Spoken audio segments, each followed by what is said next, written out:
They used to say our village breathed low so it wouldn't wake the mountain. It wasn't a metaphor, not at first. Mornings began with polished mist, as if someone had wiped the air with a damp cloth to take the shine off the day. Doors complained softly. Conversations were clipped. Footsteps learned to land like moths. Even the chickens scratched in slow motion. There was an unwritten law. If you shouted, the wind would trip. In that place of careful lungs, Liao was born without sound. She wasn't mute, some said. She was guarded by a saint nobody could name. Others whispered that the mountain had chosen her. I grew up beside her and learned to read silences before letters. I decided it was something else. Liao had too many words arriving at once. The world for her was a mosaic of old noises.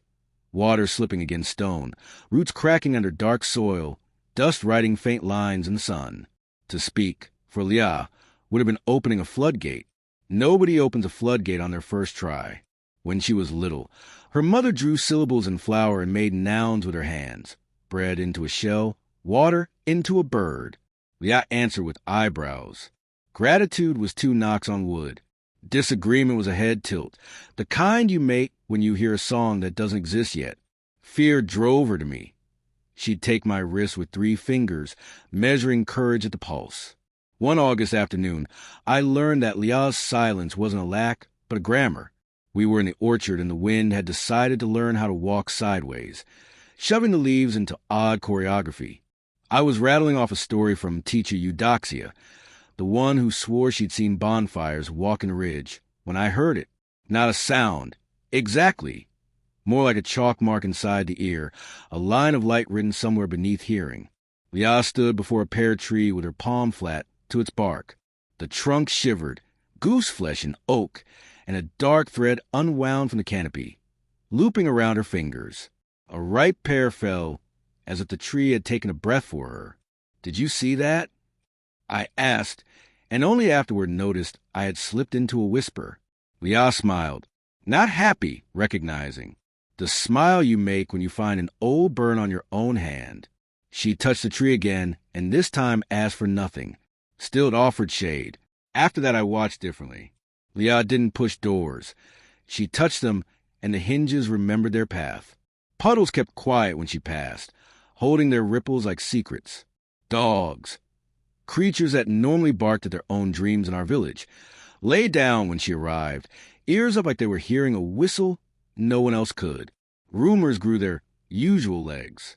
"She charms wood," the carpenter said. "She speaks to stones," the miner insisted. "She steals sleep from children, accused a neighbor after a daughter, infatuated with Liao, refused to close her eyes until she explored every shadow of her room." Liao listened with the expression of a pond. Sometimes, with a piece of charcoal, she scrawled shapes on the back wall that looked like fish and stars simultaneously. When I asked what the marks meant, she shook her head. Her hands answered, "Not that. You don't explain this." At school, teacher Eudoxia, who collected superstitions as tenderly as she collected mugs, handled Liao with care. She gave her unlined notebooks so words, when they decided to arrive, wouldn't cut themselves on ruled paper. She put her beside the window so the wind can learn to spell her name. One morning a bird flew in, scattered the air, and perched on Liao's desk. Eudoxia didn't chase it away. She just nodded, like a doctor confirming an old hunch. Certain destinies arrive with the accuracy of a properly addressed letter. There was something even Eudoxia didn't say out loud. The village breathed low, because of what slept in the mountain. We remembered avalanches, rock script that came down on certain nights, and wrote messages nobody wanted to read. The old folks said a mountain should be treated like a widow. No loud laughter, no big singing, no footsteps that challenged the floor. Others, those who kept their houses along the ridge, spoke of a heart buried in the stone, a slow drum that woke only when you failed the etiquette of silence. So when a stranger walked in dark coat, crooked hat, rust-colored eyes, selling useless wonders at the market, and certain trinkets shook themselves awake on his table, people thought of Liao. The man showed tricks that weren't quite tricks. Ribbons curling to a whistle that sounded like nothing. Compasses pointing to where you want to go instead of north. Boxes playing songs you didn't remember learning. Liao watched from a distance. He noticed her, and when our eyes met, I saw it on his face.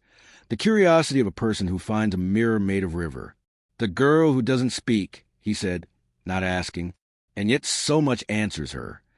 I stepped between them as if words were shields. Liah, patient, slid past me and stopped at a stall. The man unwrapped a long object from leather. He rolled it open slowly. A flute, but not wood, bone laced with copper veins. When Liah touched it, she flinched like a sudden cold had climbed her arm. Not for playing, the stranger said. For listening. He lifted it to his mouth and didn't blow. Still, a tone poured into the market, or rather, out of it. The bustle thinned, animals stilled, and for a breath it felt like someone had pressed two fingers against the world. Silence. Not empty, textured, as if you could rub it between finger and thumb. Liah closed her eyes. When she opened them, she drew an invisible shape in the air with her forefinger. The stranger smiled. I shivered. There were too many recognitions in that one gesture. Later I learned his name, Demas Andrade, a peddler of remembrance. I buy small memories and sell useful ones, he told me in an alley as he rolled the flute again. For some, a childhood smell solves what a hammer can't. For others, the thing missing from the pocket is an old courage. I bring the two together. I don't know if I believe him. I know this. From that day on, he took up the same streets Liah preferred. He didn't follow. He waited. And when she stopped, he was already ahead, as if he knew the road in advance. He was the one who told us what slept in the mountain. A clock. Not the wall kind, he said, showing drawings in a leather notebook. Buried. It doesn't mark hours. It marks stories. Every once in a while, someone wakes it without meaning to, and the village has to learn to breathe lower, or else the clock gets eager and decides to tell everything at once. When a story comes down whole, we call an avalanche. It sounded like a salesman's grin. That night the ground trembled. Not a real quake, an admonition. Cups tapped themselves like polite glass chimes. The backyard trees leaned the same direction, like conspirators already informed. And up on the mountain a brief blue blink, like a fisheye under ice, opened and shut. Next day Liah showed up at my gate with charcoal on her fingers. She didn't draw on the wall. She took my notebook and wrote a whole word for the first time. Not letters, lines, like the skeleton of a star. I read it with my eyes and with my skin. I understood without learning. Awake. Awake what? I asked. She pointed uphill.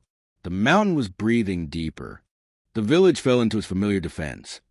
Prayer without verbs, doors left ajar so air could pass, pots covered so smells wouldn't offend the ridge. But obedience felt brittle. Something in us, grown quietly between school dust and orchard secrets, had reached a hinge. The cloth of habit was thinning, and reality showed through in bright, dangerous threads.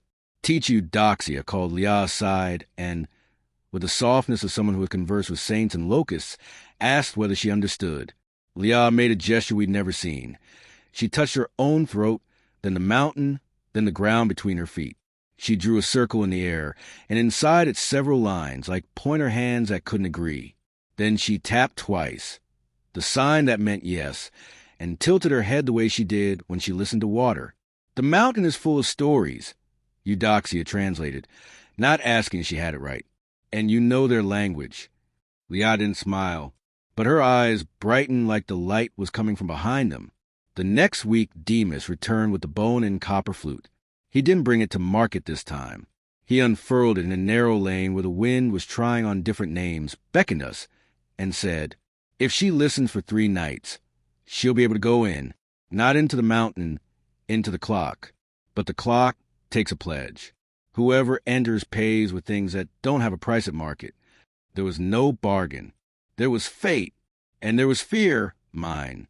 I said it was madness. I said we weren't the sort of people who fiddle with the world's machinery. I said anything that might stall the future. Liah touched my wrist with 3 fingers and forgave me in advance. Night 1, we sat on my stoop. Demas raised a flute. Again, he didn't blow. The silence came with the odor of cold metal. For the first time, I heard the stones from the inside, not creaking, ticking, a very old clock that didn't want to be a bother. Night 2, I could hear words between the beats. Not ours. Syllables rubbed with sand, sung smooth. Liao followed them with her eyes. Invisible pointers sketched shadows across her skin. By the end, she was as tired as someone who had run in a circle on top of water, and smiled with the kind of exhaustion you wear after winning. Night 3. The flute didn't need to exist. The mountain played itself. The village pressed its breath flatter, spooked by how clear the sound had become. Eudoxia's house, the only one with windows facing both the valley and the heights, lit with a radiance that wasn't from candles. Liao stood. Demas packed the flute. I hesitated. "If you go," Eudoxia said from her doorway, wearing a wool coat and a necklace of seeds, "don't come back by the same road. If you enter a story by the front, you must exit through a rib. And if we don't come back," I asked, already knowing, "then someone will tell it for you," she said. Stories told with borrowed memory charge interest. We left just before midnight, because midnight is a door, not an hour. We climbed a path that wasn't there by day, a polite gravel track that retreated when your foot insisted. The air tasted like dying batteries. Fireflies escorted us, blinking in patterns that felt dangerously like numbers. Demas walked ahead with the ease of someone navigating inside a dream. I tried to look useful. I carried a lantern that refused to light. Liao, centered, touched stones with her palm, and each touch let out a thin, agreeable breeze. We reached a plateau we'd never seen. In the middle lay a stone larger than the rest, flat as a giant's table. Spirals were carved into it, some grooves so deep you wanted to stick your arm inside, like there was water on the other side. Liao set her hand on it, and the world stopped blinking. The sound came, not into ears but bones, the tick and tock of something patient enough to wait out seasons and kings. Between beats, voices, quick, old, misbehaving under the metronome like children banished to the parlor. Liao closed her eyes and began drawing the air with her finger. I reached for her hand and understood that would be like yanking a fish from its sleep. "It's time," Demas said, and I didn't find the courage to ask for what. The stone trembled. The grooves pulsed blue, the same cold blink we had seen from below. Lines inside rearranged into something like a clock face. No numbers, and the hands were shadows walking inward, not around, as if drawing reverse spirals. For a heartbeat, the mountain smelled like fresh ink. Liao bent, pressed her ear to the slab, and, for the first time since she was born, made a sound. Not a word. A note, like a river had invented it.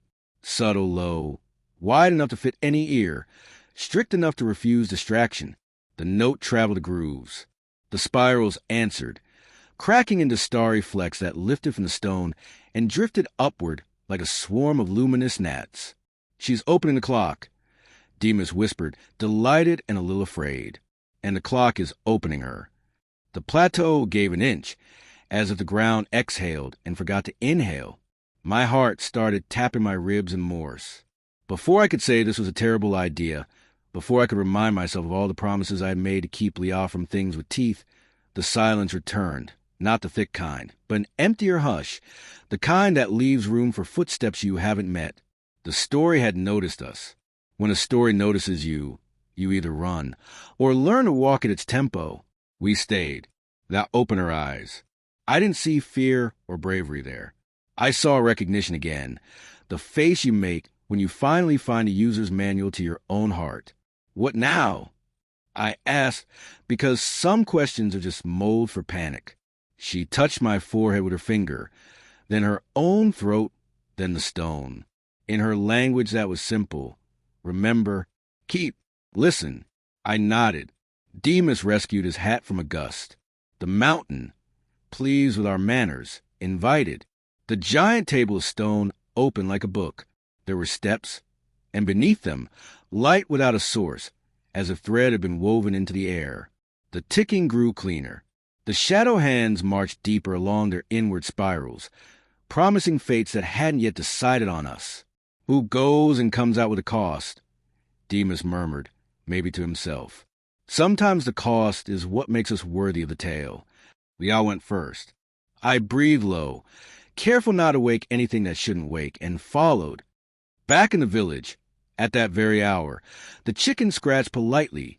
Doors sighed less, and teach Eudoxia, not knowing why, put 2 mugs on her table and lit a candle she didn't need, as if setting a place for visitors who would arrive from the future. And in the heart of the mountain, the language of silence finally began to be read. The stone steps were shallow at first, wide enough to feel like a porch. Then they narrowed, curling downward into the belly of the mountain. Each tread groaned faintly, like timber straining in wind. Only it wasn't timber, it was stone, yet the echoes were wooden. That was the first strangeness. The second was a smell, not damp rock, not soil, something resinous, like sap left too long in the sun. The air clung to our throats as if we were walking through a forest that had been burned and then buried. Liah led, unhurried, her palm brushing the walls. Wherever her skin touched, the runes embedded in the spirals faintly blinked, as though they recognized her. Demas followed, his crooked hat brushing the ceiling in places, his notebook already in his hand, scribbling as we moved. I trailed behind with my useless lantern, the thing heavy in my arm like guilt. We descended for what felt like hours, though the spiral folded on itself in ways that mocked time. I thought I recognized the turn we had taken before, but Liah walked straight through, certain, as if the mountain rearranged itself to her stride. At last, the staircase ended on a wide landing, circular and smooth. In its center rose pillars, not of stone, but of wood. Oak, cedar, pine, yet impossible, because we were deep inside rock. They stood like organ pipes, silent but alive, their bark uncracked, their roots invisible. And then they breathed. It was faint, like the intake of lungs that had been asleep for centuries. A hush rolled across the chamber. Resin glistened at the seams. I swear I saw one pillar swell just slightly, as if it sighed. That's not possible, I whispered. Nothing in stories cares about possible, Demas said, pen scratching. Liah pressed her hand to the nearest trunk. A vibration moved through the floor, up into my soles. The wood did not creak. It spoke, not words, tones. A deep thrum, low as thunder, felt through the chest. Another pillar answered, higher, like a string plucked too tight. The chamber filled with overlapping chords, resonant and rough, until it felt like we were standing inside an instrument too large for the world. Liah didn't recoil. She tilted her head, listening. Her fingers traced the bark, and I realized the grooves matched the spirals above, but here they were straighter, like sentences. The tones adjusted to her touch, softening, turning rhythmic. A pulse, a heartbeat in wood. She looked back at us, eyes bright, and for a moment her lips parted. No sound came, but she shaped the syllables silently, and the pillar answered. She's speaking with them, Demas whispered. What are they? I asked. Pages, he murmured. The mountain's library. I wanted to laugh, but the sound stuck in my throat. Library or not, the wood was listening. The tones swelled into harmonies. They weren't chaotic. They were measured, patterned. Liah stepped from one pillar to the next, palm to bark, and the chamber responded like a choir learning scales. When she reached the center, all of them shivered at once. A cascade of notes rained through the air, low to high, sharp to gentle, and then, like a curtain tearing, words formed inside the noise. Not in my ears. In my chest. We remember. I stumbled back. The words were too big for lungs. They weighed more than breath. We remember the hands that carved, the voices that swore, the silence that bound. The pillars thrummed in unison, a sound like countless doors closing in order. Liah's eyes filled with tears, not fear but something heavier, recognition again. She placed both palms on the central trunk and let the vibrations pour through her.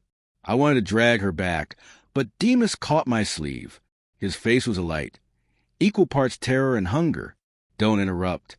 This is what they were waiting for. The wood deepened its voice. The vow broke. The clock woke. The silence was chosen. The chamber trembled. Dust sifted from the ceiling. My heart pounded like it was trying to escape. What vow? I croaked. The pillars answered together. The vow of the mountain. The vow that time would not spill. The vow that silence would guard. Liah tilted her face upward, eyes shut, and for the first time sound left her throat. Not the river note before, but something closer to speech. Not quite words, not quite song. The pillars leaned toward her, their harmonics bending to fit her melody. And then, abruptly, they stopped. The silence cracked like glass. Every pillar froze mid-breath. The chamber's weight shifted. It felt like being inside a lung that had decided not to exhale. One voice remained, faint, higher than the rest. It came from a pillar near the edge, thinner than its brothers, resin running like tears down its bark. We are splintering. The others shuddered in denial, but the voice persisted. The silence weakens. The vow cannot hold. Liah turned to us, eyes wide, as if asking whether we heard it too. We nodded. What does it mean? I asked. Demas's pen scratched furiously. It means the avalanche isn't a story told wrong. It's a story that refuses to stay quiet. The small pillar groaned again. The wolf stirs. The chains hum thin. At that, every other voice broke loose, roaring in chords that stabbed the air. My knees buckled under the sound. The chamber's pillars thrashed without moving, their harmonics cutting into me like wind shards. Liah somehow stood tall. She pressed both hands to the splintering pillar and gave her note again, the river tone. Slowly, impossibly, the voices calmed. The dissonance folded back into rhythm, but the crack remained. A thin line split the wood from root to canopy, glowing faint blue like the spirals. Is it broken? I asked, voice raw. No, Demas said grimly. It's telling us what's breaking elsewhere. The chamber fell quiet, all pillars holding their breath. Then they spoke, once more in unison. The vow demands witness. And the floor opened. A seam split across the circle. Steps descended further, this time not a stone or wood but a shadow. Liah stepped forward without fear. Demas followed, scribbling even as his hat nearly fell. I hesitated at the edge, staring into darkness that looked back. But then I heard it, just faintly, under everything else. The tick of the clock, echoing below. And I realized we weren't walking down into the mountain. We were walking into time itself. The shadow stair didn't feel like walking down. It felt like walking between. Each step took us nowhere familiar, and yet the smell changed. Sap to salt, dust to copper, rain to linen left too long in a trunk. My hand slid along a rail that wasn't there and came away with a memory. Father counting coins he didn't have, insisting on the sound. The rail vanished. My palm stung with truth. Shadow stairs do that. Demas said softly behind me, as if answering a complaint I hadn't voiced. They run their fingers through your pockets and take lint you thought was useless. And leave what? I asked. Room. Ahead, Liah moved like she was being read. The faint bluish pulse of runes, those same spirals we'd followed in stone and in wood, now stitched themselves along the darkness, forming a seam that kept opening while we stepped. She didn't hurry. She carried a stillness that wasn't fear and wasn't faith. It was a certainty of someone listening to a voice from the next room. We never saw torches, but we were never blind. The light was that hour the sky keeps for itself between day and night. The kind you only notice in windows. The honest dusk that remembers both sides. My feet learned the rhythm. Slow, slower stop. Then 3 quicker steps, like catching up to a story that shortchanged you a page. We turned, or the stair turned us. A drift settled over my shoulders, cool and clean, the scent of river water not yet river. The ticking below resolved itself again, the mountain's clock beating beneath the mountain. And beneath that, something else, a long, low note like a shore waiting. Smell that? Demas asked. Salt, I said. And rust, he added, pleased and worried at once. Good. We are arriving at the right-wrong place. The stair opened into a hall vast enough to hold breath. Not a cavern. There were no teeth, no drips. The ceiling was twilight, the floor river, and between them ran a strip of emptiness, like a blank line on a page. The water was not water. It had the color of ink, a thickness that didn't slow it. And within that flow drifted small, stubborn lights, each the size of a nail on my smallest finger. Some glowed steady. Some winked. Some dimmed and flared in a rhythm that made my throat ache. Memories. Demas said, reverent, the river keeps what people think they lost. And gives it back? I asked. Sometimes. He nudged his hat lower, as though to cover a scar. When you asked with the correct regret. We stood on a ledge that had no edge. I looked down and couldn't find my boots, only the idea of standing. If I leaned, the dusk leaned back. I straightened. Across the river, not far, not near, stood suggestion of a shore, and on it, a black line like a sleep crease, a path, a pier, a road that went nowhere anyone would admit. Between where we were and where we might be, there was nothing to cross upon. Where's the bridge? I asked. Demas held up a finger. Late. How can a bridge be late? It appears at dusk, he said, with the patience of a man describing a shy animal. And dusk is not a time down here. It's a decision. A sound rose on the water, not oars, not a bell. More like a sigh made of iron. From upstream, a shape approached, cutting the ink without ripples, a skiff without sides carrying a lantern that barely believed in itself. At its stern stood someone whose outline rearranged itself while I tried to fix it, bent, then straight, old, then older, hooded, then the hood was a hat, then a bald crown, then hair braided with shadow. The only thing that stayed was a pole in his hands.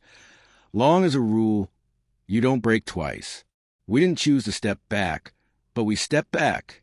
The skiff stopped without stopping. The ferryman, because there is no other word that fits a person built to stand between shores, tilted his head at us and let the river do the talking. It said hurry and wait at once. You don't take coin, Demas offered. He said it like a greeting, not a fact. The ferryman's mouth might have moved. His face did not. I couldn't find his eyes. Where I should be was dusk. Price, the ferryman said at last, and the sound was a hinge that needed oil. What price? I asked, keeping my hand still. Not gold. The ferryman tapped the pole against an absence of rail. The ink river hummed. Silence. I felt Leah's attention harden beside me. Demas wrote the word down and underlined it twice, which felt like an insult or an oath. Whose silence? I asked. Yours, the ferryman said to me. I opened my mouth to protest, and the river lifted one of its little lights and balanced it on the air like a moth. It was a memory. Mine. The smell of pine pitch on my grandfather's sweater.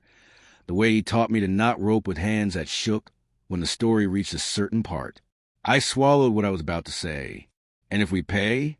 Demas asked. Bridge. And if we don't? The ferryman didn't bother answering. We had all come too far for the word don't. I looked at Leah. She shook her head, not no, not yes, but not this payment.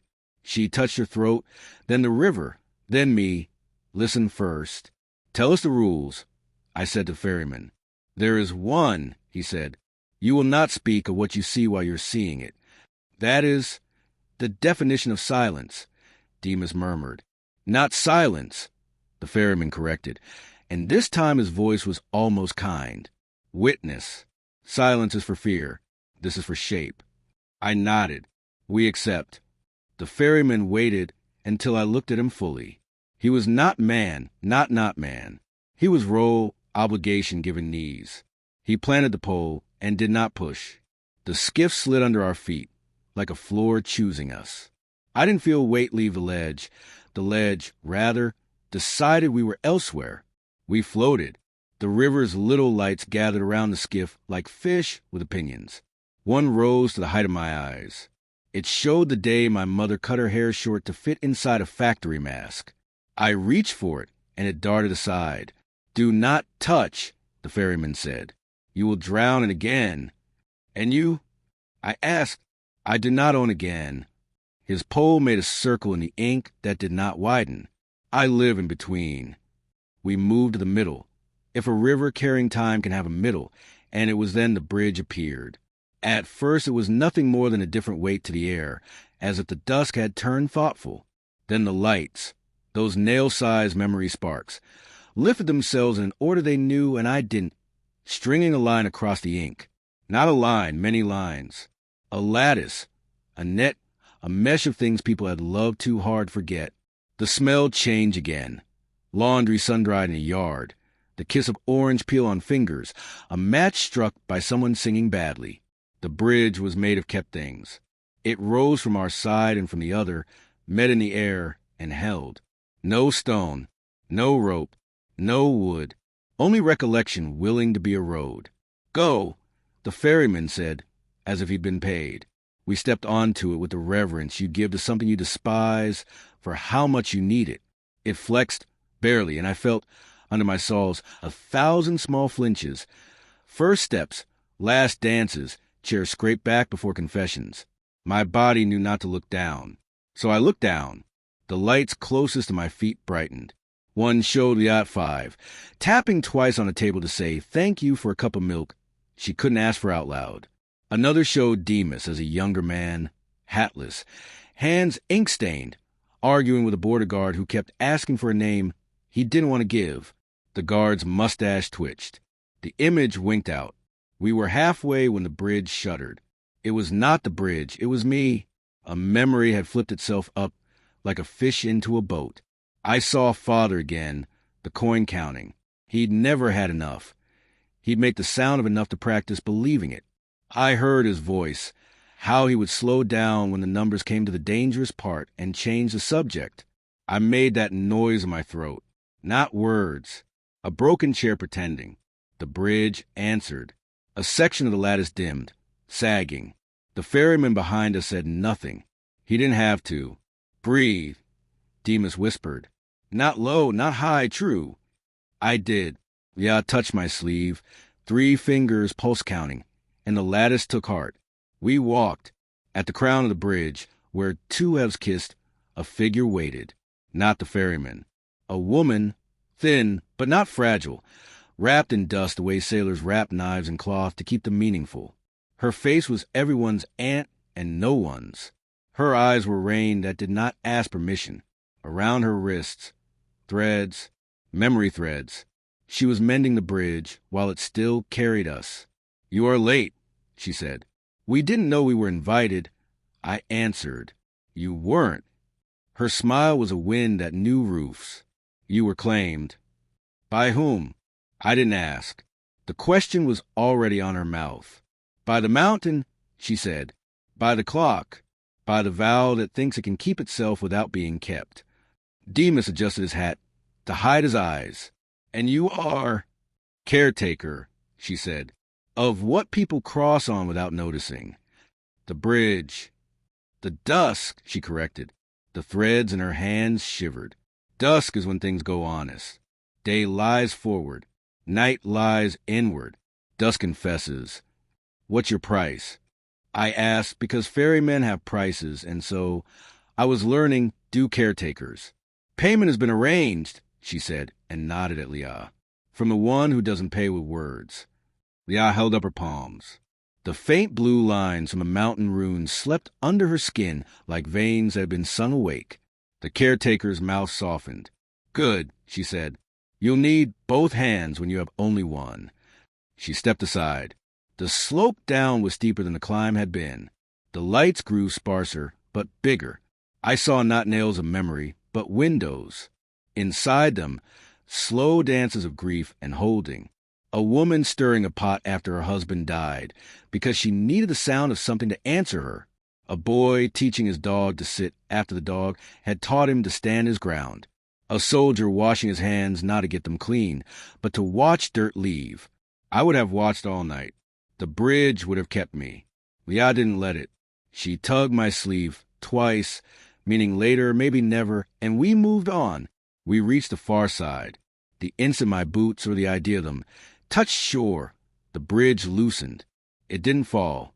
It untied itself from our need and drifted back into the river, as if it had other travelers to serve who preferred not to call themselves travelers.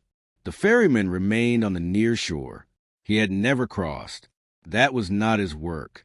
The caretaker lingered on the crown, still stitching dusk, until we were too small for her to justify. What met us on the other side was not a road. It was a room the size of a shore. Sand. I knelt and pressed my hand into it. It felt like pages. When I lifted my palm, the print I left filled with ink, not water, and then the ink turned to letters. Not ours. Their angles were kinder. The library. Demas breathed.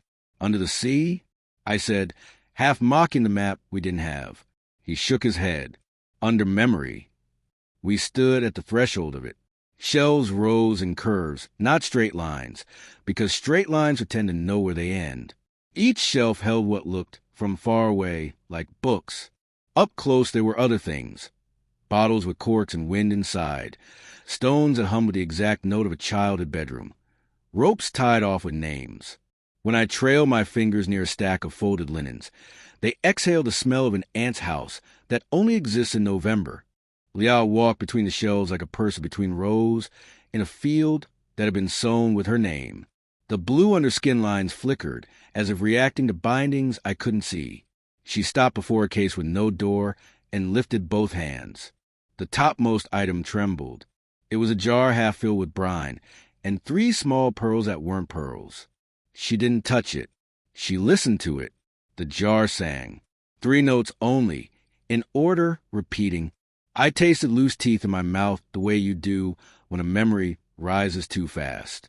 I sat on a step that wasn't there. The step obliged. What does it hold? I asked. Unmade promises, Dima said, as if reading a label only he could see. The kind we make to ourselves in kitchens and cancel in the hallway. He pointed deeper into the stacks. That section is for borrowed bravery. The one beside it. Coins you gave a different meaning to, so they would feel heavier in your pocket. Is there a catalog? He tilted his head. There's Lia. She had already found the thing that had found her. A shelf that faced no aisle, only a wall of dusk. Upon it, a flat book without spine or cover. It was made of light the way thin ice is made of water. The surface shifted when she breathed on it, but didn't crack. Runes, spirals turned sentences, glowed, then went shy. She set her fingers on the edge, and the book unfolded to meet her hand. Not open, unfolded. A difference my body understood before my mind. She turned a page without turning it.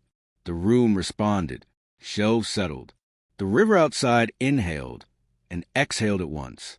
From somewhere under us, the long note of a shore waiting returned. Slowly, Dima said, it was prayer and warning both. The library keeps the tides for a reason. What reason? I asked, so we do not drown in again. Something shifted behind us. Something big, but not hostile. We turned as one, standing where a simple alcove had been. A doorway not cut but invited.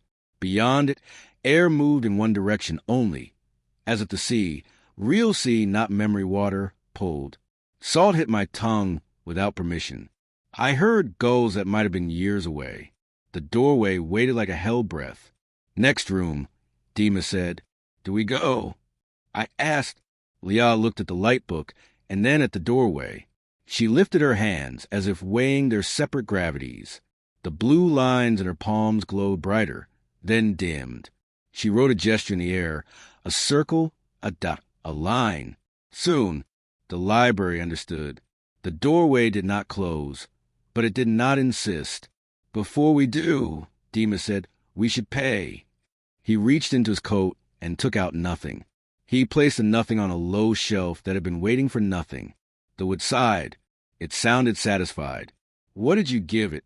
A memory I kept polishing so I could pretend it was a coin, he said, almost smiling. It was starting to buy me. We stayed until the river behind the walls moved to a different rhythm, the way rivers do when halfway between tides. The library hummed to itself like a ship asleep. Lia closed the light book by not touching it, and the rune sentences coiled themselves back into secrecy. Did you read? I asked as we walked back toward the open to dusk. She tapped my wrist, once, meaning enough. And what's enough? She touched her throat, then my chest, then pointed upward through stone, wood, shadow, and sky. We can say it when we can bear it. We returned to the threshold. The caretaker, the woman at the bridge's crown, watched us from far away that was not far. She lifted a hand, measuring our size against the dusk. The ferryman could not be seen, but his pulse scratch echoed as if somewhere he was deciding someone else's price. The way back, I said, try not to intend the words as escape. Not the same road, Demas reminded. Eudoxia knows her business. So where?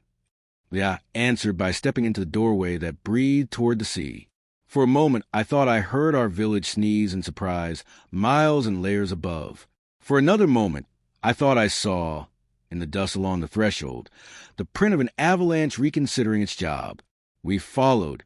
The hallway beyond sloped like a held note, and the air glittered with salt arithmetic. I tasted kelp, copper, and the old stone of harbors that refused to retire. The ticking of the mountain's clock came too, warped by water, as if each second had learned to swim. The light ahead thickened until it wasn't light anymore. It was weather. When we stepped through it, the world recalibrated. The ceiling lifted. The floor changed its mind about being floor and became pier. Waves shouldered the wood politely, then not politely. Above us, a sky that wasn't our sky. Stars tilted into constellations I didn't know. A moon pale as a nail paring. War at dust that had decided to keep itself forever. On the far end of the pier stood another librarian, or perhaps another shape of the same care. He was a man with sea salt in his beard and maps in his knuckles. He held out a coil of rope that was not rope. It was sentences. For the crossing? I asked, breathless. For whatever tries to pull you back, he answered. Bridges are honest. Seas are persuasive. Leah took the coil. It lay in her hand like it had been there before. She looked at me, then out at the dark water, then behind us at the doorway that led back into books that weren't books. We had learned how to walk at the mountain's tempo. The sea would require a new step. I breathed low, not to keep from waking anything this time, but to remember. Then we followed the librarian onto the pier and listened for the ship that had not yet decided we were passengers. We did not wait long. Out there, beyond the end of wood, a hull eased itself into view with the gentle arrogance of a cat deciding which lap it deserved. No sails, no oars. It moved on the grammar of tide and story. Its figurehead was a woman with closed eyes and open ears. The librarian nodded to Leah. Speak, he said. She did not. She placed one palm on the coil of sentence rope and the other on the pier. That river note returned, the one that had opened the stone clock. The ship turned its face toward us as if it had been called by its secret name. Now, Demas said, and for once his voice contained no angle. Now we go, where the ship would take us. The sea had not yet told us, but somewhere beneath the swell I heard pages turning. The library was not a room. It was a coast. We stepped aboard, and the bridge of dusk, invisible now behind us, kept mending itself for travelers who can only cross when the day tells the truth. The ship did not rock as it should have. The water beneath it moved in long shoulders, restless and deliberate, yet the deck stayed still as though we stood on a pier disguised as a vessel. Its planks were pale, smooth, and humming faintly, not with tide but with voices, as if each board remembered the footsteps of those who had walked it before. Leah stepped first. The ship bent to her weight, then settled as if content. Demas followed, notebook in one hand, the rope of sentences in the other. I hesitated at the gangway that was not a gangway, watching the figurehead's carved woman lean forward, eyes closed, ears open. She seemed to be listening to my reluctance. At last I stepped. The wood sighed beneath me, agreement, not complaint. The librarian on the pier lifted a hand in farewell. Do not confuse silence with consent, he said. His voice was salt-smoked, older than paper. Then he turned, vanishing back into the doorway of dusk. The pier folded behind him like a page turned too far. We were at sea. The horizon was wrong. It wasn't line, it was curve. An endless dome with a sky leaned into the water, colors melting into each other. Stars drifted close, brushing the surface like lanterns lowered too far. Some winked out in the water and returned in the sky, as if rehearsing their places. There were no sails above us, no oars beside us. The ship moved as though tide and will had conspired. The air smelled of kelp and copper, of ink drying on skin. The silence was not empty. It was crowded with unsaid sentences. Demas scribbled furiously, his hat low against impossible stars. Every vessel is a sentence, he muttered. Every sea a paragraph. He paused, tasting the words. This one is a book, and we are the punctuation. Do you always talk like this? I asked. Only when the metaphors talk back, he said. They did. The mast groaned. The deck creaked. The figurehead hummed a note just high enough to ache in my teeth. Liao listened. She walked to the bow, hair tugged by a wind that wasn't wind, and laid her hand on the rail. Blue light woke beneath her palm, running to the grain like veins. The sea responded. Waves lifted, not higher, but sharper, etched in silver. In their ridges, words formed. Not ours. Something older, jagged and fluid. Liao traced in the air, and the sea adjusted its grammar. She's reading it. I whispered, "No." Demas corrected, notebook still scratching. It's reading her, and deciding if we qualify as margins.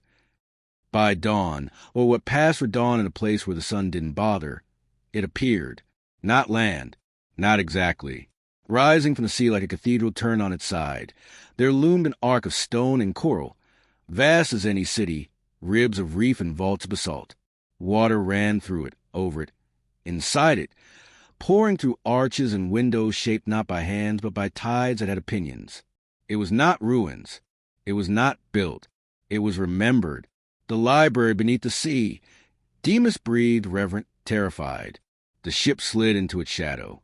The water darkened, carrying us through a canyon of shells carved into cliffs. The shells weren't empty. They held things that shouldn't be here. Books sealed in glass, lanterns with whispers trapped inside, bones wrapped in string. Schools of fish darted through them, scattering letters that dissolved in their wake. We docked. Though there was no dock, only a ledge of basalt shaped conveniently like invitation. The ship stopped, waiting. The figurehead's eyes opened, only for a blink, then closed again. We disembarked. Inside, the library was not halls but tides. Corridors drifted, stairs swayed. Lanterns hung at impossible angles, their flames burning underwater without flame. Every surface was inscribed. Every inscription shifted when I blinked. I trailed my fingers on the wall. Salt clung, warm as breath. My hand came away ink of a rune that dissolved before I could memorize it. Demas was beside himself. Scribbling notes he knew would betray him a moment, he looked away. "Nothing here stays obedient," he muttered. "Every word in this place is tied, and tide refuses to stay." Liao walked without hesitation. She moved as though the halls aligned to her, not the other way around. Shelves folded open when she passed, closing after like lips. The light bent toward her hands. Even the fish swirled around her ankles like punctuation circling its verb. We came to a chamber vast and still, an atrium of coral and glass. At its center stood a lectern of stone. Upon it, chained with links of seaweed and iron, rested a book larger than a table, thicker than a wall. It was alive. Pages shivered though no wind moved them. Water ran over its cover, without soaking it. Its chains rattled as though remembering storms. Across its skin were etched words I couldn't look at without forgetting my own name for a second. "The Codex Mare," Demas whispered, voice cracking. "The Ledger Tides." The library's heart. Liao approached. The chains stirred, their iron smelling of rain. The book trembled, not resisting, not welcoming, but recognizing. She laid her palm on the cover. The runes under her skin burned blue, spilling light across the chamber. The codex opened. Not like a book, like a mouth. Pages lifted, spreading themselves in arcs like wings. Ink rose from them, droplets hanging in the waterless air, each a memory, each a wave. We were drenched without wetness. Scenes cascaded over us. A village swallowed by surf, its stories drowned before they were finished. A ship that never made landfall, its log written by gulls that pecked at the wreck. A man kneeling on a beach, carving runes in sand he knew the tide would take. Each page turned itself unstoppable. I felt the weight of entire centuries crowd my lungs. "Close it," I gasped. "It will drown us in other people's again." But Liao stood firm. Her note, the river tone, poured from her chest, steady, low, wide. The codex slowed. The pages settled. The ink droplets hung in orbit, no longer falling. Then, amid the tide of voices, one rose clearer than the rest. The vow weakens. The chain phrase. The wolf dreams ashore. The chamber shook. Books and glass cracked. Lanterns flickered with panic. Fish scattered like words unsaid. The codex turned the final page. On it, written in strokes sharp as lightning, "Witness must be chosen. Silence is not enough. Speak, or the tide will." The chain snapped. The book's cover slammed shut, the sound rolling like thunder through water. The chamber dimmed. The codex mare went still.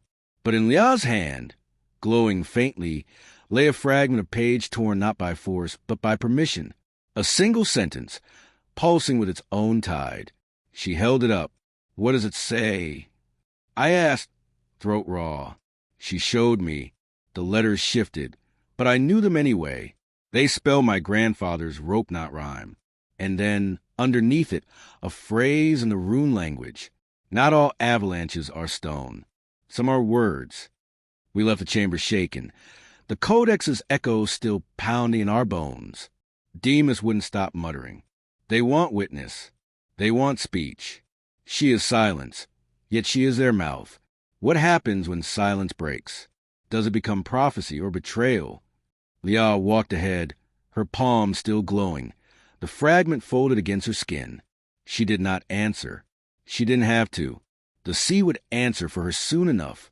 Behind us, the codex rattled its chains once more, though it had no reason to, and the tide outside whispered in rhythms sharper than before, as if prophecy had already tasted the shore.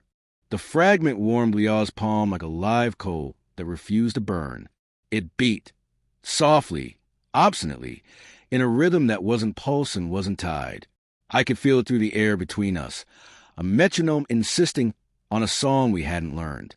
Demas kept glancing at it as we wound to the library's coral aisles, his pencil tapping the margin of his notebook in a counterbeat, as if trying to interrupt the fragments while by offering it another. "That sentence," he murmured. "It's not ink. It's a hinge." "Hinges don't beat," I said.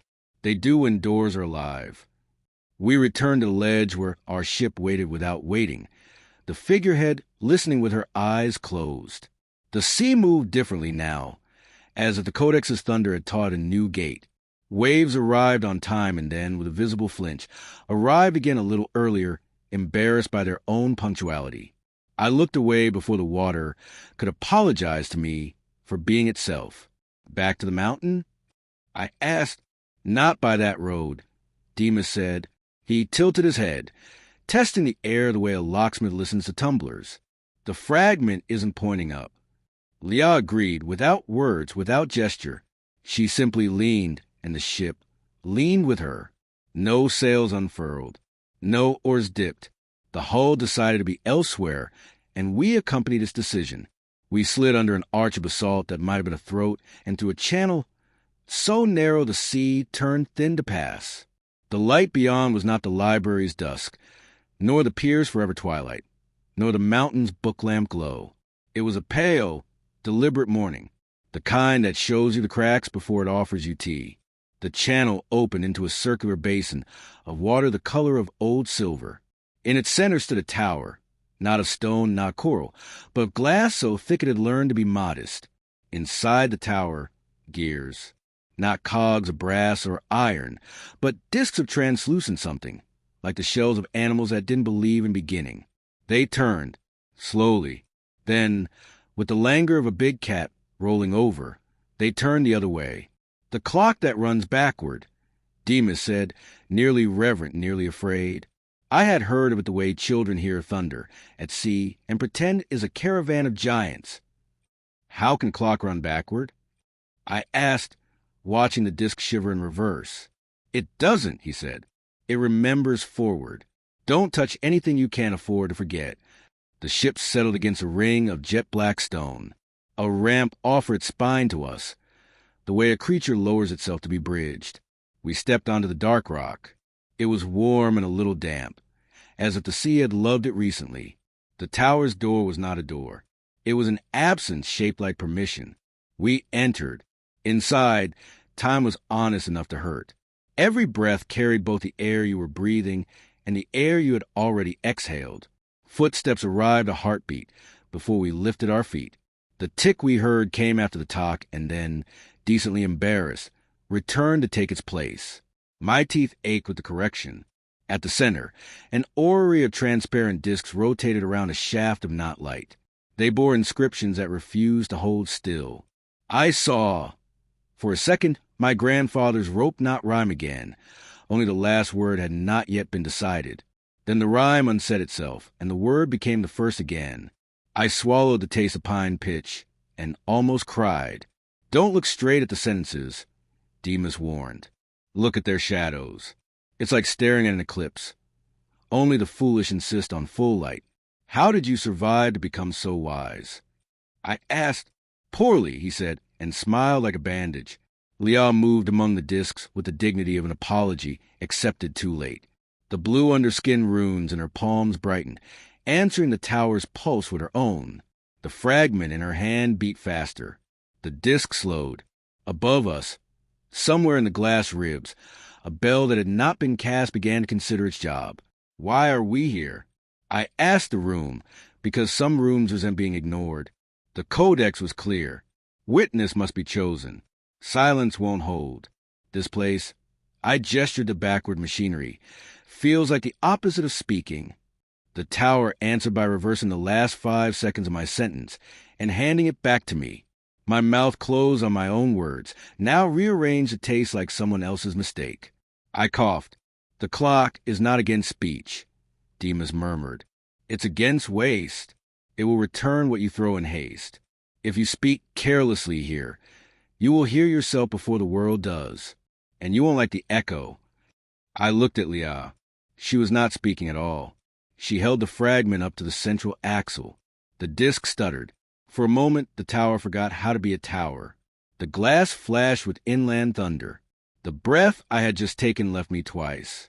The shaft of knot light flickered like a thought that cannot reconcile its edges.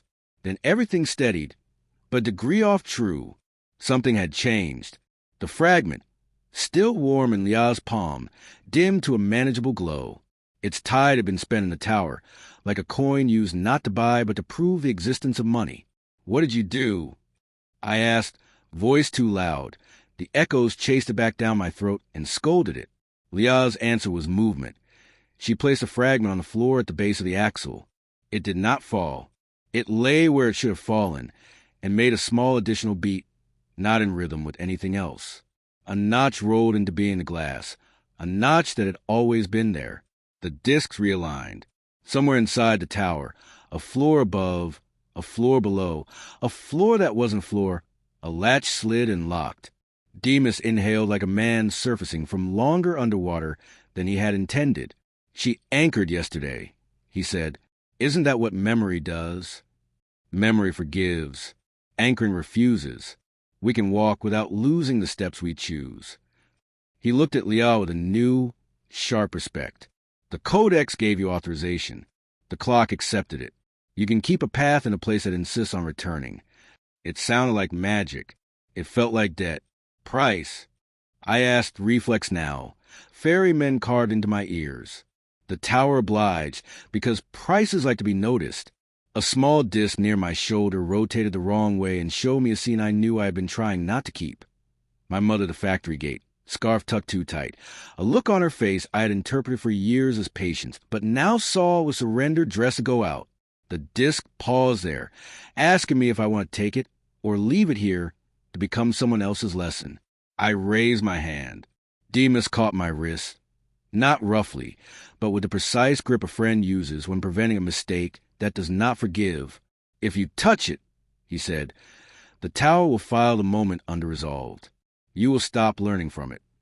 It hurts to carry, I said. That's what learning weighs. Liao pressed her palm to the disc, a touch gentle enough not to count as theft. The image thinned. The moment did not go away. It went with us. The tower approved. A new stair uncoiled from the wall, made of glass and patience. We climbed. At the top, a phrase that meant very little in a room that disliked direction. We found a platform ringed with small windows. Not out to sea. The windows looked inward, each framing a tiny diorama of a room I recognized. Eudoxia's kitchen table with 2 mugs and a candle lit for visitors who would arrive from the future. The orchard pear tree with a single fruit trembling as if waiting for a hand. The market stall where Demas had unrolled his bone-in copper flute. My family's small room with the rope and the coin and the habit of making sound where there wasn't money. Why are we seeing these? I asked. Because you are about to choose which one to keep, the tower said in the voice of a bell ringing without air. The rest will be returned to before, not erased, unoffered. My mouth went dry. Choose? We already chose to come. We already pay and pay. Choice is a muscle, the bell voice said, bored. You can't expect it to carry you if you only flex it for love. Demas closed his notebook. This is the backward cost, he said. To anchor yesterday, we must loosen some of its gifts. We must let certain before us never line up with thereafter. We won't be worse, but we will be other. Leah moved window to window. Her face did not break.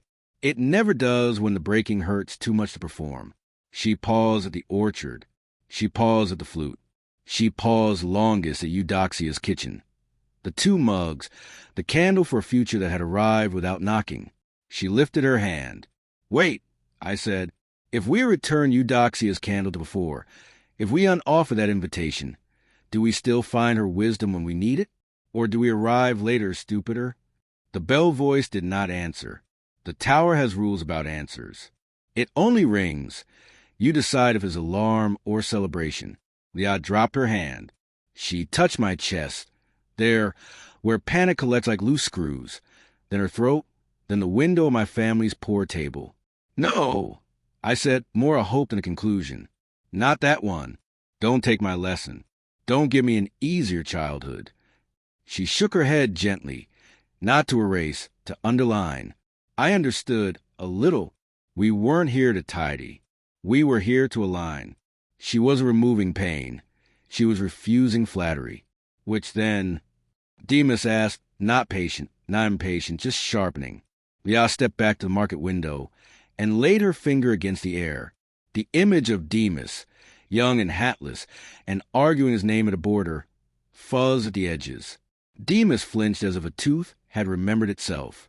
Careful. She traced a small circle. The scene shuddered and then settled. Exactly the same, except for one detail. The border guard's mustache did not twitch. Demas blinked. His face went far away, then returned. I remember deciding to hate that man because of his twitch. I trained on it like a knife. Without it, he rubbed his knuckles as if something had been pried off them. Without it, my anger has to learn grammar. Leah nodded. She had not returned the moment to before. She had removed the cheap permission it had given. A notch had been carved into time, and it was clean. 3 more windows asked us to be adults. We failed 2 of them and forgave ourselves. Later, when the stair took pity and offered us downward. At the base again, the central discs now turned with humility I found unnerving. The bell voice rang once, decisively, and then suffered our ignorance in silence. Is that it? I asked, foolish enough to tempt a tower. No, Demas said. It never is. The clock will ask for keeping. The floor answered him by opening where no floor should, revealing a shallow basin of glass filled with liquid that mirrored nothing. Inside, 2 hands floated. Not severed hands. Ideas of hands. Left, right. Pale as breath. Between them, a coil of thread. So fine it was almost only a sentence. Leah knelt. The right hand idea tilted toward her. The left tilted away. The thread quivered. A tool, Demas said softly. Or a promise. Leah held out her palms. One of them held lines sung awake by the codex. The other, the hand she did not have, trembled in the air like a word the mouth will not permit. For a heart's half-beat, the invisible outline of her missing hand shone blue as if ink loved absence. The right-hand idea settled into her living palm. The left-hand idea rested against the ghost of what wasn't there, and stayed. The thread rose between them. A bridge of something that made my scalp crawl with hope. The bell voice spoke, not to us, to the room. Witness chosen. Anchor granted. The vow could be spoken in reverse, without losing its truth. What does that mean? I whispered. It means, Demas said, covering his eyes briefly. When she faces what must be faced, she can undo without lying. Undo what? He didn't answer. Leah did in her language. She touched the thread, then the fragment at the base of the axle, then drew a small spiral in the air that wound inward, then outward again, bind and unbind without breaking faith. The tower approved of her grammar. A door we hadn't noticed side open. Through it, air moved like a memory of spring. We stepped back onto the ring of stone.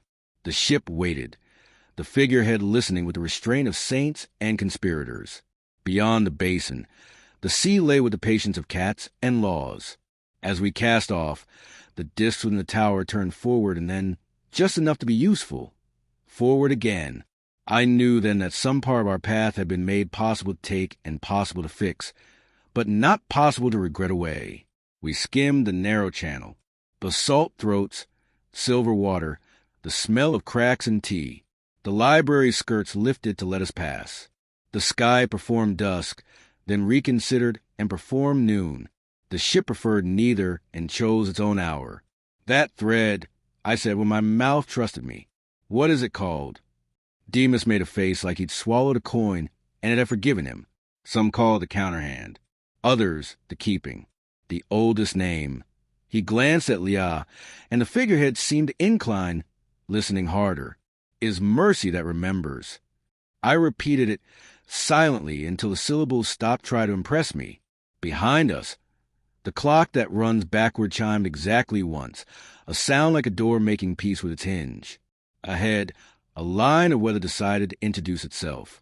It came fast, but not unexpectedly, like a friend who writes before she knocks. The sea darkened, not with anger but with attention. Wind unbraided itself. The ship prepared without sails. The figurehead opened her eyes in a way that wasn't eyes at all, more like an ear that had learned to see.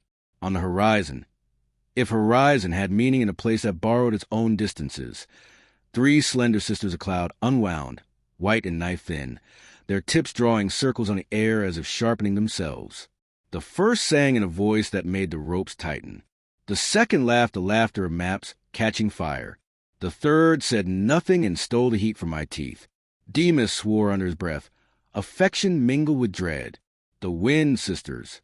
Leah gripped the sentence thread with her living hand, and the idea of her other hand held the other end, as if holding were itself a verb she could finally conjugate.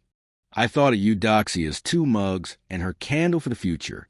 I thought of the pear tree trembling. I thought of my mother's scarf knotted too tight, and the sound she taught me to use instead of money. The first sister's song curved toward us. The ship did not flinch. Leah lifted her chin. The thread between her hands hummed with the precise pitch of promises that intend to keep themselves. Next, Demas said, hat low, notebook forgotten, a smile like a bandage and a dare.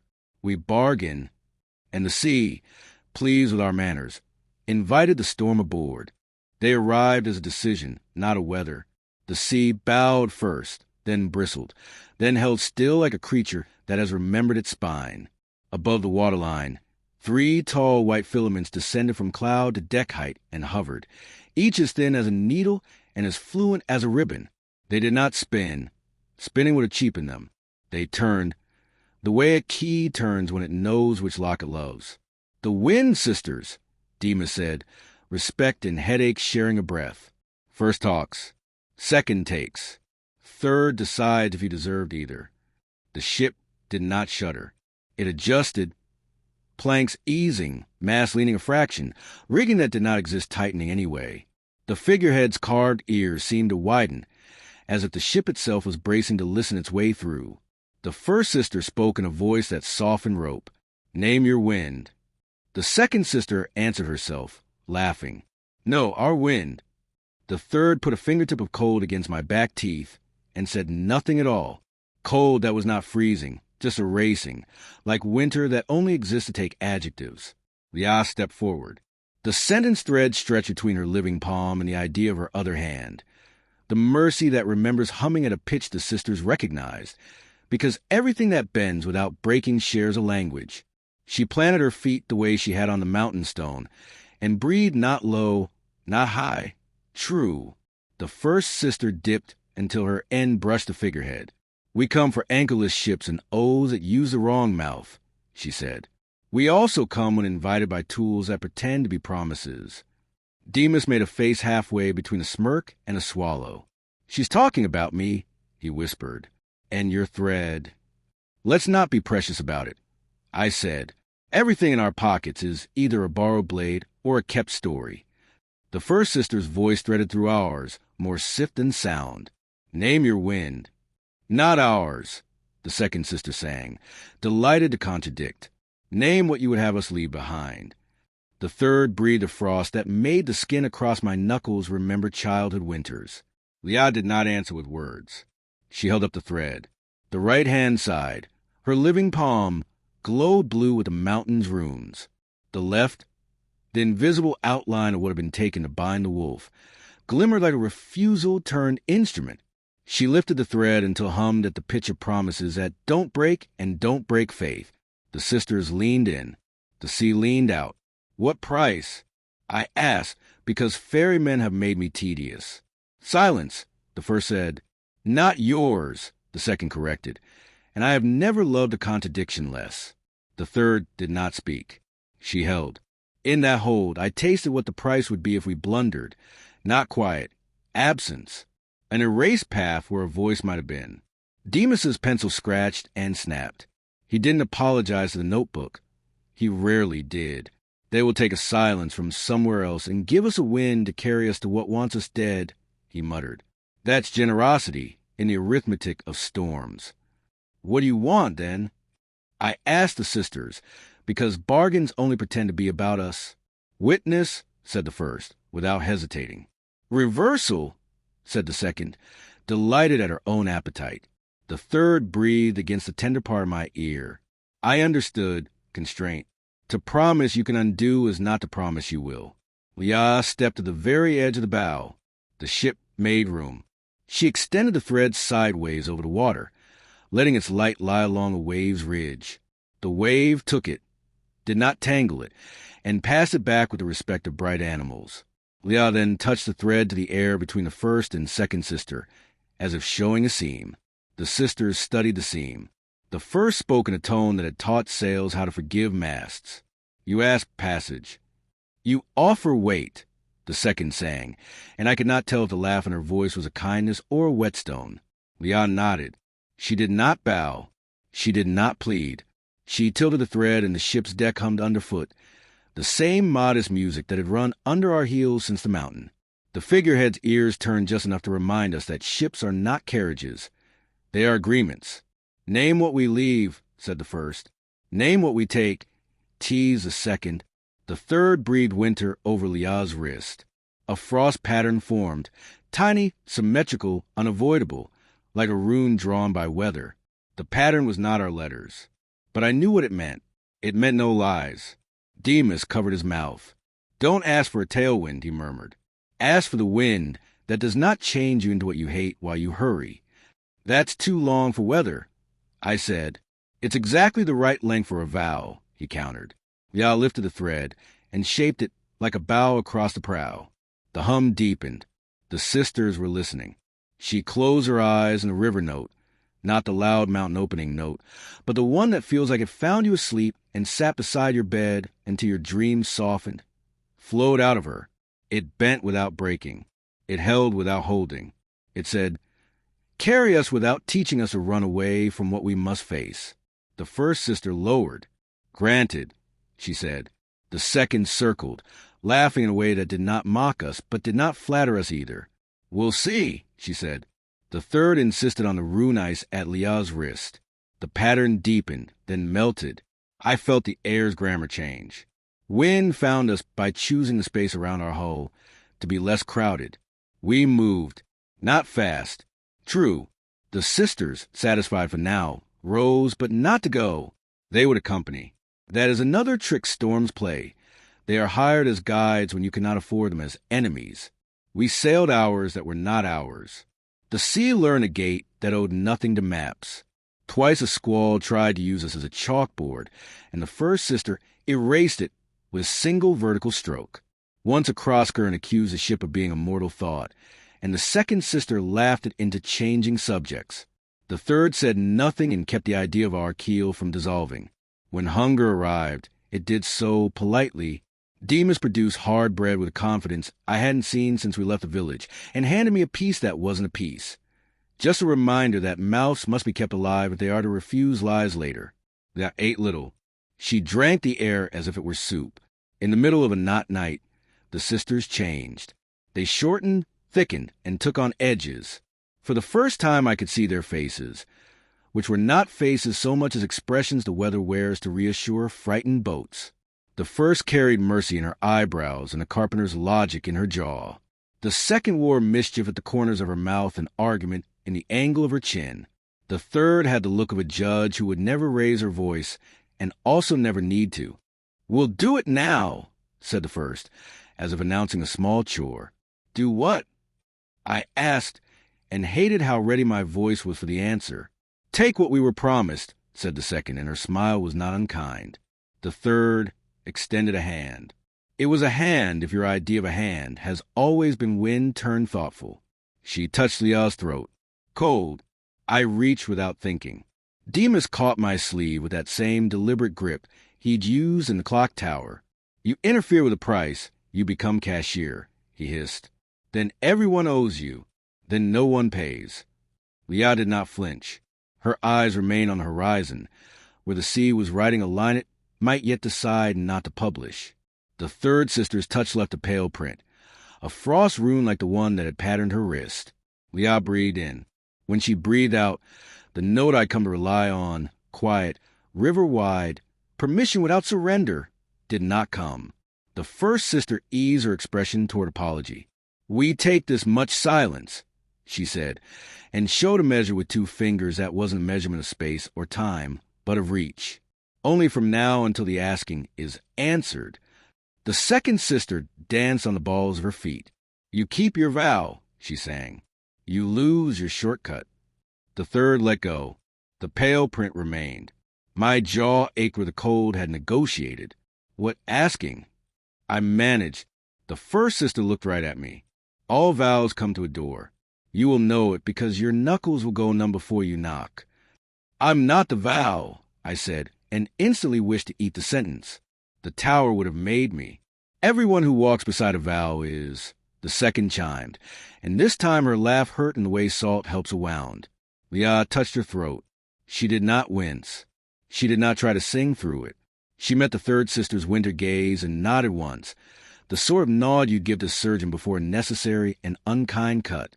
The ship kept moving, now under a wind that had learned our names but not our limits. The figurehead listened without judging. The deck hummed, not to comfort us, but to orient its own courage. We came to a fog that had been waiting for years. Not a wall, a hallway. The first sister took point, thinning until she was a line you draw to keep from being lost. The second flicked at the fog's hems until the cloth gave us room. The third walked behind. Closing doors the fog tried to open after us. Inside the fog, sound lied. The ship creaked where the ship did not creak. Oars dipped where there were none. Voices called from the port side in accents I knew too well. My grandfather's rope rhyme came from the starboard, sung in my mother's voice by someone who had never met her. "Do not answer," Demas said through his teeth. "Even to refuse is to reply."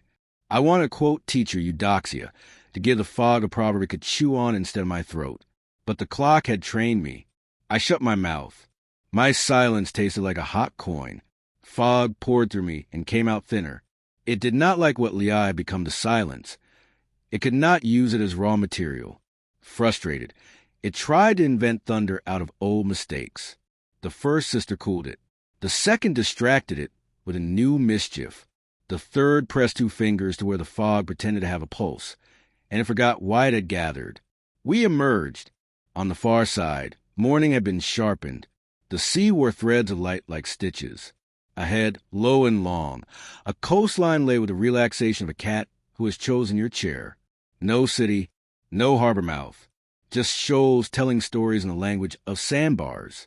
The land that learns what you are by how you come ashore, Demas said. I've read about it. I've run from it.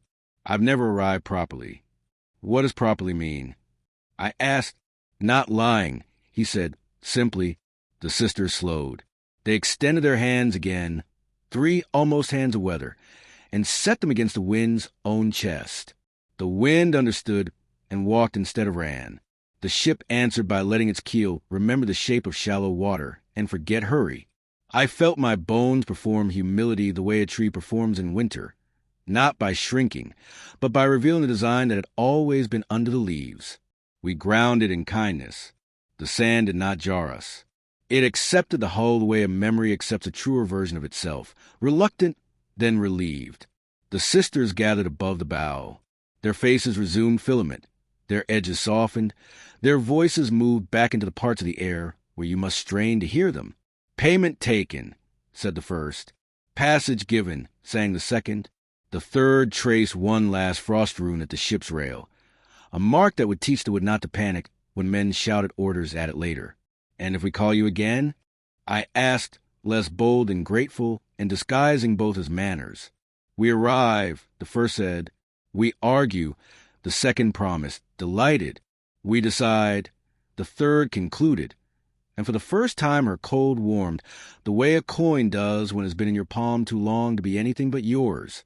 They rose, thinned, and ceased to be separate from the weather. The sea unbristled. The sky cooled. The figureheads' ears narrowed to their carved innocence, which is still not innocence at all, only restraint. We disembarked onto a beach that felt like a doorstep. The sand had the texture of paper that has been used, erased, and used again. Our footprints filled with a thin wash of water that broke into runes and then reconsidered. The air carried the scent of salt, fennel, iron, and wood smoke a long way inland, as if someone was boiling a story. Beyond the dunes, low pines leaned toward us like listeners. Further, land folded itself into small, careful hills. No buildings, but paths, not cut, known. This was a place that remembers how to be walked. Leah touched her throat. The pale frost print remained, a delicate map of constraint. She breathed in, breathed out, no note. Her eyes were clear. She pointed inland. "Before we go," Demas said, unrolling his notebook and tearing out a page, "we should return what the wind borrowed." He set the blank sheet on the waterline.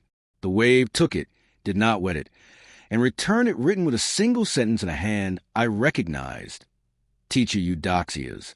It read, "Some doors only open when you cannot name them." Leah read it, smiled with her eyes, and tucked the page into the lining of her coat where, I had learned, she kept the important borrowed things until it was time to give them back to their true owners. We crossed the dunes. On the other side lay a path paved with slices, small rounds cut from fallen trunks, their rings visible, their stories plain. Step on one, and you felt the year remembered. Dry summers, wet springs, insect feasts, lightning that introduced itself and left without forwarding address. Leah took the lead, the path obliged by being just wide enough for her pace. We walked an hour that was not an hour. Birds watched us with the intentness of people who had been told a rumor they could not afford to repeat inaccurately. The pines made cathedral out of ordinary. The wind didn't push. It escorted. We came to a clearing. In it stood a house that had chosen to be a house rather than remain a story about one. Not big, not grand, but right. Its porch had held chairs, and its chairs had held decisions. Smoke curled from a pipe that was not a chimney, but remembered one. On the door, carved shallow and clean, a single rune that the mountain had taught us to understand but never to translate. Keep. Who lives here? I asked. The person who cures promises a fever, Demas said, if she is a home. The door opened before we knocked. A woman stood there, her hair gray like weather that refuses to choose a mood. She wore an apron dusted with flour that smelled like forest, and behind her the house exhaled the breath of a loaf you're allowed to tear with your hands. "You're late," she said, not unkindly, not kindly, and the Wind sisters have been touching throats they shouldn't. Leah inclined her head, guilty, not sorry. The woman's eyes flicked to the thread between Leah's hands, the living palm and the ghost hand holding either end. Her eyebrows twitched the way bridges twitch before a caravan crosses. "Ah," she said, acknowledging both the price and prize. "Then come in. I have tea that knows how to talk to stubborn vows, and a clock that believes it remembers you." Inside, the house kept the temperature of decisions that had been paid for. Shelves held jars of things that were not spices and not medicine, but somewhere honorable between. The table had the good scratches. A small wooden clock ticked without seeking approval. I recognized the tick. It was a mountain's pace, cheaply imitated but sincerely meant. The house heard my recognition and preened a little. "I'm Kezia," the woman said, tying her apron tighter. "I keep promises from breaking their owners." "You," she nodded at Leah, "keep a promise, oh try." She can't speak. I blurted, because sometimes you say the least helpful truth first. Kezia raised an eyebrow that recycled disapproval into, somehow, a blessing. "No one who matters speaks where it counts," she said. "We use other tools." She set 3 cups on the table, 4 for the clock. The tea was dark and convincing. Demas inhaled, exhaled gratitude. Leah warmed her hands on the cup without drinking. The sisters took a portion of her silence. I said, "So they'd give it back after Dora asked." Kezia snorted without unkindness. "They'll give back what they took, and a bruise shaped like lesson. Meanwhile," she turned to Leah, "you'll need a voice for small work. Here." From a drawer she brought a small object wrapped in old linen, bone and copper. A flute, not Demas's. Its twin or its first draft. Kezia laid it on Leah's palm. The frost rune on Leah's wrist brightened, then subsided. "Don't blow," Kezia said. "Listen, let it remember you. Then the house will obey you when you ask it to bring back a word." Leah nodded, set the flute to her mouth, and did not breathe. The room thickened with almost sound. The clock on the shelf straightened its shoulders. "What's the price?" I asked, reflex becoming ritual. Kezia tilted her head the way owls pretend not to be human. "We will take from you what you claim to despise and what you secretly use as a knife." She looked at Demas. "And you will stop polishing that one memory to spend it in every market." To me, "And you will forgive the coin for being a sound and not a miracle." The tea cooled in the right amount of time. We drank. The clock agreed with us. Outside, the wind rested from its appointment and went to find laundry to encourage elsewhere. "Rest here tonight," Kezia said. "In the morning, the door will ask. You will know it by your knuckles. And if we can't pay?" I asked. "Then you will leave with your debt enrolled in you," she said. "But I don't keep ledgers. I keep people upright." Leah lowered the flute. She had learned how to turn it into a listening. She put 2 fingers on the table. "Not to thank you from childhood. A newer code. I'm ready to carry whatever doesn't kill us, and some of what does." Kezia nodded, as if she'd waited all day for that sentence to arrive in the room under any guise. We slept in beds that remembered the size of truer versions of us. The clock watched, practiced compassion by keeping poor time in the dark, so we could dream longer. The sisters' frost cooled the window glass and left a lace that predicted weather and also decisions. In the morning, I woke with my knuckles aching. The door had already found us. I woke with my knuckles aching, as if I had been knocking on doors all night in a dream that charged admission. The ache was even in both hands, mine and the memory of the one Leah didn't have. The house knew. Kezia knew. The clock on her shelf ticked with conspirators' patience, losing a second on purpose, so we could find one we had misplaced. Kezia set bread on the table that tasted like pine and thunder. "The door is already here," she said, pouring tea. "It always is when people say tomorrow." "What do we pay?" I asked, because ferrymen had trained me into a kind of usefulness that looks like worry. "The thing you use to pretend you're brave," Kezia said mildly. "For him," she nodded at Demas, "that means polishing less and carrying more. For you," she flicked a glance at Wade my throat, "it means letting your questions walk ahead and your fear walk beside. And for her," she turned to Leah, "it means keeping the vow awake without shaking it to death." Leah touched the bone and copper flute to her lips and didn't blow. The room filled with the almost sound that taught Wood to remember being a tree. The frost print the Wind sisters had left at her throat cooled a degree, as if persuaded by breakfast. The door was not the front door. It was the pantry. Kezia opened it. Shelves, jars, quiet. Then she twisted the latch the wrong way with a finger that had made more dough than bargains, and the pantry's back resolved into a surface that wasn't surface, a shade thinner than darkness. I had expected stone, fog, sea. What arrived was a smell, iron dust, old rain, the cotton breath of laundry dry in alleys. Cities have their own vows, Kezia said. Some promise to be loud, some to be new. This one promised to stand.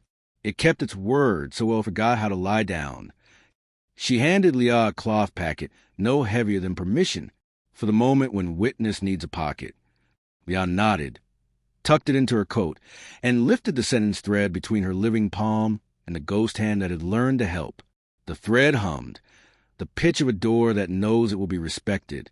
We stepped through the pantry, and the house did what good homes do. It pretended not to panic while its people left. The passage did not ask for eyes, but we used them anyway. Demas kept one hand on the wall the way a man keeps one word in reserve.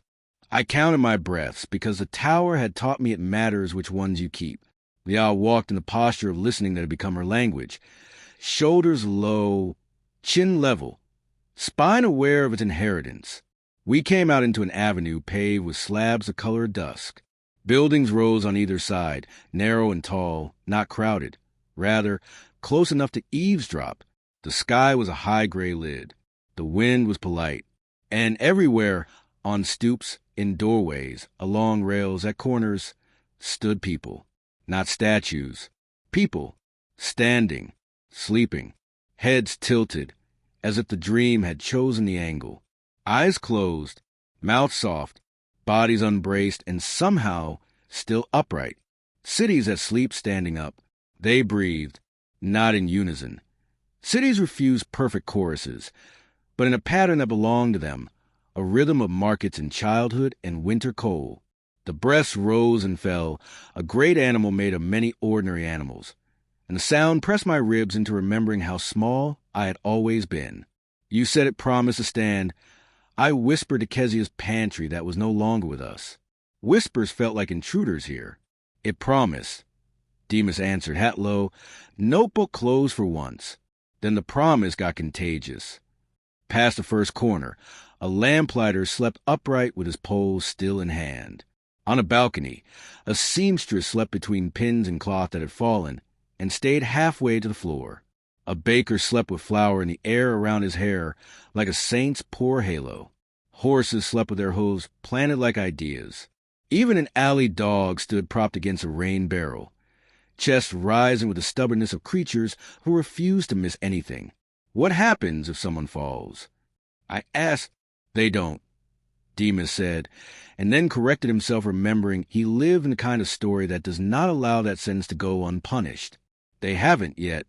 Leah moved among them as one moves through a crowded sanctuary, near enough to share warmth, far enough not to alter anyone's prayer. When she touched the stoop post, the runes under her skin brightened, and the post answered with a shiver of grain. The city recognized her the way, well, water recognizes certain lips, with relief. A street clock ticked into our hearing, a tall iron spine with a face that was all hand, no numbers. Its single hand pointed nowhere and to every corner at once. It made a sound like seams being let out. The clock that runs backward had trained me. I glanced at its shadow instead of its truth.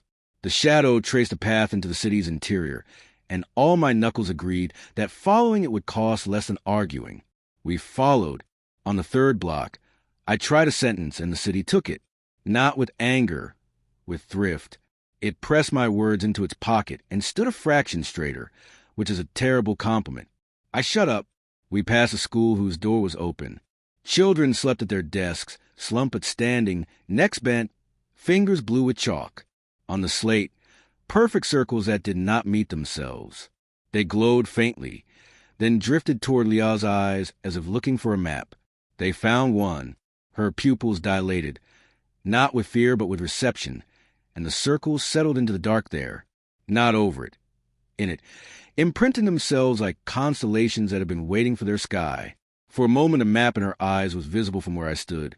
Rings inside rings, corridors folding, a procession of paths that wanted to be carried by a person, not by paper. You are their atlas, Demas said softly. Part of them, at least.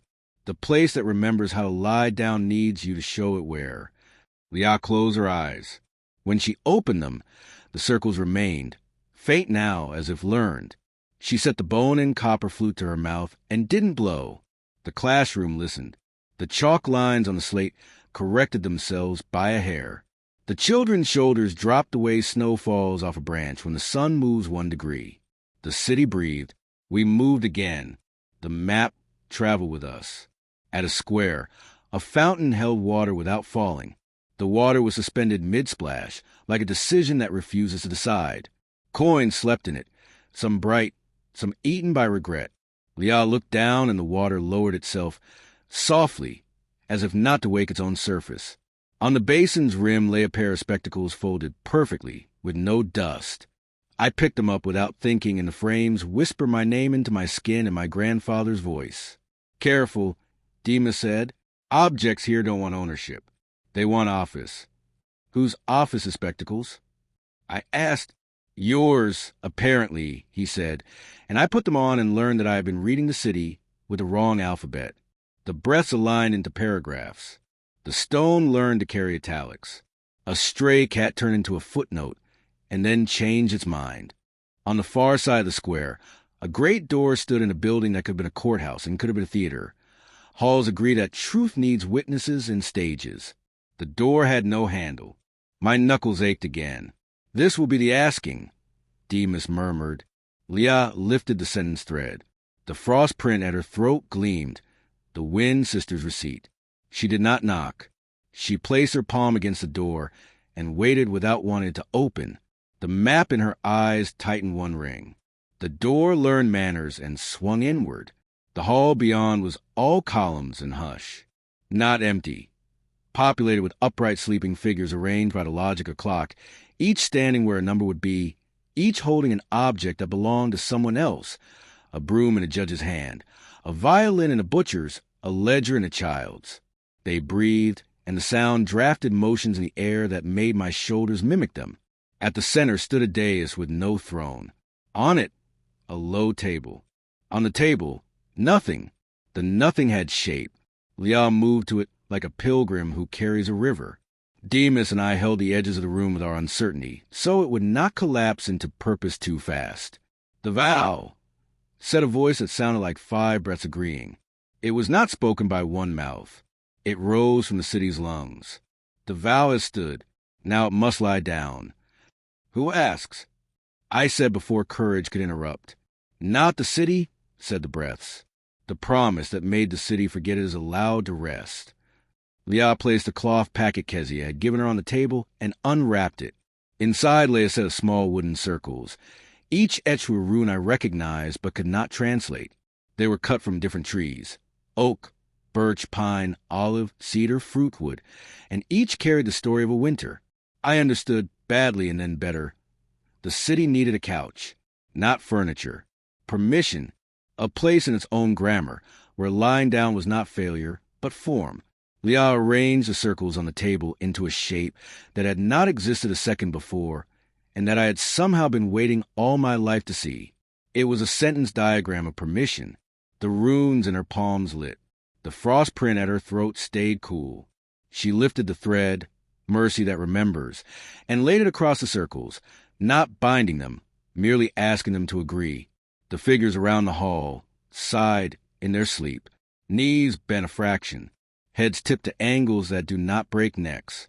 Somewhere deep in the building a hinge that had been carrying bitterness for decades exhaled.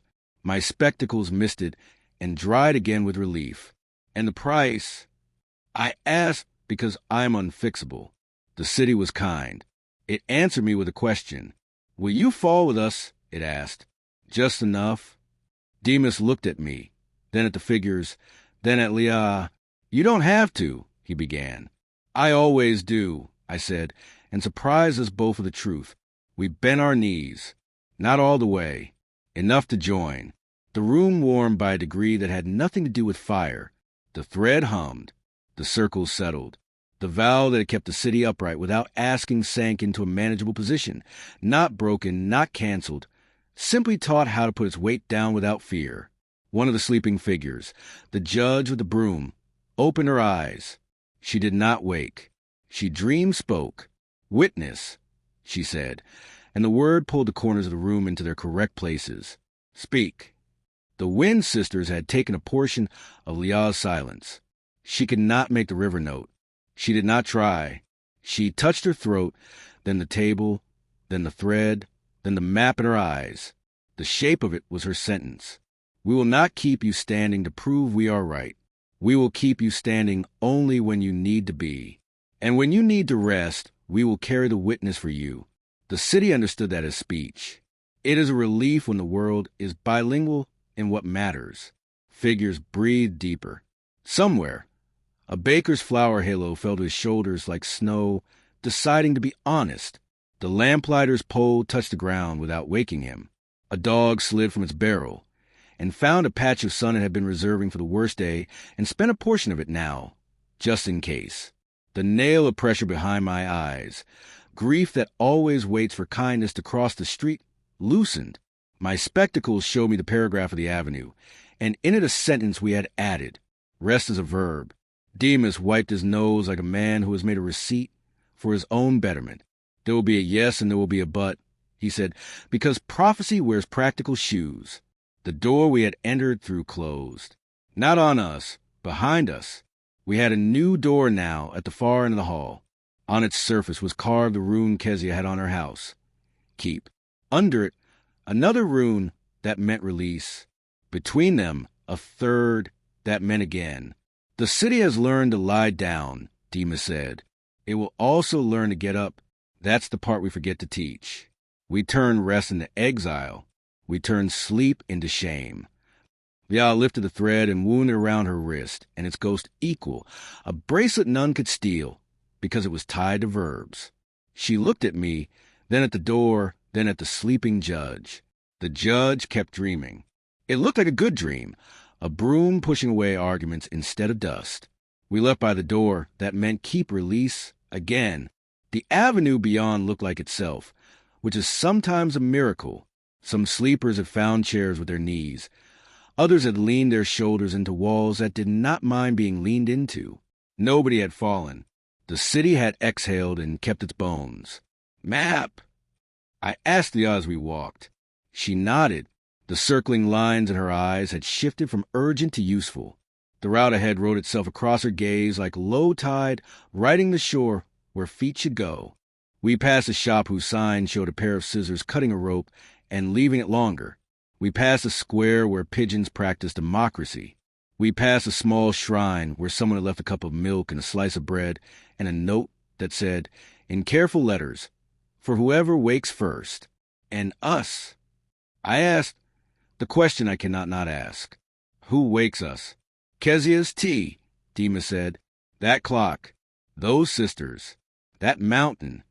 He pointed somewhere that wasn't direction and hit all of them anyway. Then he stopped and looked at Lia with something like formal respect. And her. We reached the edge of the city where streets taper into guesses.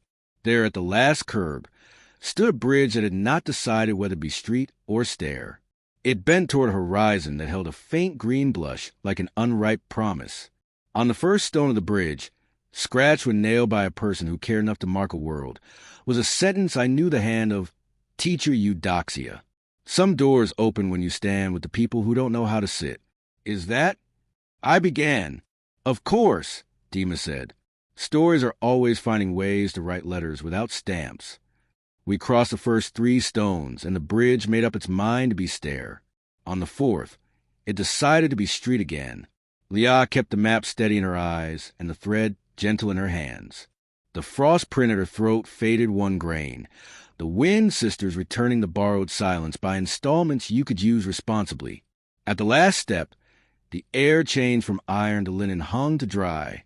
The city behind us murmured in its sleep, and did not need us to prove anything anymore. I turned and raised my hand anyway.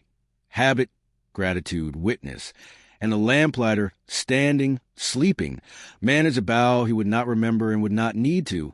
Ahead, the hill unraveled into a line of poles strung with glass bells that would ring even in windless weather.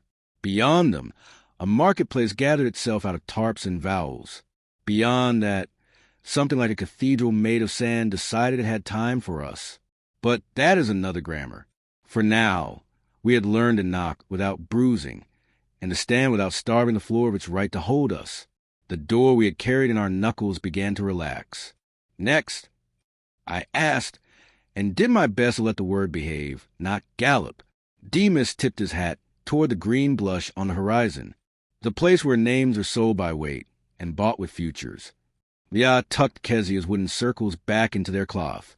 She touched my sleeve twice. Thank you. And once, steady, and once more, again. We went down into the city that had learned to lie down, and it did not resent us for leaving. It had its own work now, and so did we. The hill spilled us down into air that smelled of chalk, fennel, and the sting of ink when you poured too much on one page. Glass bells strung along poles rang softly, though there was no wind, each tone a syllable that didn't belong to any word I knew. They chimed in pairs, then in trios and alone, as if rehearsing sentences that would never be spoken. Beyond the bells, tarps unfurled into awnings, and stalls crowded one another the way teeth crowd a mouth that's too small for what it wants to say. The ground was packed sand, darkened by spilled broth and the patience of footsteps. Voices, hundreds, rose in patterns, bargaining, pleading, laughing, threatening. But none of them spoke ordinary wares. They spoke names. 2 syllables, good as new, never worn, called one merchant, holding a tray where letters glittered like beetle shells. Family name, old but sturdy, crooned another, lifting a coil of rope where each knot bore a different surname, strong enough to tie down your descendants. Children darted between the stalls carrying baskets that glowed faintly. When you peered inside, you saw your own nickname, scratch fan on the bottom, waiting to be stolen or returned. This was not metaphor. This was commerce. The market of names. Leah paused at the threshold. The thread stretched between her palms, humming at a cautious pitch. Her eyes, still carrying the faint constellations of the city's map, flickered. The runes under her skin dimmed, wary of this place. Demas removed his hat and held it to his chest like a shield. Here, he muttered, every syllable costs twice, once to buy, once to wear. And if you lose your receipt, you lose yourself. I adjusted the spectacles the city had given me. Through their lenses, the stalls brightened into paragraphs. Each merchant wasn't merchant at all, but a verb disguised as a person. Bind, borrow, rename, forget. What do they want from us? I asked. Names, obviously, Demas said, but not always ours. Sometimes they take the name of your anger, sometimes the name of your grief, sometimes the name of the thing you thought you buried when you stopped being 12. He tilted his head, listening. And sometimes, if you're lucky, they sell you back the one you didn't know was missing. I touched my sleeve twice, steady, and stepped inside. The first stall we passed was run by a woman with no mouth, only a jaw that opened wide enough to reveal rows of letters instead of teeth. They shuffled when she laughed. On her table were jars labeled with chalk, pet names discarded. Inside, tiny sparks flickered. Pumpkin, bug, sunshine, little wolf. Some glowed warm, some hissed like insults. Leah reached toward one jar, then stopped. The frost print at her throat cooled a shade darker. She lowered her hand. The woman with letters for teeth grinned anyway, as if refusal was just another form of purchase. At the next stall, an old man sat with scales. On one plate, coins. On the other, syllables carved from bone. 3 coins for a syllable, 5 if it's rare, he rasped. Cheaper if you don't mind a name that lies. A child ahead of us traded a bronze coin for a sharp little word shaped like a knife. He clutched it to his chest and whispered it into his own ear. His shadow doubled. Careful, Demas said. Names with edges cut the tongue that says them. At the heart of the market stood a long pavilion draped in blue cloth. Beneath it, merchants dealt in given names, the ones parents choose. Some lay folded like linens. Others rattled in cages. A sign carved into driftwood swung above, way before you wear. Leah stopped here. Her hands trembled. I realized with a pinch of grief. She had never been given her own name properly. It had been laid on her, not given. She touched one of the cages, and the syllables inside quivered, hopeful. The merchant, a man whose face was blank parchment, bowed. This one has waited, he said. Would you like to weigh it? Leah shook her head gently. She lifted the thread instead. Its hum filled the stall, making the syllables rattle like coins shaken in a desperate hand. Then it quieted them, kindly. She stepped away. She doesn't need a new name, Demas whispered. She's learning to keep the one silence gave her. But the market was not only for buying. It was also for losing. In a shadowed alley, people lined up before a basin of black water. One by one, they spoke their own names into it. Each time, the water rippled and the syllables sank, never to rise again. The nameless walked away light-footed, unburdened, but with eyes that darted like startled birds. What happens to them? I asked. They wander until someone calls them something they can answer to. Demas said, and sometimes that never happens. We turned back before the basin could hear us. Near sunset, the kind of sunset that has no sun, only the color of endings, the market drum sounded. Everyone hushed. A figure climbed onto a platform at the center, cloaked, faceless, but carrying a bell made of glass. They rang at once. The sound was not a note, but a roll call. My stomach lurched as I heard my own name in it. Every version, every diminutive, every syllable anyone had ever used to point me out. They clattered together, fragile as glassware. The crowd swayed. Some names cracked and fell silent. Others grew heavier, anchoring their owners to the spot. Leah gripped the thread. The ghost hand at its end tightened. The frost marketer throat glowed briefly, warning. The bell ringer raised the instrument again. Witness, they intoned. Speak your true name, or pay. A hush fell like ash. Demas tugged his hat low, hiding his eyes. This is the market's tithe. It asks every visitor once. Answer carefully. What happens if we don't? I whispered. Then the market names you itself, he said grimly, and you'll never be free of the syllables it chooses. The bell ringer pointed first at Demas. He cleared his throat, spat into the sand, and said, I am Demas, son of debts. I am Demas, seller of borrowed words. I am Demas, who never stayed long enough to be called twice. That is my weight. That is my wear. The bell rang once, approving. His shadow shrank to its proper size. Then it was my turn. My knuckles ached. I remember my grandfather's rope rhyme, my mother's scarf too tight, the coins that had been only sound. I swallowed hard and said, I am... But the syllables stuck. My throat closed. The bell ringer tilted their head, patient. I am not finished, I stammered. I am learning. I am mistake and correction. I am... The words fell apart. The market leaned in. Then Leah stepped forward. She lifted the thread high, between her living hand and the ghost of her missing one. The hum filled the market, drowning out the bell. The runes under her skin blazed. The frost print at her throat melted. She didn't speak. She wrote in the air with her hands. He is witness. His name is not finished. Keep him unclosed. The bell froze mid-swing. The crowd exhaled. My syllables returned to me, bruised but mine. The bell ringer bowed toward Leah, acknowledging payment. Then they turned, pointed the bell at her. The silence was thunder. She touched her throat. She had no river note to give, but she held up the bone and copper flute Kezia had gifted her. She set it to her mouth and let it listen. The air bent. The market hushed.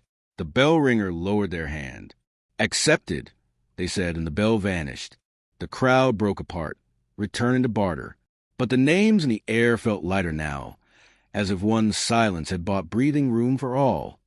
We left the market under a sky colored with endings. The tarps folded themselves. The stalls shut their syllables in jars. The bells along the poles rang out one last warning. What you keep will keep you. On the path beyond, dunes rose, pale and sharp. Between them, faint lights flickered, houses perhaps, or altars. The map in Leah's eyes rotated, its circles aligning with the new horizon. What's next? I asked, careful not to sound greedy. Demas tapped his hat. The place where even promises change their names. A valley of renamings. Leah touched my sleeve once, steady, and pointed toward the dunes. The thread hummed in her hands, ready to carry us further. We walked in the sand that spoke softly with each step, reminding us that even footprints have names, and that someone somewhere will call us by them long after we are gone. The dunes thinned into ribs, sand combed by a wind that recited without boasting. Between the ribs, pale grasses wrote their cursive on the slope. Farther on, the ground forgot how to be beach and remembered stone. We walked until the bells of the market dwindled to the size of gnats, and then to the memory of gnats. Night did not fall here. It translated. The sky kept a low green hush, as if the aurora had been folded and slipped into a pocket above the horizon. Leah led, her eyes still holding the faint constellations from the city, that quiet star map of ways and whens. The frost print at her throat, left by the wind sisters, had faded to a lace of chill you could only see when she turned her head. The valley, Demas said, tasting the word like a fruit past season. They say it was once a river with too many mouths. The land asked for one. The river refused, and the valley learned the art of renaming to keep peace with itself. I adjusted the spectacles the city had taught me to wear. Through them, the starlit dark rearranged into paragraphs. The dunes were clauses. The wind, a conjunction. Pauses settled where breath would go if the world exhaled. The valley announced itself with restraint. No cliff, no sudden rim, just a lowering of will. We came to a lip of ground, and the world thinned, sloping into a bowl of shadow where nothing grew, or, perhaps, where everything had been persuaded to practice silence. The floor was not bare. It was inscribed. Long, slow furrows crossed and recrossed each other as if a patient animal had dragged its thought back and forth for a century until thought turned into a grammar. Leah stopped at the lip, the thread between her living hand and the ghost of the other, the mercy that remembers, hummed in polite key of doors that decided to open but won't admit they were waiting. She tilted her face, listening.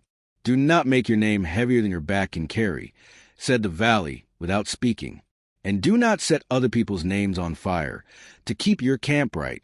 I hate this place already," Demas muttered, which is what honest men say when a place expects them to be honest.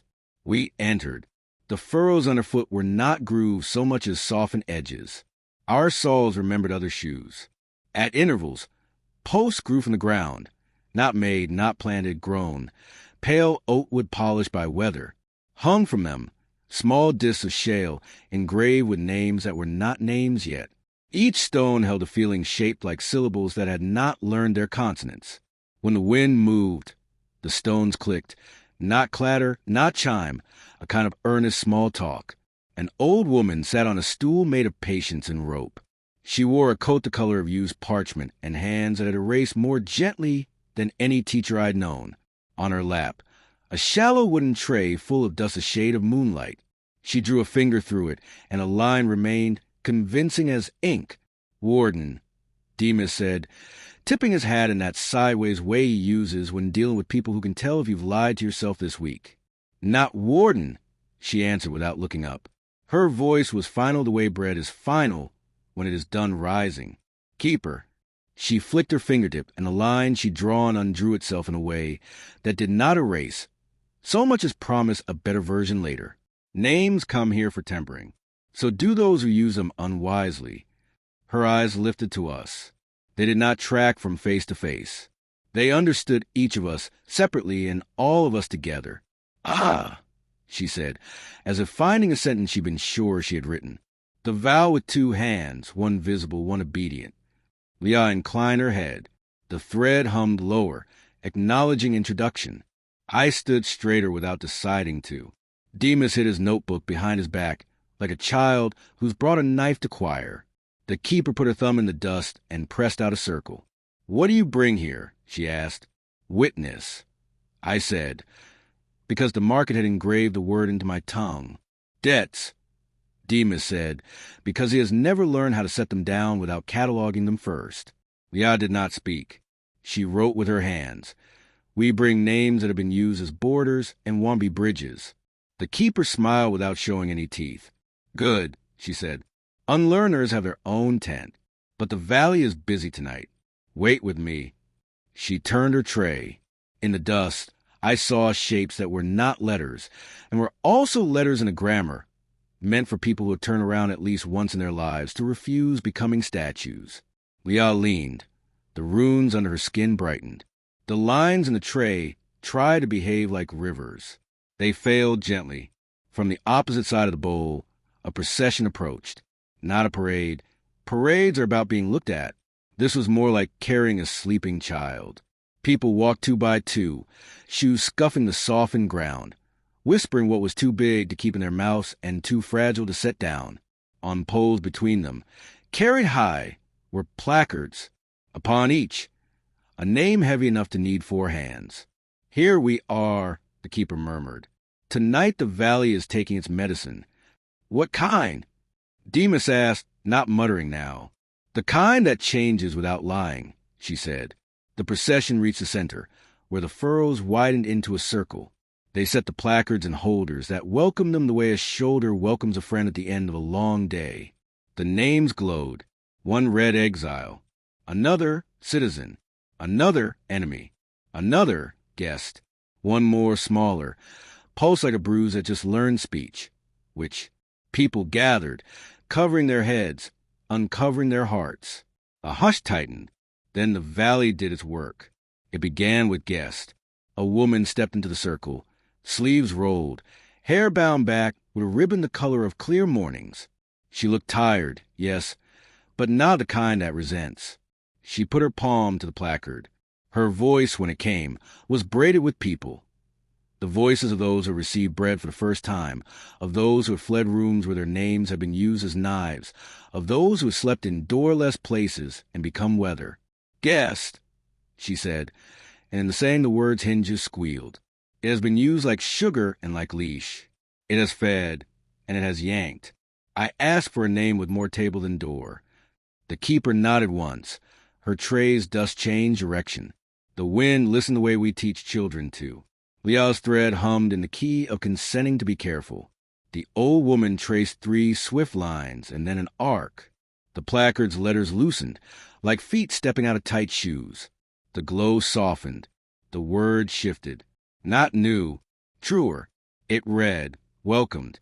The woman drew breath, and the valley breathed with her. Someone cried in the way hammocks creak when you sit down, and remember there is still a body waiting for rest. Next which, a man with the posture of someone who has said sorry too many times took that one. He set both palms to the board and shook, not with rage, with the exhaustion of being mispronounced for years. "Which," he said, and he said it like an apology he refused to own. "You have been used to erase, to drown, to burn. You are useful for those who fear other names. You are a closet that swallows grandmothers. I ask for a word that keeps the skill and breaks the chain." The keeper drew lines without glancing. She had learned this word in every century. The dust answered like music written in someone's bones. The placard softened, rearranged. It did not become healer, not here, too easy a sweetness. It became knower. The light around it steadied. At enemy, no one stepped forth. The board stood alone, heavy and embarrassed. The keeper waited. The valley waited. At last, a thin boy with a jaw still deciding its angle walked in and touched the edge, just enough to count. His voice was a reed at first, then a rope. "Enemy," he said. "We make them so our mirrors stop accusing us. We feed the word meat, and in morn we have wolves." He looked at us and didn't. I asked for a word with less costume. The dust took its time. Names like to be sure. When the keeper lifted her finger, the placard had not become small. It had become honest. The letters read, "Opponent." The light around it did not glow. It illuminated. Demas exhaled through his nose the way he does when he has to admit a place improved him. "If we had had this market when I was 17, he said, "I would have made fewer lies with my teeth." "Plenty left to mend," I said, and meant myself first. Exile waited until last, which felt like manners. Liah took a step before I could wonder. She did not take the board. She did not set both palms. She stood with her living hand held empty and her absent hand visible in the air like a readiness. "Exile," said the valley with 100 lips. "You are both wound and weapon. Say." Liah touched her throat, then the air over the board, then the mercy thread between what she has and what she does not. She wrote with her hands. You have been used to punish troops for leaving the wrong rooms. You have been used to harden those that needed softening and soften those that needed spines. You have protected and you have erased. We ask for a name that keeps the honesty of leaving without making home a jealous god. The keeper's thumb pressed a circle, then a circle within it, then another, smaller, until the dust could not hold more honesty. The board's letters wavered, as if considering a rain it could not deflect. The glow subsided. The word leaned. It did not become return. It did not become freedom. It became a way for now. I wanted to weep at the mercy of it. The boards rested. People kissed their fingers and touched the bottoms of the placards the way villagers touch saints until the paint loses its face. The names did not accept our devotions, and they did not reject them. They endured. The valley took breath again, and everything returned to the state of waiting that good rooms carry like seasoning. We have our own work, the keeper said to us, as if the valley had turned its head and asked us to carry a corner of its burden down the road. Why did you come? I mean, really? Demas opened his mouth to spend a coin of cleverness. The keeper raised an eyebrow that had no patience for minted charm. The wolf, I said, because I had learned the price of rehearsals. The chain, the clock, the vow. We keep arriving in rooms that were waiting for us. We keep paying with silences that are not ours alone. We don't know if we are mending a net or letting the sea learn new fish. Both, the keeper said, and the valley would rename your uncertainty if you let it. Leah shook her head. No, thank you, not that. She pointed instead to the shallow wooden tray. The dust had kept the shape of her last gesture, as if unwilling to forget the moment when exile learned a way for now. She traced a new sign, a spiral that unwound inward pause and unwound outward again. What does she ask? The keeper inquired, though she'd already begun to draw the answer. She asked for a word. Demas said softly, for the hand that isn't there and yet is. Not prosthesis, not miracle. The name of a bridge between a vow and its price. The tray drank the line. The dust stirred. The spiral at its center became a glyph like the shape of a harbor. You have not yet earned the right to enter. The keeper breathed on it, and the breath leveled the high places, lifted the low. Count a hand, she said. But this valley is poor with coin and rich with echoes. It can offer you another name as well, if you need to make a rope. Leon nodded. The keeper pressed 2 fingers to the dust. A second glyph sprouted from the first like a younger sibling, who knows everything, but intends to learn it anyway. Remembering mercy, she said. Between them, a hyphen only you can see. Leah cupped her living palm over the tray, and the air over the tray cupped her other hand in the exact same way. The thread hummed. The glyphs printed themselves inside the hum. I didn't see them travel along the filament, but I felt the ship of her courage shift course by a bearing we could now name. Price? I asked, because I wanted to be helpful and because I don't know how to stop. The keeper scraped the tray smooth with a single, tender sweep. You will have to let the world call you by the wrong name long enough for it to learn the right one, she said. You will have to forgive it and correct it. Sometimes in that order, sometimes not. Demas closed his eyes and opened them again in the way of men who had decided to be teachable at least until lunch. Fair, he said. Awful. Fair. A bell sounded somewhere in the ground. Not above, not below. In. The procession dissolved without breaking. The boards remained, softened and sharpened both. People unwound toward the edges, their shoes gathering dust that clung like gentle accountability. The wind excused itself. We sat with the keeper until the bowl of the valley shadowed into its deeper vocabulary. She told us nothing we could quote. She told us everything we could practice. When we rose, the tray was bare, but the shape of what it had held warmed the air like a hand recently lifted. At the lip, she stopped us with a palm. Carefuler now, she said. Up ahead is the place where stories ask to be taller than they are, and buildings try to be made of believers. If you send your weight the wrong way, it will fall on people who never asked to carry you. The cathedral? Demas said, respectful. She nodded. Of sand. It stands when voices agree to stand together. It falls when they confuse agreement with worship. Any counsel? I asked. Arrive as if your name were unfinished, she said, and borrow nobody's thunder. They might need it back. We thanked her. Leah touched her wrist. Thank you, and also ready. And we climbed. The valley floor gave way to a long spine of country that had rehearsed, wavering and chosen not to. Dawn, or its cousin, slid its thin hand under the edge of the world and lifted. The green hush of the sky went pale. Along the ridge, we passed small shrines built of things that would not survive a storm. Paper, shells, dry grass braided into words. People had left them on purpose anyway. Leah paused at one where a child's scrawl said, "Please rename my fear to something I can carry." She touched the thread to it.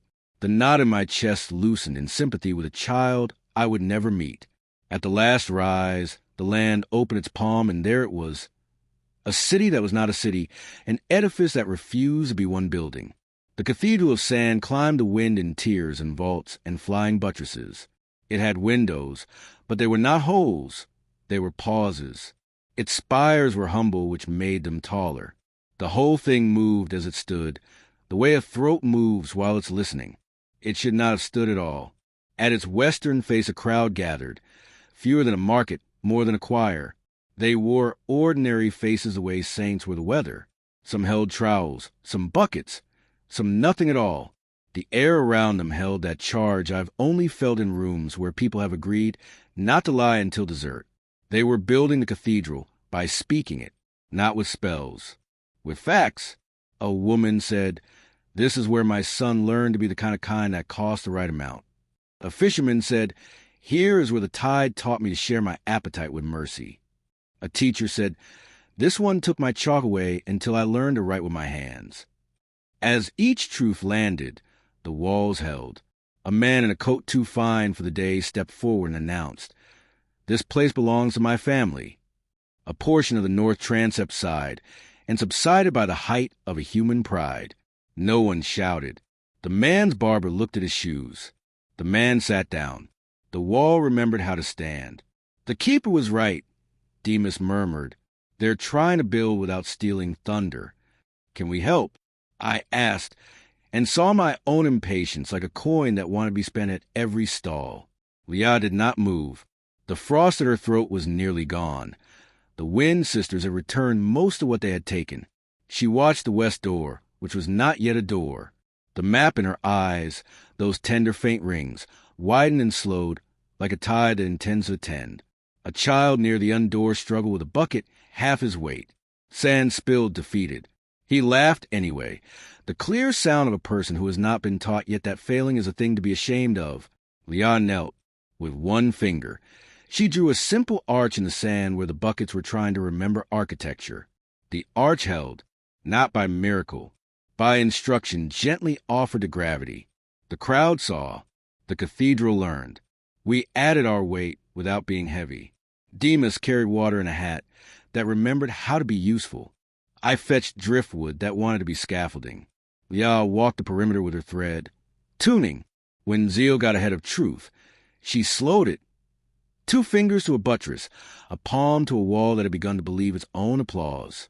When humility forgot its spine, she lent it one, a coil of songless air that gave the sand a backbone, and then let go. By noon that wasn't. The west door existed. Not big. Big enough. It had no handle. It had a question. For whom? People answered by standing aside for each other. The door remained. Kezia's counsel came back like a friend. Arrive as if your name were unfinished. We did. The cathedral forgave us everything we had not yet learned to be ashamed of. Near the nave, I found a small alcove dedicated to something without a plaque. A man sat there, palms open, face full of long violence that had learned to stop rehearsing itself. He was emptying the word enemy out of his pockets by handfuls and turning it into opponent, then into neighbor, then letting the remaining pebbles roll away without calling them lessons. I left him a piece of bread. He did not look up. The wall behind him stood taller. Demas, who insults himself for sport only on Fridays, carried his shovel like a baton and refused to conduct. He was quiet for an hour. The cathedral paid him the respect of not making a fuss about it. Leah found the crossing. At the place where knave intends to be knave and transept intends to argue, She laid the thread from her living palm to the ghost hand's grip and pulled gently. The air flexed. The rib vault above us adopted the memory of an oak grove. We stood under wood that wasn't wood and stone that wasn't stone and faith that wasn't faith. It was practice. Then the wind changed. Not a storm. A rumor. Somewhere to the east, someone was telling a story too tall for the rafters, and the rafters were listening in that dangerous way wood listens when it wants to be loved. The south aisle trembled. A section of clear story turned brittle with flattery. Hold. Demesis to no one, to everyone. The crowd quieted, as if trying to make room in the air for Leah's river note. She had no note to give. The Wind Sisters, complicated in their kindness, had not returned that part yet. She touched her throat, steady, and I felt the ache in my own, the ache of a word that must not be said yet. So she borrowed a tool. Kezia's bone and copper flute lay against her palm, like a listening made visible. Leah lifted it, did not blow, and listened toward the failing wall. What she heard, we heard secondhand. Someone outside the valley saying, "This cathedral is mine," because I had the idea of people being better first. The wall convexed toward collapse. Leah put the thread against the flute, bridge to bridge, and drew a single silent line across the air above our heads, from south to north. The sound that wasn't sound taught the sand how to remember its own weight without borrowing ours. The south aisle sobered. The clear story decided to be sky again instead of praise. The rumor failed to recruit. Somewhere beyond the dunes, a man with a fine coat found his words drying on his tongue. He sat and thought about rain. By evening, that was kind of mercy. The Cathedral of Sand stood the way certain elders stand when they intend to remain, and also to leave on purpose when the time is right. Light entered through the pauses. Children ran in the nave without being shushed by ghosts. Someone sang, a small, steady song about bread surviving knives, and the walls listened without asking for applause. We did not consecrate it. We let it keep its work. At the west door, the keeper from the valley waited, as if distance had said you first to her and stepped aside. "Good," she said, which is the highest praise some places can receive. "Now you can leave before you begin to believe you built alone." "We wouldn't." I began. "You would," she said, and smiled as tenderly as a clinic. "All builders do. That's why cities need to lie down and wake up. Which way will you go?" Demas tipped his hat toward a strip of dusk where the ground fell into the suggestion of road. "Toward the pocket where storms sleep," he said. "We have an appointment with a man who carries weather. The one with thunder in his seams," the keeper said. "Tell him the valley, renamed warning to invitation with edges. See if he can carry that in his pocket without hurting his thigh." "We'll try," I said. Leah touched the west door with the back of her fingers. The way you touch a person's cheek when you mean to thank them for a word they never said. The door hummed exactly once, the same note the mountain stone had used when it recognized its reader.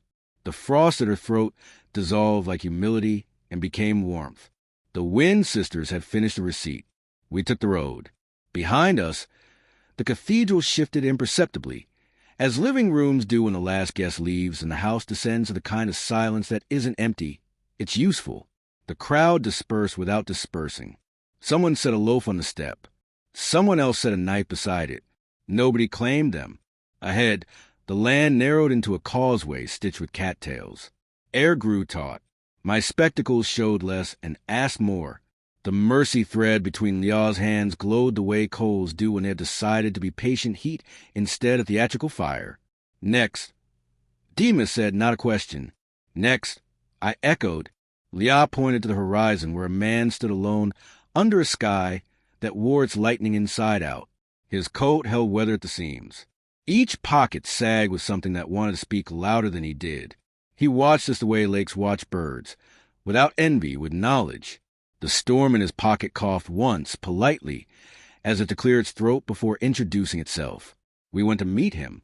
The causeway ran straight as a vowel, narrow as gilt, flanked by water that neither flowed nor stilled.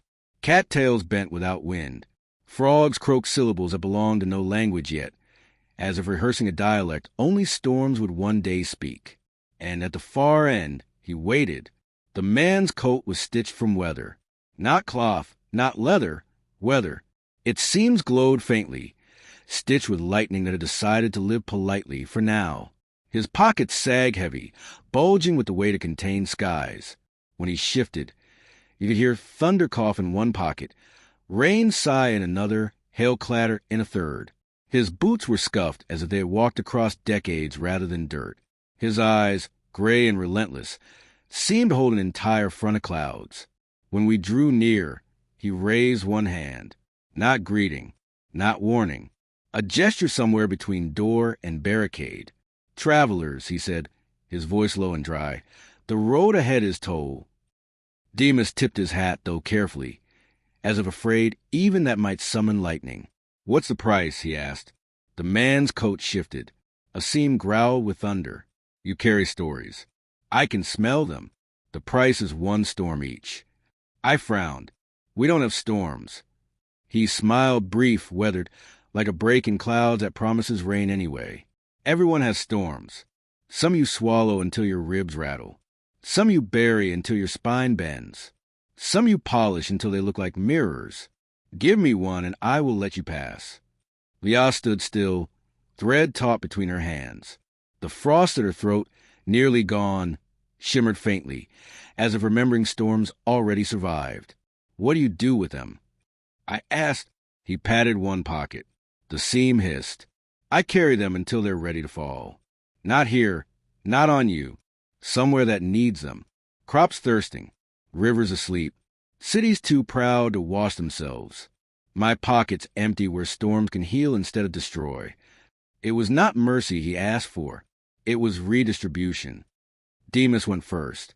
He removed his hat and held it against his chest. His voice was softer than usual, a confession pressed flat. "When I was 15, my father left me his debts. I swore I'd outrun them. But the truth is, I let them chase me. Every deal I struck was thunder in disguise. Every bargain I wrote was lightning I pretended was penmanship. That's my storm." The man reached out. From Demas's chest rose a small, dense cloud, black as ink spilled on ledger paper. It drifted into the waiting pocket. The seams sighed with relief. Demas staggered, lighter but ashamed, as if losing the storm and admitting he had carried it all. Next was me. My knuckles ached. I thought of rope rhymes, of coins that clattered without value, of names I had failed to say when they mattered. I swallowed, and the taste was iron. "My storm," I said, "is the silence I never broke when breaking it might have saved someone. I buried it under explanations. It still rattles." The man extended his hand. From my throat rose a storm shaped like swallowed shouts, lightning crooked with regret. It coiled into his pocket, joining the choir of weather. I gasped, emptied, yes, but also echoing. My ribs felt hollow, as if they had lost their tenants. Then Leah stepped forward. Her silence was not absence. It was weapon, vow, inheritance. She touched her throat, then the thread, then the ghost hand. She wrote with her hands. "My storm is a note I can no longer sing." The man's eyes softened. He reached, but nothing left her. The frost at her throat glimmered, then steadied. The storm did not rise. He frowned. "Why does it not come?" Demas shifted uneasily. "Because it isn't just hers. The Wind Sisters took it. It's not a storm to be carried. It's a debt waiting for return." The man considered. Then he pressed his palm gently over Leah's throat, not to silence, but to feel. His coat seems rustled like rain on tin. "Yes," he said, "this one belongs elsewhere. Keep it until it can fall where it must." He withdrew, hands sparking faintly. "Then pay another price. Not a storm. A vow." Leah lifted the thread. She wrote, "If I cannot give you a storm, I will give you its absence. Carry it as a warning." The man nodded. One of his pockets, lighter than the others, filled suddenly with a hush so complete it trembled. He staggered a step, as though even emptiness weighed. "Paid," he said. We thought the toll done. But the man's coat shifted, and one pocket bulged violently. He groaned, clutching it. "This storm is too heavy," he rasped. "I cannot carry it longer." Lightning leaped from the seam, arcing into the cattails. Thunder rolled, shaking the causeway. The water on either side rippled, then rose. "What storm is it?" I shouted. Not mine, he gasped. A storm the gods refuse to claim. It grows heavier each century. It will break me if I do not give it to another pocket. The air cracked open. Rain hissed down though the sky above stayed dry. The cattails bent as if in prayer. Leah stepped forward, thread glowing bright. She pointed to herself. No. Demas barked. You can't carry that. But Leah's eyes, still circled with a faint map from the sleeping city, were steady. She wrote, It is already mine. I lost a hand to bind it once. I can carry the memory until it knows where to fall. The man stared, recognition dawning. The vow keeper, he whispered. The one who bound the wolf. He opened his coat. The seam ripped. From the pocket burst a storm vast and terrible. Black clouds veined with fire. Winds that shrieked like betrayed oaths. Rain that fell as shards of glass. It roared toward her. She raised the thread both hands, living in ghost, and caught it. The storm hit like an ocean dropped sideways. The thread quivered, glowed, strained. The frost mark at her throat flared white-hot, searing. Her knees buckled, but the storm did not escape. It coiled around her, pressing, screaming. The ghost hand clenched, steady. The living hand shook, but held. The thread hummed at a pitch that cracked stone. And slowly, impossibly, the storm bent. It folded into the thread, wound tight, compressed until it was no bigger than a knot of light. She pressed it against her chest. It sank into her, a second pulse beneath her ribs. The sky above cleared. The causeway steadied. The man's coat hung lighter, seemed sighing in relief. He fell to one knee, panting. You carried what even gods refused, he said. Then the road is yours. But beware, that storm will not sleep forever. One day it will demand to fall, and when it does, the world will change. Leah bowed her head. The knot of storm glimmered faintly beneath her skin. We passed him. The cattails swayed in silence. The water stilled, but its reflection showed lightning still flickering in her chest. Demas muttered, We paid too much. I said nothing. My knuckles ached, as if rehearsing for the door that storm would one day break. Beyond the causeway, the land rose again, steep and jagged, cliffs stacked like arguments. At their peak, faint ruins gleamed. Arches, pillars, the husks of halls that once tried to outlast prophecy. The map in Leah's eyes shifted, aligning with the ruins. The thread in her hands hummed, eager. The next place, I asked, voice dry. Demas nodded grimly. The halls of broken thrones. And behind us, far on the causeway, the man with storms in his pocket stood watching, lighter now but emptier, his coat whispering thanks and thunder. The climb turned our breath into small coins we kept spending, the path ribboned between ribs of stone that remembered having been lifted by something enormous, then set down again with reluctant care. Wind combed the scrub in one direction. Shadows combed it back. From the ridge we saw them, those pale carcasses of pride scattered along the crest. Arches without doors, staircases that arrived in no room, towers that had forgotten what height was for. Sun moved over them like a hand feeling for a pulse. The halls of broken thrones, Demas said, resting both palms on the head of his walking stick, hat low, voice a shade softer than mockery and a shade harder than prayer. People built seats to be taller than their truths. The wind moved through and remembered other work. Leah paused where the path narrowed, the thread between her living hand and the ghost hand humming a pitch that told stone we were listening. The faint circles in her eyes, the lazy orbit of the city's map, aligned themselves to the ruins the way water shapes itself to a cup. Under her collarbone, where the bow knot of storm had sunk, something flickered, a lightning breath that didn't need sky. No gates waited. Just a threshold everybody had agreed to step over centuries ago, and then forgotten how to apologize to. We crossed it because that is what thresholds ask, and because the road behind us had learned to look like a choice only after we left it. The first hall was a nave of air. Pillars held nothing but their own obligations. On either side, pedestals without statues. Where a dais might have been, a shallow dish of stone the size of an orchard pond, dry, cracked, and rimmed with carvings too tired to boast. In its center, a throne. Calling it a throne was generous. It was a suggestion of one, the way a scar suggests a blade. The back had split into a lightning fork. One arm had fallen and stayed where it fell out of obedience to gravity and spite. The seat bowed as if ashamed of what it had held. I didn't mean to look directly at it. My eyes found it anyway. The object had the gravity of a lie that had hired a cathedral to make itself plausible. "Do not bow," Demas murmured, "and do not look away like it's a mirror. Thrones feed on both." "What do they feed with?" I asked. "Spines," he said, not smiling. Leah stepped wide of the dais. Her silence thickened into a temperature. She didn't touch the stone bowl, but the dust along its rim raised itself as if every grain wanted to be counted for once by someone who would not spend it. A whisper skated the inside of my ear, without using sound. "Name me," said the throne. I have been named so many things by mouths that needed me to be other things. "Name me true." I swallowed. Chair that forgot the ground.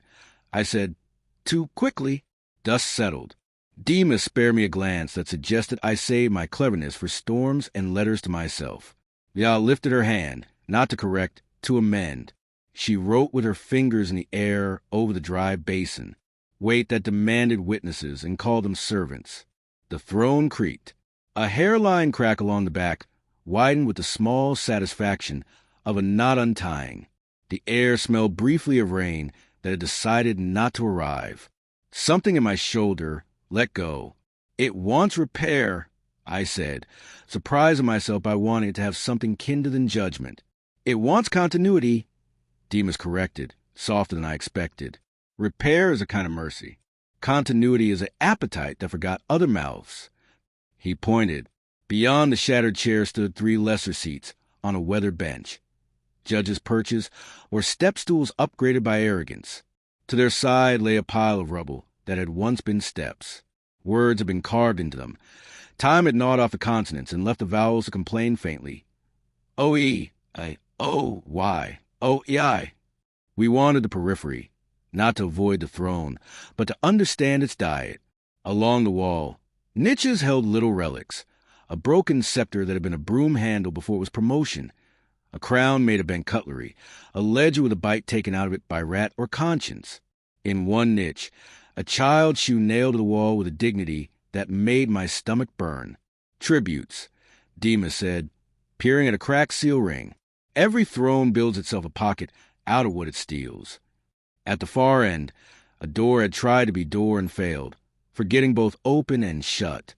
Through its frame we could see another hall, a twin broken differently. The air there was colder. Some thrones prefer their meals chilled. Leah returned to the stone dish. She traced its rim with the back of her fingers, a courtesy offered to emptiness. The thread hummed. The subtle lightning under her skin, the storm knot, tightened as if tasting old thunder lodged in the walls. "Price?" I asked, because I wanted to know it before it knew me. "We will be asked to sit," Demas said, and the blood left my face in a professional manner. "Refusal will be taken as treason. Acceptance as confirmation. Either way, the room will try to learn us by how we bend our knees." "Then we don't sit," I said. "Most don't," Demas said, and still. He didn't finish. The throne finished for him. It shifted its weight on its pedestal the way predators pretend not to itch. One of you knows how to bind without breaking. The voice was not ours and used our mouths anyway. "Come sit not as owner. Sit as hinge. Let me learn your patience." Leah's eyes did not narrow. She doesn't use her face to warn. She uses posture. Her spine adjusted a centimeter, and I could feel the entire hall's memory of obedience change temperature. She did not climb. She did not approach. She made a gesture to me. 2 fingers, steady, 1 finger, remember, palm flat. "No. I can speak." I began uselessly. "We will," Demas said, and to my shock he walked to the basin, stepped inside, and sat on the rim with his back to the throne, facing us. It was not defiance. It was sincerity arranged improperly. "Tell," he said, opening his notebook not to write, but to weigh, as if measuring what a page could carry of a room like this. I took my seat beside him, boots in the dust, the high chair behind us breathing embarrassment. Leah remained standing, living hand on the rim. The ghost hand's outline mirrored opposite. The thread strung lightly between them like a fine rope, where mercy learns to work. The air change key. You know when a room has been waiting to be told how to behave, and someone finally embarrasses it into honesty? It felt like that. The walls shifted the way shoulders do when someone says, "I see you," and means it. The cracked back of the throne whispered a fit of tiny stones. You refused the crown. The voice did not come from the chair alone now. The room had voted to speak. Then teach me another grammar. My spectacles, the ones the sleeping city had lent me, grew warm over the bridge of my nose. Words appeared on the stone rim under our palms. Faint as freckles. Every seat is either a height or a harbor. Choose. Leah traced the sentence with her fingertip. The thread thrummed. She wrote beneath it, "Be harbor. Learn to be sat upon without convincing the sitter they are taller than the ground." The throne shuddered. A splinter fell from his arm with the small, liberating sound of an uninvited title, leaving a business card on the way out. "That's one hall," Demas said. "There are more. Each has a trick. They'll ask us to play. We'll be polite and uncooperative." He stood. I stood. Leah touched the stone, once in a way she thanks trees.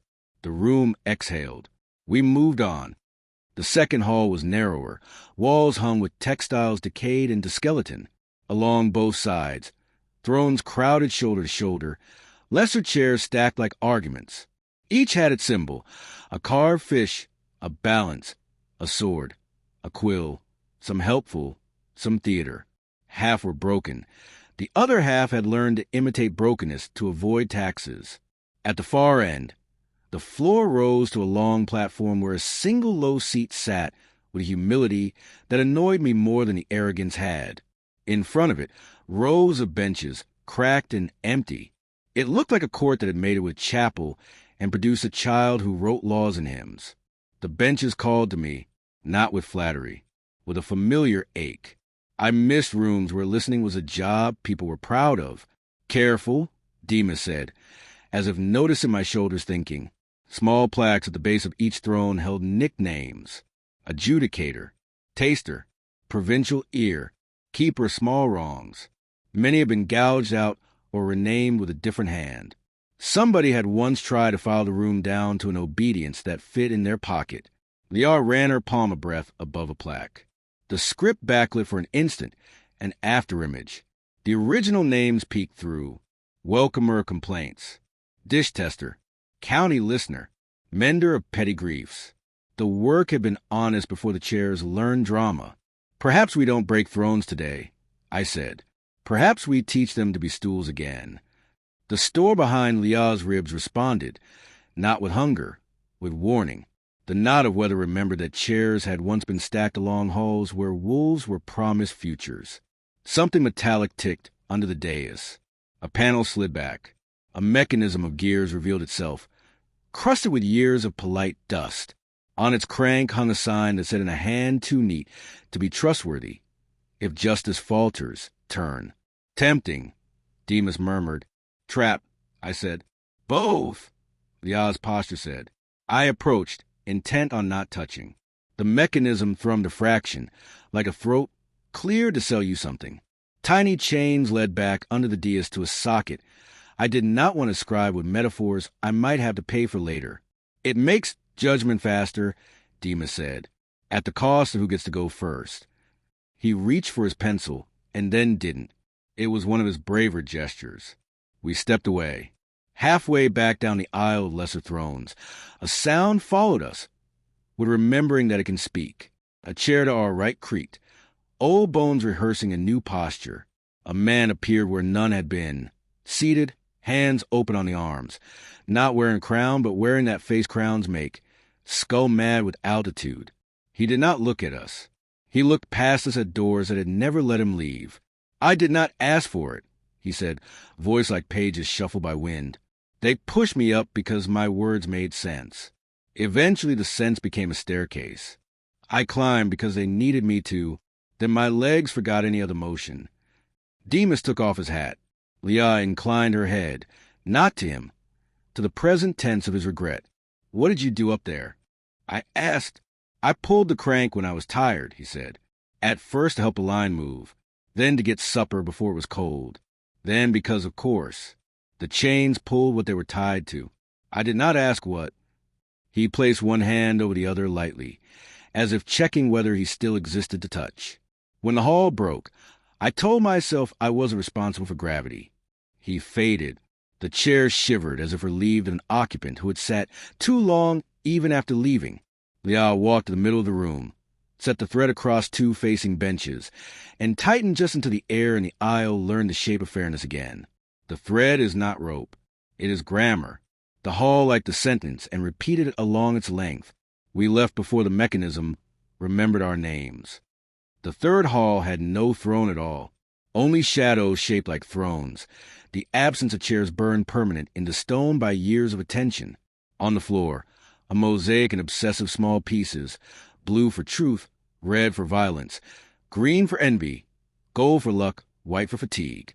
The pictures they made were unpleasant to stand inside. A king wearing another person's hands, a queen counting other people's sleep, a child holding a leash attached to history. Wind had broken the glass overhead. Sun rode its short sermon through cracks and moved on. The room waited to see whether we had brought a broom or a chant.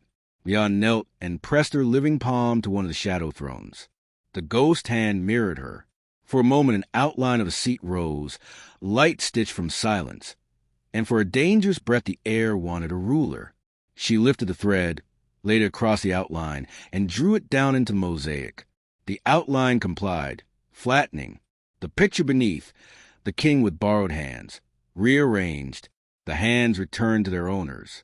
The king looked at his naked wrists and learned a fraction of a new emotion. The white of fatigue shifted in the grout and lay down where the blue of truth had been carrying too much. We did not fix the floor. We let it learn an easier version of stillness. The storm in her chest, our secret passenger, stirred, impatient.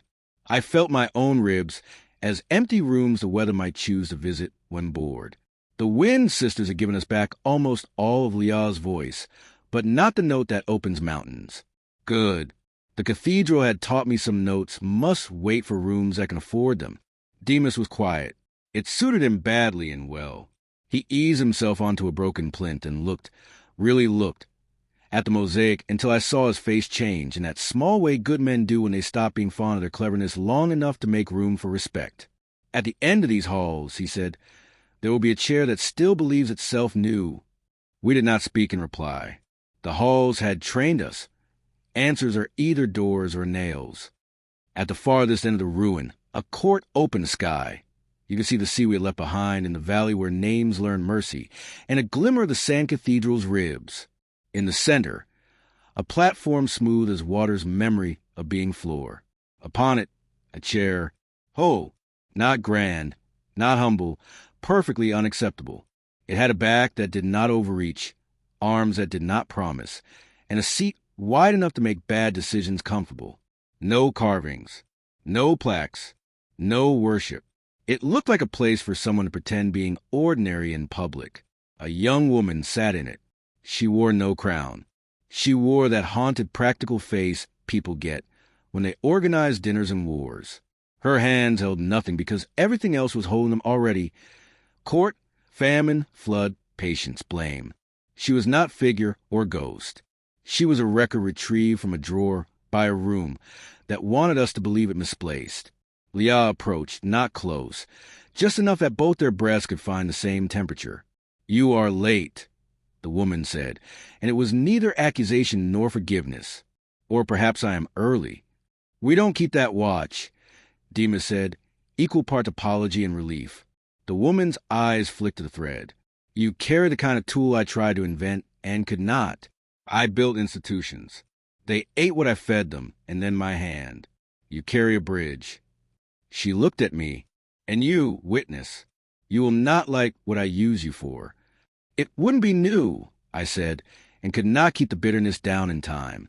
She stood then, and the chair moved a thumb's breadth backward on the platform, as if ashamed of being the height it was. The woman stepped off the dais to our level, and the room grew 1 degree more possible. I am not a queen you've heard of, she said, forestalling Demas's urge to match her to a story. I am a composite extracted by halls that need to admit we have tried. I sat until sitting made me into furniture. I rose in the seat, learned a little humility. I rose again and the hall broke its ankle arguing about whether furniture can be holy. What do you want us to do? I asked. Do not crown me, she said, and for a second the exhaustion left her face and revealed a girl who might once have stolen apples to sharpen sundaes. Do not smash my chair for theater. Put wheels on the platform. Tie a rope to it. Drag it to the edge of town and leave it for rain. Will the next town be worse? Demas asked carefully. Yes, she said, but yours will be better. Set a bench where the seat was. Then set 3 stools. Teach children to move them, depending on the conversation. When a person grows fond of one stool, ask them to carry it across the room when someone else has a heavy word. She looked at Leah. You carry a storm that is older than these stones. It has got inside your ribs to be close to your vow. When it demands to fall, use a bench, not a throne, to gather the rain. The world breaks more gently when we are sitting together. The storm in Leah brightened, as if agreeing in its sleep. She touched her throat lightly. A thin seam of frost flashed and was gone, the last of the sister's receipt dissolving. She lifted the bone-in copper flute to her mouth and didn't blow. The room leaned forward. The chair shivered politely. The platform asked no questions. Leah listened at the throne. That is an impossible sentence, but it happened. She listened at it the way doctors listen at sternums, the way carpenters listen at beams, the way old friends listen at the slowness between unpracticed apologies. The thread hummed against the wood. The chair admitted, in a voice so small even guilt suspected its sincerity. I was used to organize useful weight. I was taught to hoard. I can learn to distribute. She nodded once. She placed a thread across the arms, not binding, bridging. She drew the arc taut, then slack, then taut. 3 breaths. The wood remembered a tree. Now, I asked the woman, because some things you want told to you even after you know them. Now leave it here a night with the stars, she said. Then drag it to rain. We waited until the light changed moods twice. We did not clap. We did not write inscriptions. We did not unveil. We went looking for rope. There is always rope where history has been careless. We found a coil behind a fallen arch, its fibers oiled by use and superstition. Demas tested the braid with his forearms like the sailor he sometimes remembers to be. I looped it around the chair's legs, careful not to tie a knot that would make the wood feel owned.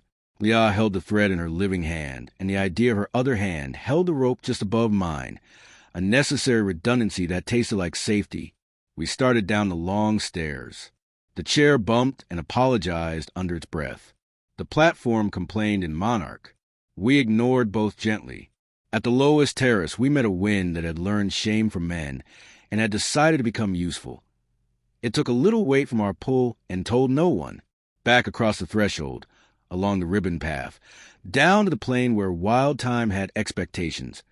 We dragged the seat the way one drags a story from a room that keeps mispronouncing itself. At the edge of a salt flat where storms go to rehearse, we stopped. Rain. I asked the sky, because by now speaking into weather had become a habit I distrusted and practiced anyway. The sky, indulgent and precise, delivered. A clean sheet of water that walked toward us without wishing to be epic. It reached the chair. It rinsed it. It soaked the platform. It filled the joints and learned their names. It found the small caves where power keeps its editors and applied humidity. We stepped back. Leah laid the thread down on the seat, a line of light, like a seam to be followed later. The bench we meant to put in the hall was not our work today. Today we watched the throne meet a weather it could not flatter. Demas took off his hat and held it at his sternum, not his head. I adjusted the spectacles on my nose. They fogged and cleared as if learning something. The storm beneath Leah's ribs thrummed once like a thought that promises to interrupt dinner. The path descended into a hollow, where sparks rose like migrating seeds. The sound met us first. Iron's patient arguments with itself, hammers consenting to the old conversation of shape, not frenzy, a measured insistence. Between strikes, anvil breath. Between breaths. The hush-hot places keep, so they don't ignite everything that wanders in with a story.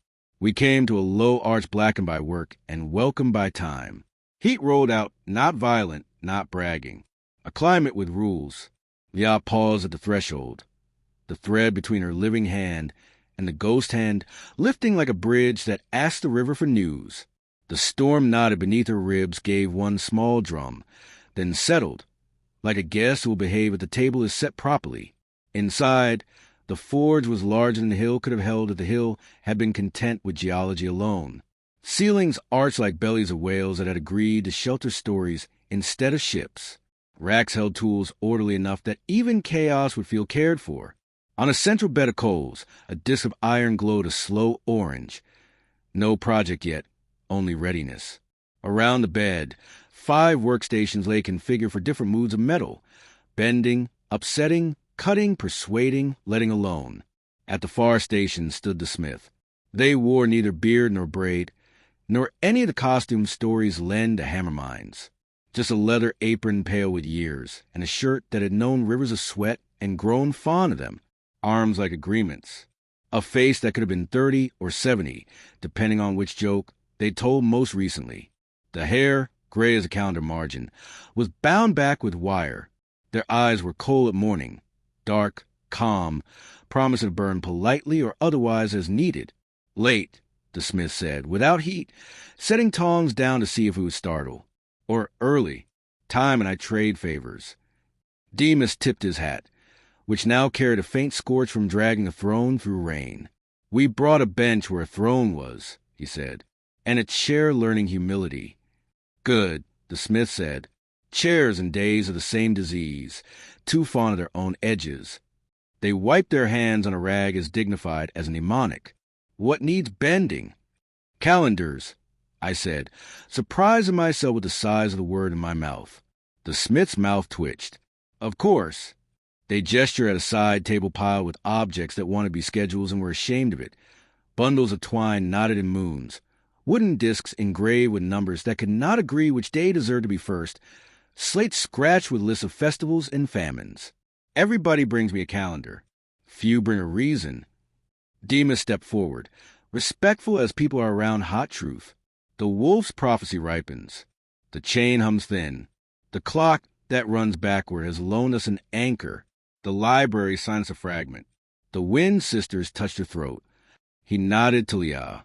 The city learned to lie down. Names learn mercy. Thrones learn bench. We need the way days meet each other not to break our hands when the door asks. The smith listened without nodding. They lit a small lantern with a flame that had no color. The anvil approved. You want a calendar that does not punish the wrong people, they said, as if we had finally chosen the right noun in a homework assignment. And one that can hold reversals without lying, I added, remembering the tower's permission. Undo without breaking faith.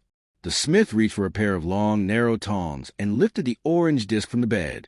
It shone like a memory you hadn't dared polish yet.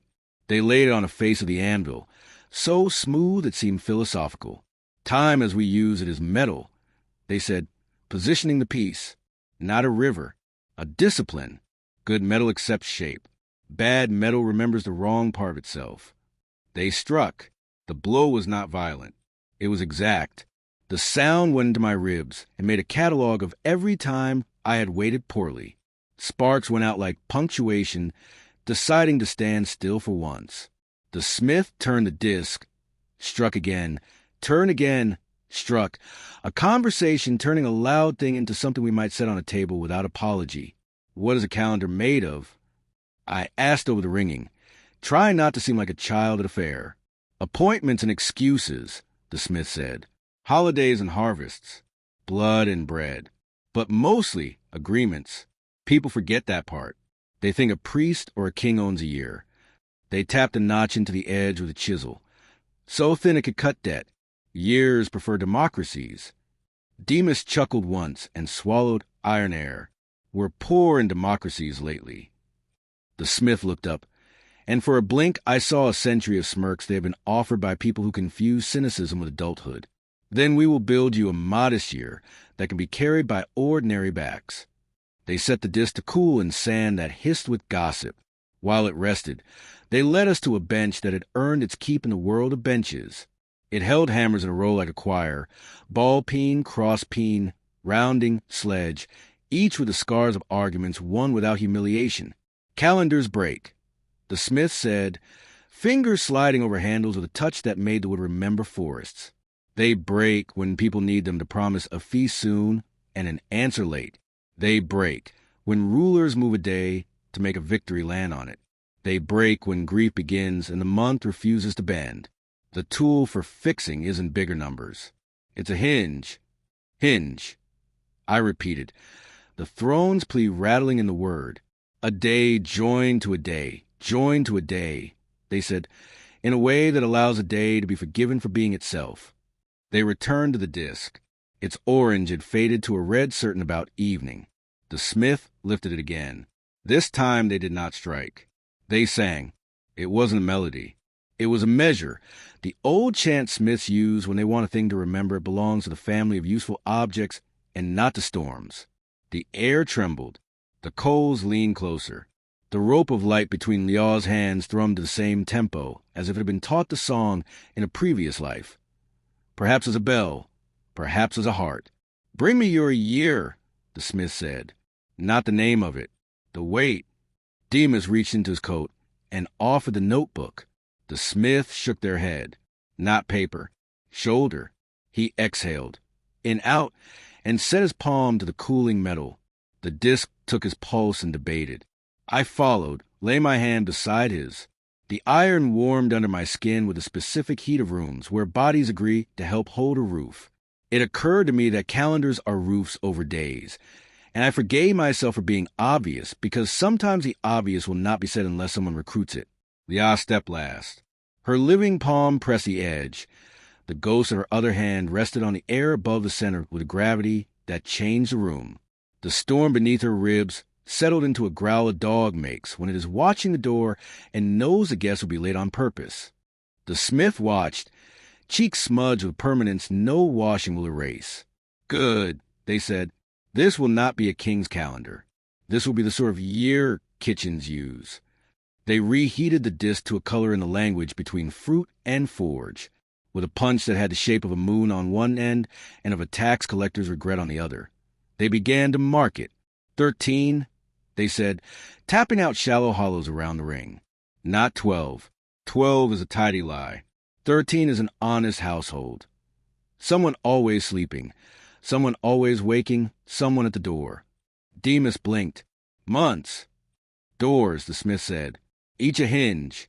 A door for planting. A door for hunger. A door for repairs.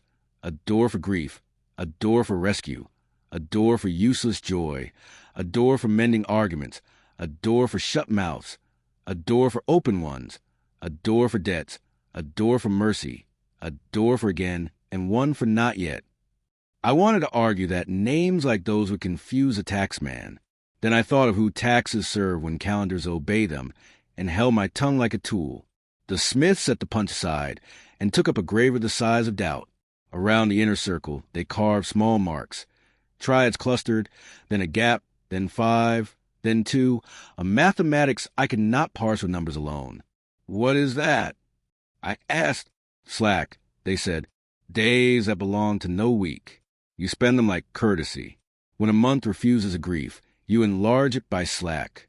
When a harvest comes early, you swing a slack into place to catch it. When a war tries to claim a holy day, you hide the holy day behind slack, and let the war celebrate itself alone. Liaw nodded, and the thread answered.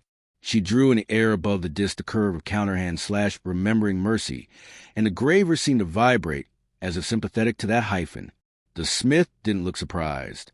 Tools are cousins. They attend one another's weddings. They flipped the disk, pounded a gentle dome into its back, so the face would never lie completely flat on any table arrogant enough to demand it. Then they stepped away and pulled from a shelf an object I thought for a heartbeat was a shield. It was not. It was a Sabbath wheel, an old device some villages use to rotate work. So no one family bears the same load every season. We forgot these, the smith said, almost tender. We made rosters instead, which are fussy calendars that pretend to be fair. This wheel doesn't pretend. It argues honestly with fatigue. They set the wheel beneath the disc we were forging, sighted along an invisible axis, and nodded. Your year must sit on a Sabbath. Even for those who don't. I began, and the smith cut me off with a smile that rescued me from finishing the sentence badly. Especially for those who don't. Sabbath is not a religion here. It's a technology, a break built into time so fast men don't run over poor men, and call it destiny. Demas swallowed hard. What's the price? He asked on my behalf and his own. You will have to tell people their festivals may move, so that their neighbors can breathe. The smith said, you will have to say we will mourn together, even if our reasons are different. You will have to make room for again. I thought of the halls of thrones. I thought of the cathedral's west door asking for whom. I thought of teacher Eudoxia's handwriting in the market and the lamplighter's bow. We can try, I said, and meant it enough to be scared of meaning it. The smith set the disc back on the anvil, lifted the rounding hammer, and struck a rhythm I recognized only once it had already organized my blood. 1 for the past, 2 for the present, pause, 3 for the future you can actually touch. The metal answered by brightening where the hammer kissed it and darkening where the idea of regret was heavier than it should be. Now, they said, breathing a little, the numerals, we don't have numbers for these months. Demas said, only names. You have both, the smith said. They etched small digits at the thresholds between hollows, 1 through 13, and beside each, a rune that was not the mountains and not the valleys but coral-less. So /bear/men/wait/ask/carry/give/hide/speak/count/forgive/return/not yet. I traced them with a finger I hoped had earned the right. The iron was hot enough to teach, cool enough not to punish. The rune for not yet made my knuckles ache. The good ache, the door-knocking ache, and the wolf. I asked, before manners could improve me, can this hold the day when that storm will demand to fall? The smith's jaw worked. They turned the disc so light struck the center. There, with a chisel too fine for my pride to see, they marked a small circle within the circle, offset a moon arrested in an argument about where to be. Around it, they scratched a ring of dots irregular enough to be honest. This is an acceptable eclipse, they said. It marks the days when a bigger shadow may pass and not be interpreted as personal doom. On those days, your calendar tells your village to eat together, to count quietly, to wrap infants in a song, to remind cats they are nephews of tigers and therefore brave, to put away mirrors, to take out rope, to move benches close. If the storm falls here, you will not have to run to meet it. You will already be sitting down with your hands out. Leah breathed. The river note tried her throat, found enough space, and settled like dew. She placed her living palm over the acceptable eclipse. The ghost hand mirrored her, and the knot under her ribs sighed as if a lodger had seen the bed made and decided to wait until morning to demand the couch. The smith quenched the disc, not SSSSS into water drama, but into oil fragrant with fennel and patience. Flames stood briefly, polite as ushers. A sheen traveled the metal, darkening it to a color that said, use me, don't display me.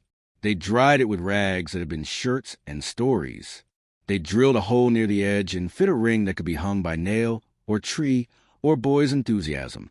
They tied to it a leather thong that had once been a belt holding up a man's courage.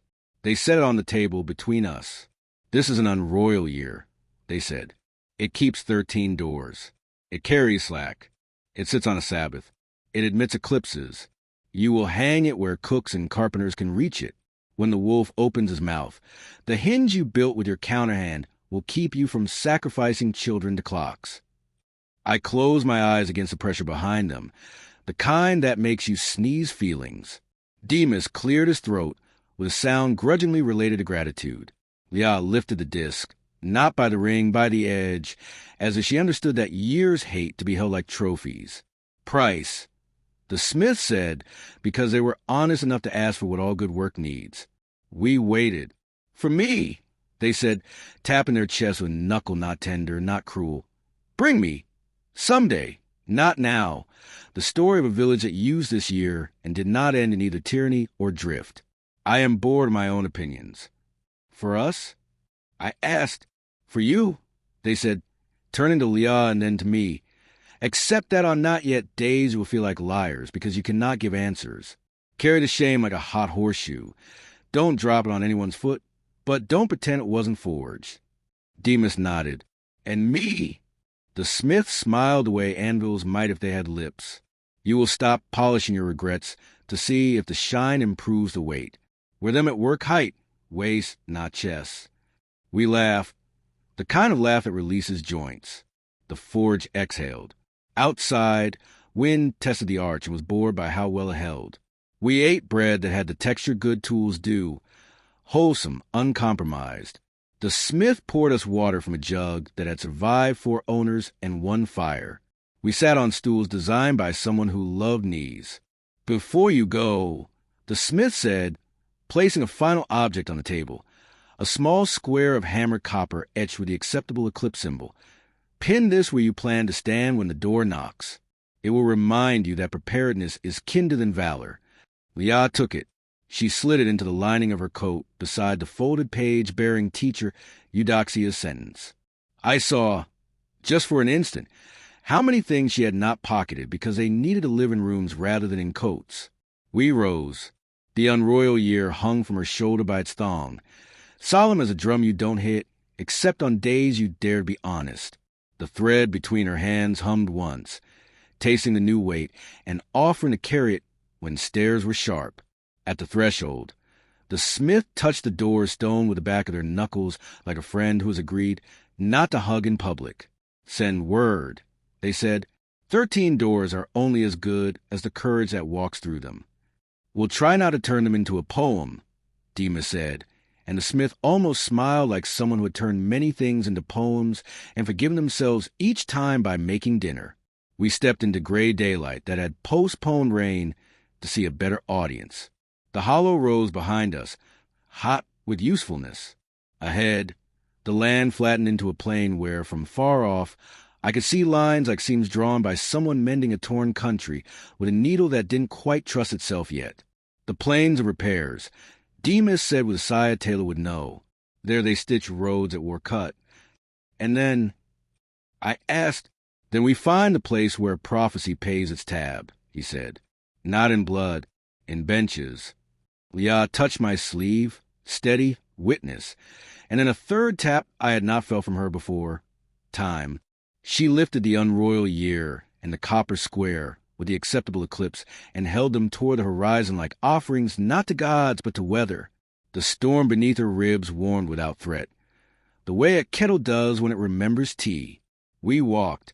The thread sang under her hands, faint and accurate. In the distance the plain seems brightened, and a crew of people bent over them straightened like commas, ready to become sentences again. Behind us in the forge, the smith lifted the saboteur back onto its hook and set a new disc on the coals. Someone else's year, someone else's hinge. The hammer began, the anvil agreed, and the air between strikes held a space I recognized. Not yet. We walked until the road gave up its shape. What lay ahead was not a plain so much as a patchwork, a quilt the earth had stitched out of obligation and sorrow. Lines ran everywhere, some neat as a seamstress's pride, some crooked as a child's attempt at mending a torn sleeve. From a distance the surface shimmered like watered silk. Up close it was scar tissue, the plains of repairs. They stretched farther than horizon, wider than excuses. Every strip bore marks of what it had been before being patched. A battlefield churned into loam, a marketplace burned and repaved with cobbles, a forest flattened into avenues, a riverbed stitched shut with gravel. None of it matched. All of it touched. And there were people, scores, hundreds, bent to the work of stitching. They carried spindles of rope, rods of bone, needles taller than a man, shuttles strung with thread the color of mercy. Some knelt, some stood, some leaned into their labor like sailors against wind. Each was repairing, not for beauty, not for permanence, but for continuity. The plain was less a place than an intention. They've been at it since before the wolf was whelped, Demas said, shading his eyes. Every time a war cuts, they sow. Every time a flood tears, they patch. The land remembers the work more than a wound. Leah stopped where the last honest road ended. She drew the thread between her hands taut. The hum deepened, and every needle in sight paused as if acknowledging kin.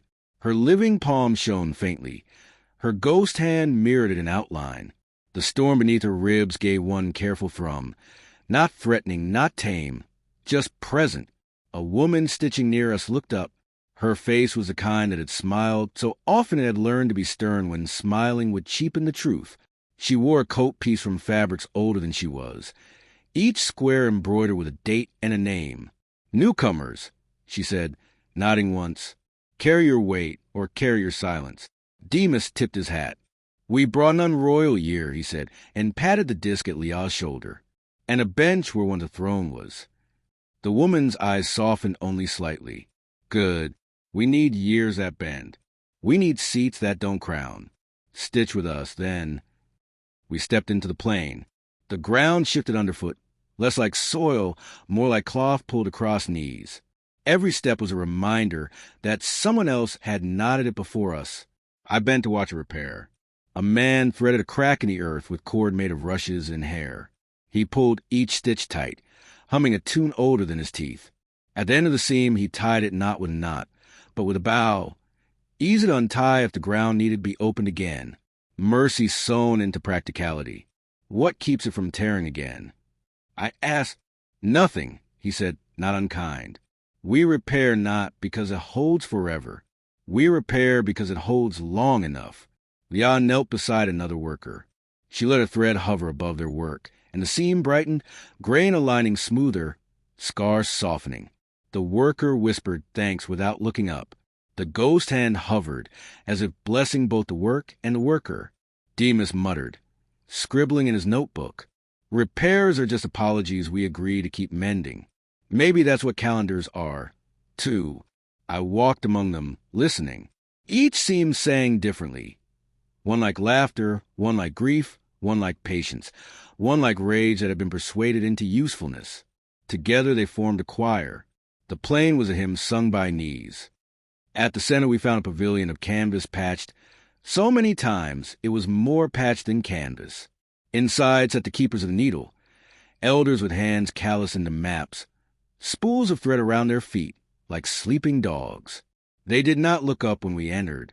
They waited for us to speak. Demas cleared his throat. The wolf strains. The chain thins. The all-father arms. We came to the year that bends and a vow that won't lie.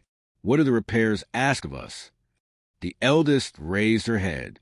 Her hair was white as linen left in sun. Repairs ask nothing. Repairs only offer. But prophecy walks as plain like a child dragging a knife.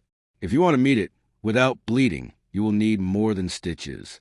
You will need seams that forgive being broken. Leah stepped forward. She lifted the unroyal year. The copper square with the acceptable eclipse gleamed faintly. "We brought hinge," she said, her voice still thin from storms, but steady. "We brought slack. We brought not yet." The elders nodded as if these were needles they had misplaced and were glad to see again. Then stitched them into the plane. The eldest said, "Write your year into ground. Teach the soil to wait without despair." We worked. Leah stretched her thread across a jagged seam where flood had torn through. She hummed the counterhand / remembering mercy curve, and the earth softened, allowing us to weave the year's runes into its surface. Sow, spare, mend, wait, ask, carry, each door stitch. The soil accepted them, humming back in gratitude. Demas placed a copper acceptable eclipse into a hollow left by fire. He buried it shallow, so rain would touch it, so roots would learn it. The ground pulsed once, an understanding. Here shadows are safe. I carried rope from worker to worker, knelt when asked, pulled when told. My palms blistered and bled, and the plane drank both without ceremony. My sweat joined centuries of others. My breath became another stitch. By dusk, the seam we worked glowed faintly, not with light, but with rightness. The year's runes sat in the earth like teeth that intended to bite only bread. When night came, we sat with the stitchers around a fire built of discarded needles. Sparks rose like memories forgiven. The woman in the patchwork coat passed bread, hard but honest. We ate in silence until one of the younger workers asked, "Will it hold when the wolf comes?" The eldest chewed slowly, swallowed, and said, "Nothing holds, but everything can be repaired." Leah touched the ground with her living hand. The ghost hand mirrored. The storm beneath her ribs growled once, then quieted, as if agreeing that even storms could be mended if someone bothers to bring thread. Demas lifted his cup. "To repairs, then," he said, "and the benches, and to years that bend." We drank. The plain breathed under us, stitched and restitched, forgiving and ready. And far away, where Gleipnir strained, the wolf laughed. But the laugh faltered. For the first time, prophecy found stitches waiting. The plain did not end. It changed. Repairs grew fewer, stitches looser, seams unfinished. Grass gave way to black powder, brittle crusts, the hush of things that had burned too long to remember flame. Our boots sank shallow with every step, leaving prints that filled as if Ash preferred anonymity. The bridge of ashes lay ahead. It was not a bridge in the ordinary sense. No arches, no ropes, no rails. Just a ribbon of fused stone stretched over a gorge, so wide the other side was less horizon, more rumor. The gorge itself breathed heat, slow and intermittent, like a kiln that refused to die. From its depths rose the smell of coal and centuries. Sparks drifted upward, weightless ghosts of fires already forgotten. Liah stopped at the edge. The thread between her living hand and ghost hand tightened without her willing it. The storm beneath her ribs thudded once, as if recognizing a fellow furnace. She drew breath carefully, like a person standing before a grave that might still answer back. Demas set his walking stick against the blackened earth. "This was once a river," he said. "Then it was a battlefield. Then it was a funeral that forgot to finish. When enough things burn and no one claims the smoke, the ground obliges and becomes bridge." "Who built it?" I asked. "No one," he said, "or everyone. Some crossings make themselves." We stepped onto the bridge. It held, but with reluctance. Each footfall released a puff of fine ash, gray as unspoken apologies.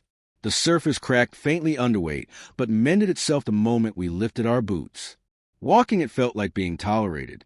Halfway across, the wind shifted. The gorge exhaled. Ash rose in clouds that shaped themselves into forms. People, almost. They wore outlines of crowns, helmets, veils. Their faces blurred, but their gestures were clear. Reaching, pointing, begging. Each figure crumbled back to sit before completing a step. "Echoes," Demas muttered. "Those who try to carry too much across." "Too much?" I asked. "Grudges, thrones, wars. They bring them here, and the bridge burns the excess away. What remains is ash." Liah slowed, her thread pulsed in rhythm with the figures. She reached her living hand toward one of them, a small form clutching what might have been a book. The ash child looked up, mouth open without sound, and dissolved. Her ghost hand clenched air, furious at emptiness. She turned her face slightly, not to us, but to the bridge itself. "What price?" The bridge answered with a groan that ran through stone, air, bone. A voice without words but heavy with meaning. "Leave behind what fire cannot carry." I swallowed. "What does that mean?" Demas tapped his chest. "Resentments, the kind we polish. Memories we rehearse until they choke us. The bridge takes them where the gorge does." I thought of the halls of thrones, of every chair that wanted to own my spine.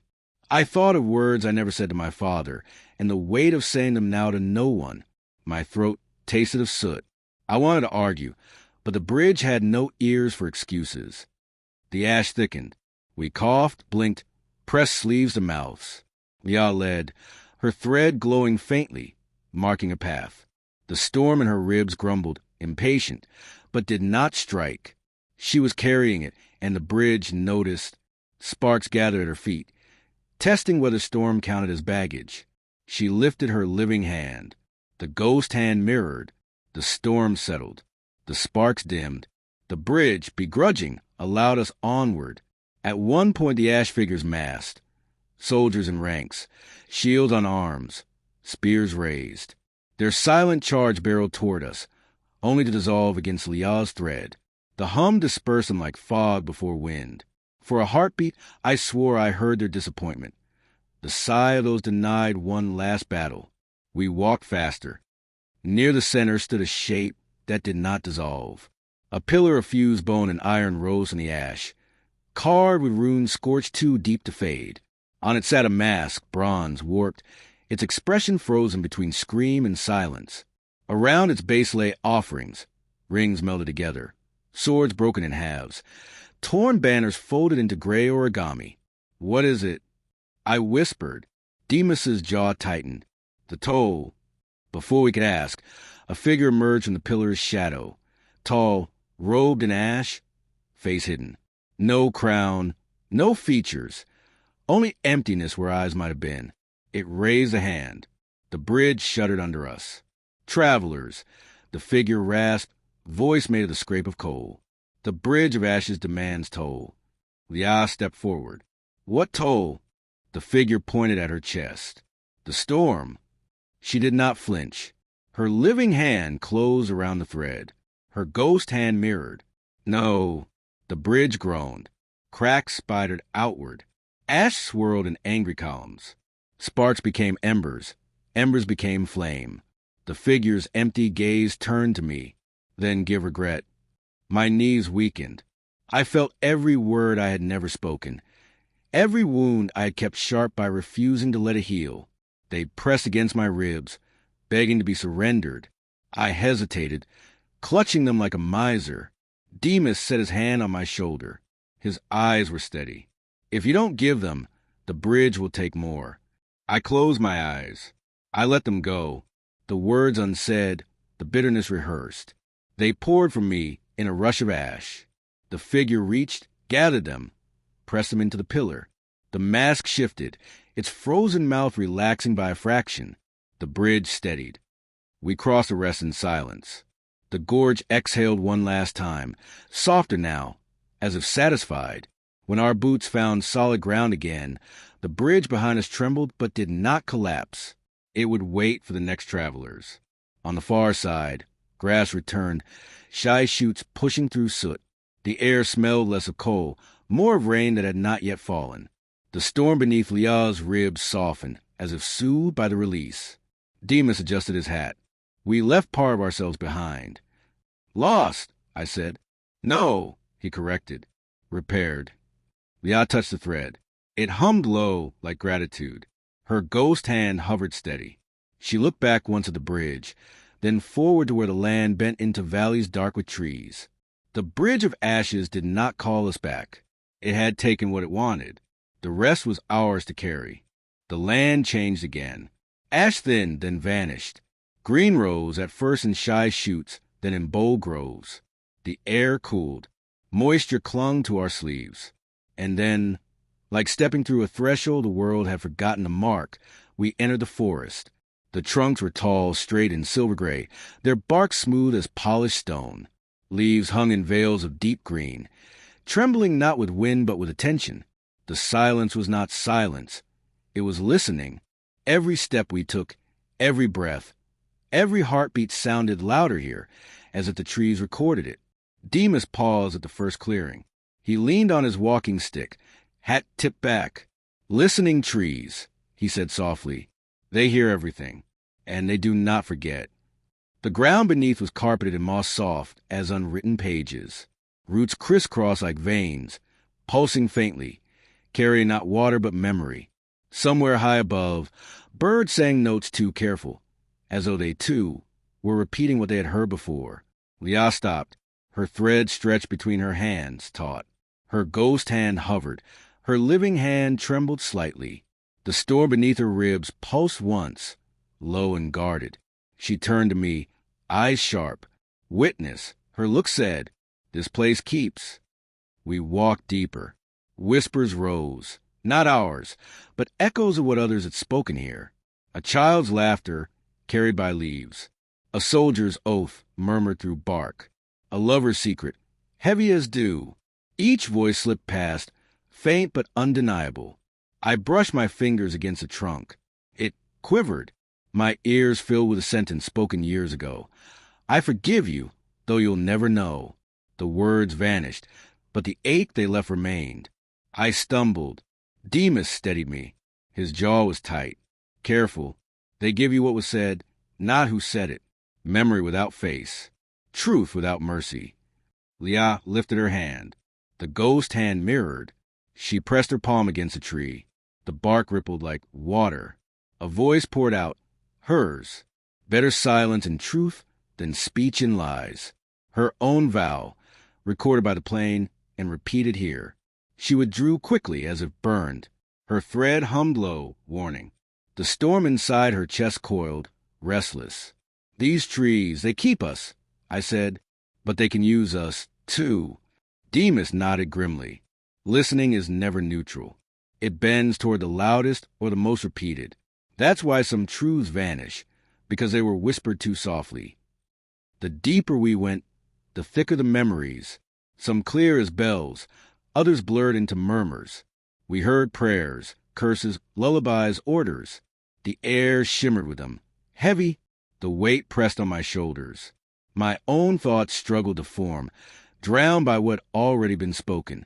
We reached a glade where 7 great trees circled like a council.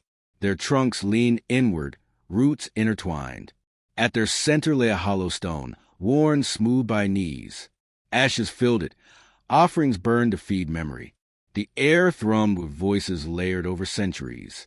The eldest tree spoke, not in words, but in chorus, 1,000 voices layered into one. Travelers, you cross our roots. Speak or be spoken for. Leah stepped forward. Her living hand lifted.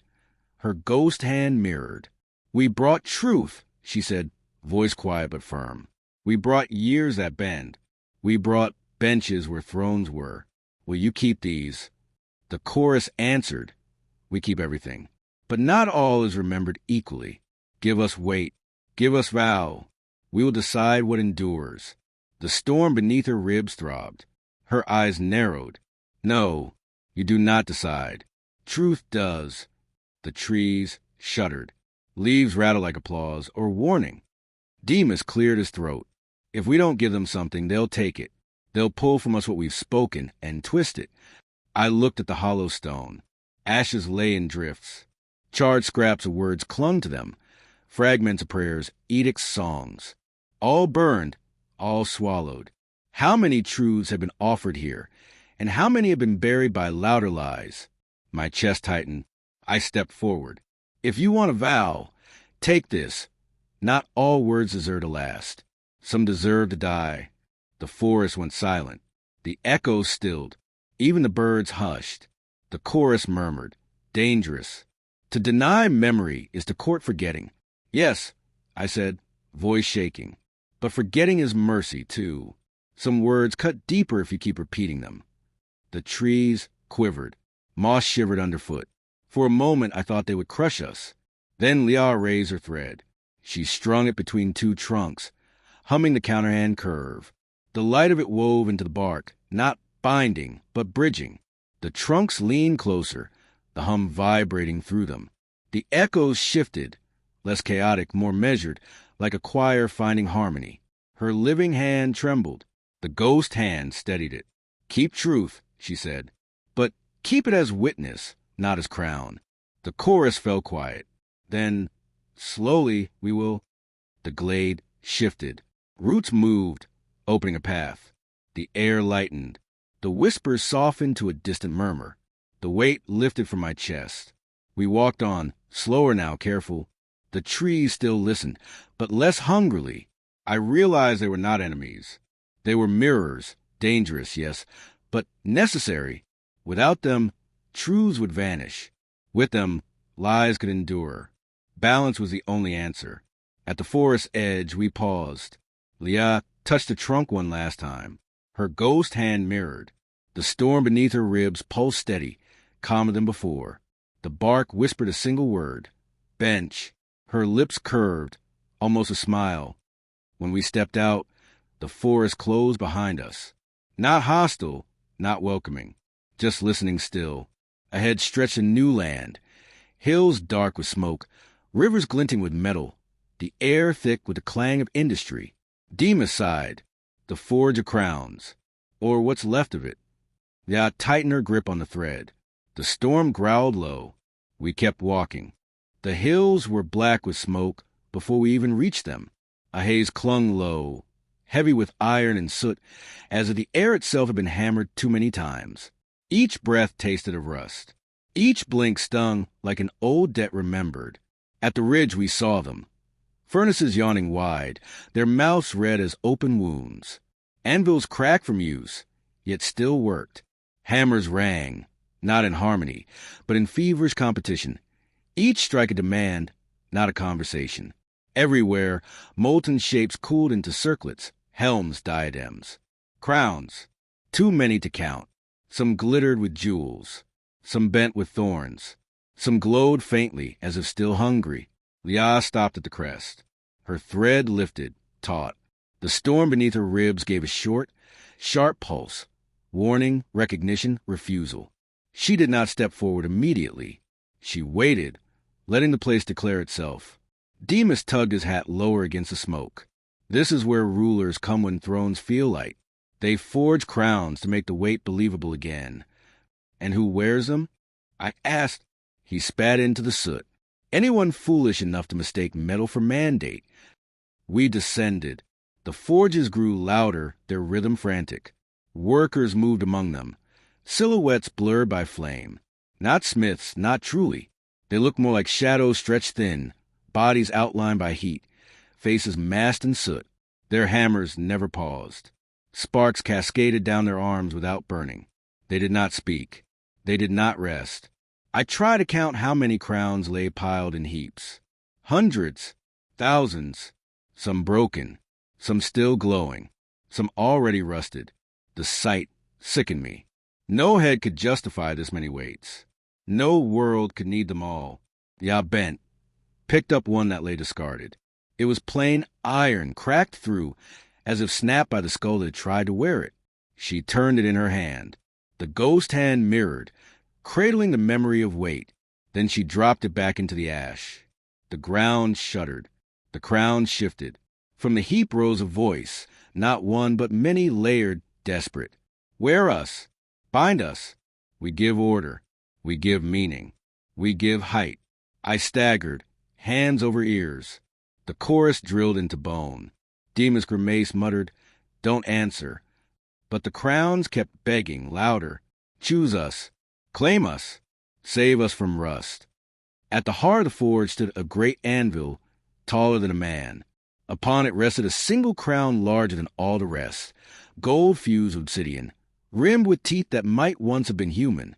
It pulsed faintly as though alive. Sparks fell upon it, but did not cool it. This was no ordinary relic. This was the first crown, the mold by which others copied themselves. As we neared, the shadow workers froze. Hammers stopped. The silence rang louder than iron. Slowly they turned toward us. Faces masked, eyes glowing faint. They lifted their tools, not to strike, but to hold, like scepters. The crown on the anvil spoke. Its voice was molten, heavy, full of promises already broken. Traveler with storm. Traveler with thread. Travel with regret. Bow. Take me. Bind your vow with rule. Liaz's hand tightened on her thread. The storm beneath her ribs flared, lightning dancing faint beneath her collarbone. Her ghost hand hovered, steady. She did not bow.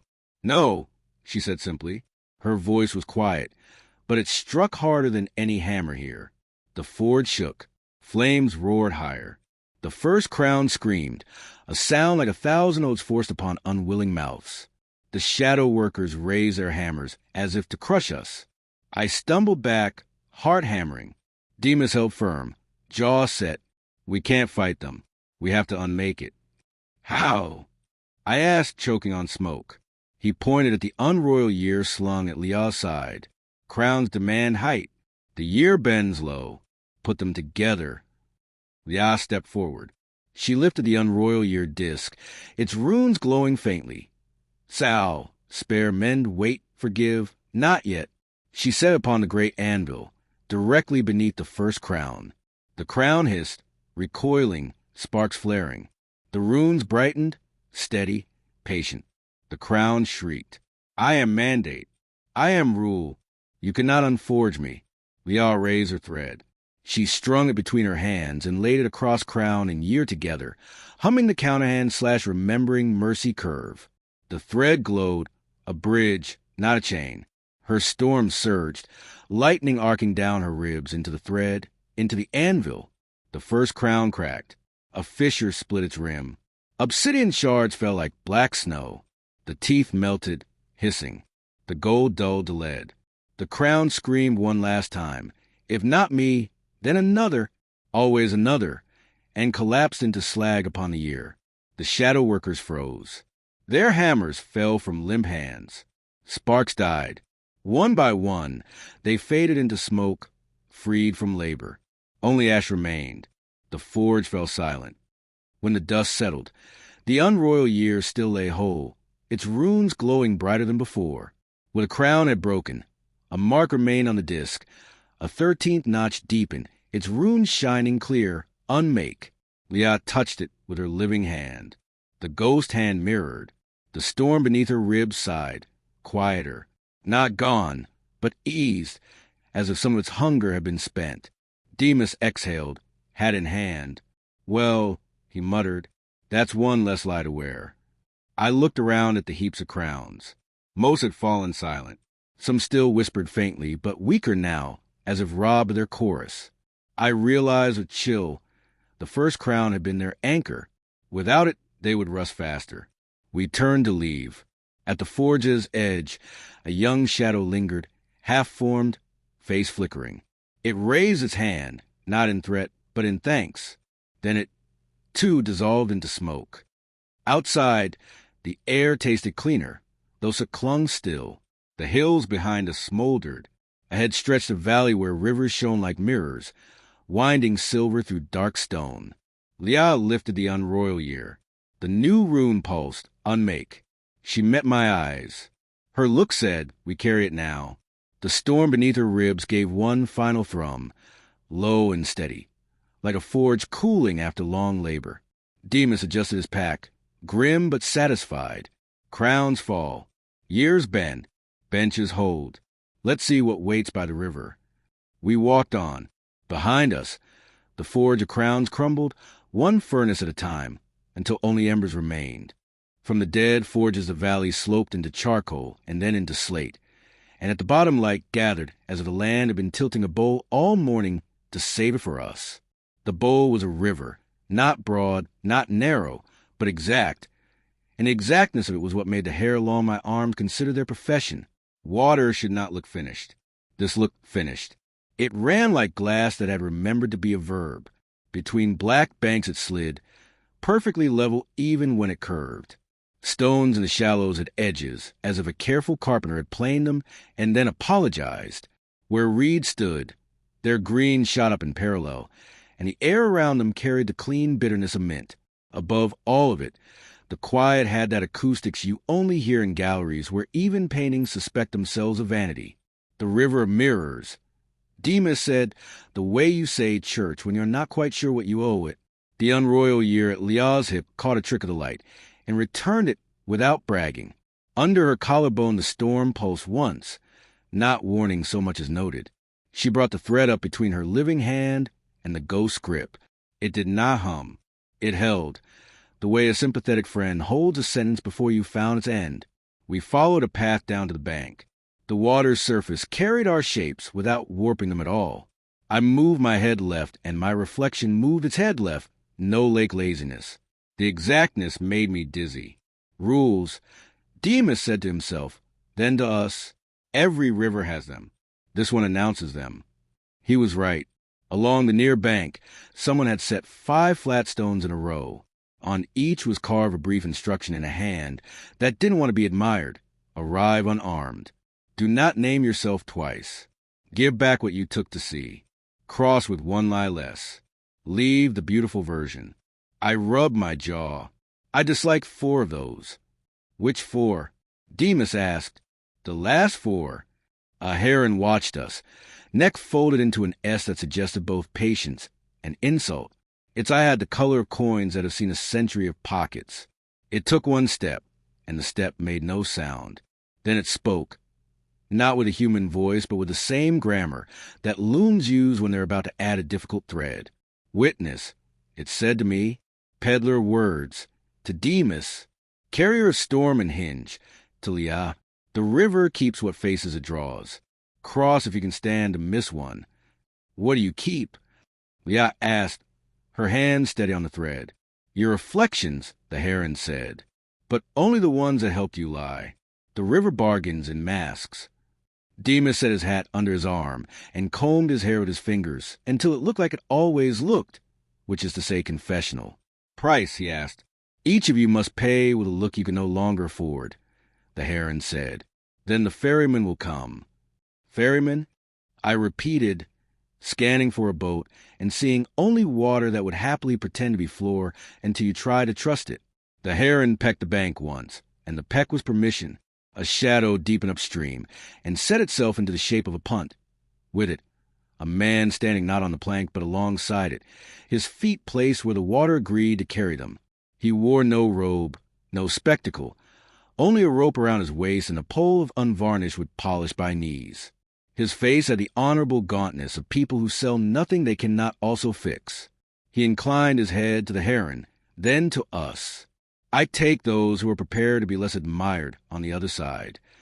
I met my own eyes in the river. They did not blink. Memory slid up behind my ribs and laid a palm there like a foreman who wants hours owed. I had practiced one face my whole traveling life, the one that said capable, amused, hard to shame. It had paid for bridges that coins could not. It had also prevented apologies. I took off my spectacles, gifts of a city that had learned to lie down, and set them on the bank. The world blurred to kindness and risk. I can't keep these, I said to the heron. They make me too proud of how well I see. The heron tipped its head. You have learned a rope trick, it said. Good, but leave the look too. I knelt and leaned over the water. My reflection leaned. I placed my fingers against the surface, and it did not cool me. It let me touch my own cheek, and what I touched had the texture of a habit. I lifted it like a mask. My face underneath felt younger by 10 minutes and 10 years. The mask hung between my fingers like a damp leaf, and then fell into the river. The water took it without ripple and smoothed itself as if to say we were never introduced. The ferryman looked at Demas. He rolled his shoulders. I have an expression for when deals go well, he said. It tells people I'm immune to luck. It's a lie and it keeps me poor in gratitude. He reached to the water, and his reflection gave up the little smile he'd used to cheat fate and protect his own past. It slid away like a token across a table. The river accepted it, then forgot it. The ferryman turned to Leah. She looked down. The water gave her back exactly what it had to, the living hand, the absent hand's thoughtful outline, the thread held between, the faint flicker of stormlight under her skin, the frost mark completely gone from her throat. There was no ugly version of her, and no pretty one either, only versions with and without noise. What do you leave? The heron asked, not unkindly. Leah raised the thread between her palms and lifted it above the mirror. The river's face repeated the gesture in a shimmer. She wrote with her hands, not on the air, on the surface. Light tracing over liquid, I leave the version of me that could be queen. Then she tore that outline carefully from the water, the way you tear lace from paper. And the sound it made was a thread releasing from a stubborn seam. The outline hung for a breath, Leah with two hands, crownless and yet impossible to refuse. And then the river drank her. The valley's air changed. The ferryman nodded, bored. We stepped onto the punt. It did not rock. The ferryman did not push off. He placed his pole, and the river approached. That was how it moved, not by us shoving away, but by it agreeing to come. At the first bend, a school of fish swam beside us. Small, silver, each with a stripe of quick mercury. They turned their bodies one way to show day and the other to show night. Their eyes had no time for ours. The ferryman tapped the water. They gathered, then dispersed. Witness fish, he said. They remember which stories were told while looking into water, and which were told while ignoring it. You keep a lot of bookkeeping for a river, Demas said. The river keeps it, the ferryman said. I am a person who helps people admit they cannot carry both the crown and the mirror. Crown is broken, I said. We brought it to Slag. He smiled with one corner of his mouth, the corner that knows the world and forgives us for manufacturing it daily. So I felt less swagger in the glare today. Thank you. We glided. On our right, a small cove held a shelf of obsidian, polished by nothing but seasons. On it lay objects pressed flat by reflection and reissue, a ring that had been all promise and no meal, a sheet of orders embossed with nobody's authority, a child's drawing a wolf held up in stick hands that had been taught to be brave before they were taught to be ate. Leah looked only once and then looked away, and the river liked her more for that. Where does it lead? I asked. The ferryman tapped the pole twice. Everywhere decency requires washing before arrival, he said. In your case, the confluence. You will need the river's permission to braid with the road and the wind. This is at permission. We came to a still place where the water widened and took on a specific shine, like polished steel in a kitchen. At its center, an island, not land, more interruption. A solitary willow leaned over it, green as an answer you earn. Beneath the willow, a low table made of 2 long planks and a third set crosswise. On the table, 3 bowls, 3 stones, 3 knives. Feast of faces, Demas said, almost reverent. I read about this, and then I avoided it for 22 years. The ferryman set us ashore with that courteous criminal's grace I've seen in people who deal honestly with difficult cargo. Sit, he said. Choose which face to feed. We did not sit at once. Leah circled the table once, then twice. The stones were identical, river smooth, sullen with patience. The knives were plain and perfectly kept. The bowls were empty. Explain, I said, my throat too dry even for my habit of questions. The heron arrived, stepping without footprint, and answered from the willow's lowest branch. You each carry 3 faces at minimum. The one you show, the one you fear, the one you owe. Here you can feed one, starve one, and teach one to eat differently. Demas barked what might have been a laugh on a kinder day. Who designed this, my enemies? Your elders, the heron said. They were younger then. We sat. I took the stone that felt like it had heard my family's kitchen. I put it in the first bowl. I poured river water over with my palm, cup to make a ladle, because the willow refused to provide spoons. Then I took the knife and cut a slice of bread from a loaf I knew was not there and placed it in the bowl, because sometimes you must honor the proof and not the flour. I feed the face that listens, I said. I starve the face that narrates to protect himself. I will teach the witness to ask less. The river approved by not correcting me. Demas took the second stone and held it longer than a man usually does when he has met many stones. He placed it in his bowl, then cut the thinnest slice of imaginary meat I had ever seen and arranged it with the delicacy of a debt collector setting down a baby. I feed the unbrave, he said. I starve the brag. I will teach the hustler to work with a broom. The willow left a shadow over his hand that looked for a moment like an old ring removed. Leah took the third stone, set it in the last bowl, and did not reach the knife. She filled her bowl with water and with her living fingers, not the ghost, not the thread. She drew a circle that closed, and then a second inside it, and then a third open to one side. It was the unroyal year's acceptable eclipse. Taught into water, she wrote with her hands. I feed the face that can step down. I starve the face that could be queen. I will teach the vow to share the air. The river rose a fingernail breadth. The island lowered the same. The willow exhaled. Paid, the ferryman said. We ate what was not bread, and was also bread. It tasted like what I owed, and could yet pay. My mouth made plans with my throat. I felt something uncoil behind my ears, the part of me that thinks it needs to be present at every sentence in order for it to exist. It yawned. It considered vacation. When we finished, the ferryman touched each of our bowls with the end of his pole. The water turned silver, then clear, then vanished. In each empty bowl lay a single coin of mirror, thinner than skin, smaller than an apology, bright as consequence. For the confluence, he said, you will buy quiet with these. We boarded. The river resumed being a river. On the left bank, a low wall of stacked slate carried a series of engraved faces, each struck through with horizontal line. They were not condemnations. They were completions.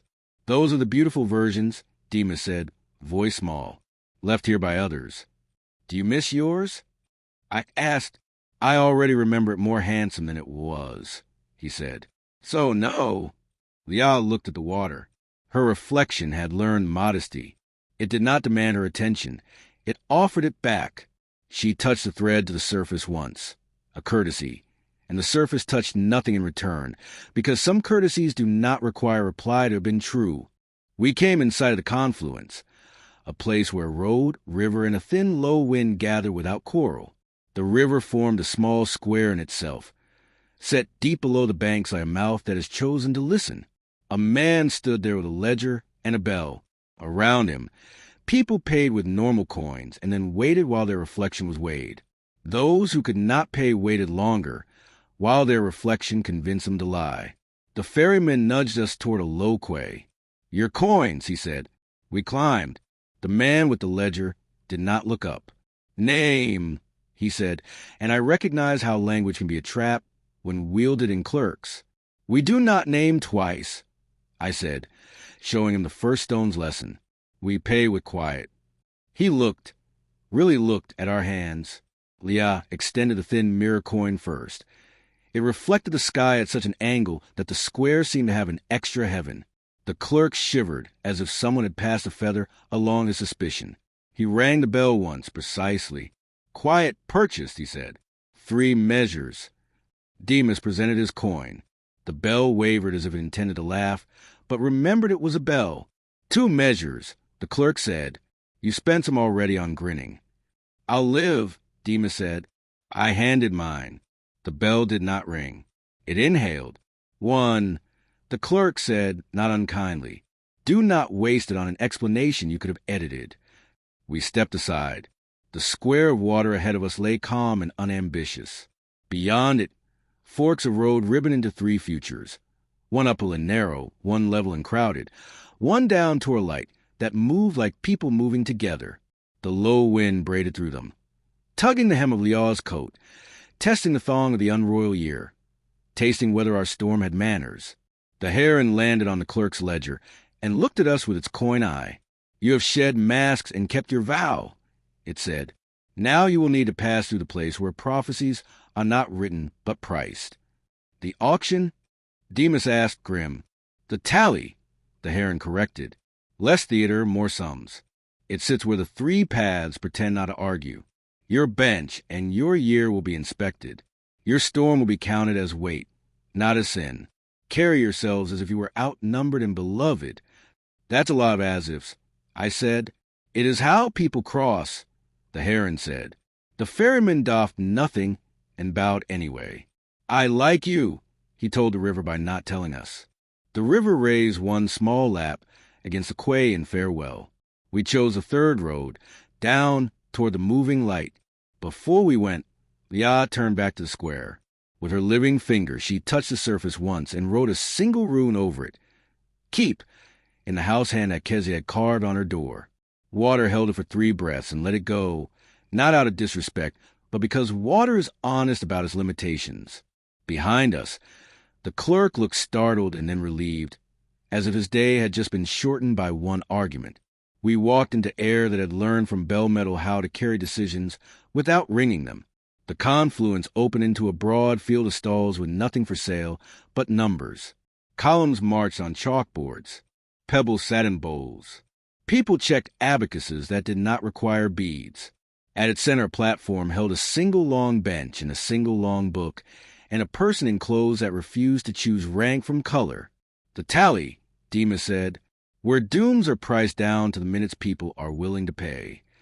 And from there, I asked. From there, he said, and for once his shoulders didn't decorate his answer, we go to the place where the chain sings in public. Liah touched the copper square of the acceptable eclipse through her coat. The storm at her ribs warmed without wakefulness. The unroyal year's new rune, unmake, glinted briefly and minded its business. She stepped ahead of us on the road, her gaze level and her thread up, and the wind went with her like a respectful cousin. We followed. The confluence opened wider than it had any right to. Roads forked and braided. River bent in deliberate hesitation, and the low wind circled like a clerk who refused to choose a desk. At its center sprawled the market of arithmetic, the tally.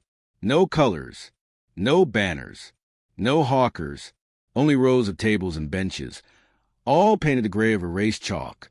Upon them, bowls of stones, piles of tokens, ledgers bound in hide, slates scraped and scraped again. The noise was not bargaining but a reckoning. Pebbles clicking, chalk scratching, pages turning. Here prophecy wasn't declared. It was priced. Demas breathed shallow. His hat drooped as if out of respect. I've avoided this place since the day I learned it existed. Why? I asked. Because the tally doesn't ask if you're guilty. It asks how much. Leah's thread stretched taut. The storm beneath her ribs gave one slow thrum, as if testing the acoustics. She scanned the benches. Her eyes ringed faintly by the cartographic circles the sleeping city had once lent her. Her living hand flexed. Her ghost hand mirrored. She was ready to measure whatever tried to measure us. At the tally's heart stood a platform of slate waist-high, supporting a bench longer than 3 men. Upon it rested a single book, thick as winter, its spine scarred by centuries of being opened too often. Behind it sat a figure in clothes so undecided they seemed to change with the angle of light. Not royal, not clerical, not merchant, not peasant. Their face was bare of ornament, their eyes unshaded, their voice flat. Travelers, they said as we approached. Bench yourselves. We obeyed. The bench was colder than honesty. The figure opened the book. The pages were not written, but engraved, each with columns, sums, tallies. At our names, or rather our weights, the figure paused. Storm carrier, they said to Leah, unroyal year-bearer. Their eyes shifted to Demas, debt keeper. Then to me, witness. They dipped a quill in no ink and waited. Declare. I glanced at Demas. He shook his head. No tricks. Leah straightened. She lifted her thread. It hummed low. We declare repairs, she said. We declare benches instead of thrones. We declare years that bend, eclipses that forgive, masks left behind. The book pulsed. Lines appeared, tallying not word but weight. Numbers etched themselves in columns I could not read. The figure's voice remained flat. And your costs? Demas leaned forward. We've left crowns broken. We've left regrets at the bridge. We've left masks in the river. We've spent quiet. He gestured at the mirror coin in my pocket. Our costs are already paid in faces and lies. The quill scratched. Columns grew. The ledger was doing more than recording. It was balancing. The figure looked at me. And witness, what do you leave? I swallowed. My throat tasted of ash and mirrors. I leave my narration. I said, if the numbers can stand without my voice, let them. The book glowed faintly. The figure's eyes narrowed. Not judgment, not approval. Simply noted. Then came the test. The figure lifted a bowl of stones, white, black, gray, and poured them across the bench before us. Choose what you add to the tally, they said. The rule was unspoken. Add too much weight and prophecy tips faster. Add too little and you are accused of theft. Demas sighed, muttered a curse in a dialect that owed tax to 3 empires, and set a single gray stone into the book's hollow spine. For my bargains, he said, neither pure nor poisoned, just gray. I chose a white stone. It burned my palm before cooling. For mercy, I whispered, even if it's counted small. Leah hesitated longest. Her thread hummed, her storm glowed faint. At last she set a black stone upon the spine. For the vow, she said, because truth is heavy and someone must carry it. The ledger shuddered. The stone sank into its spine, vanishing. Numbers shifted. Columns rearranged. Then silence. The figure closed the book.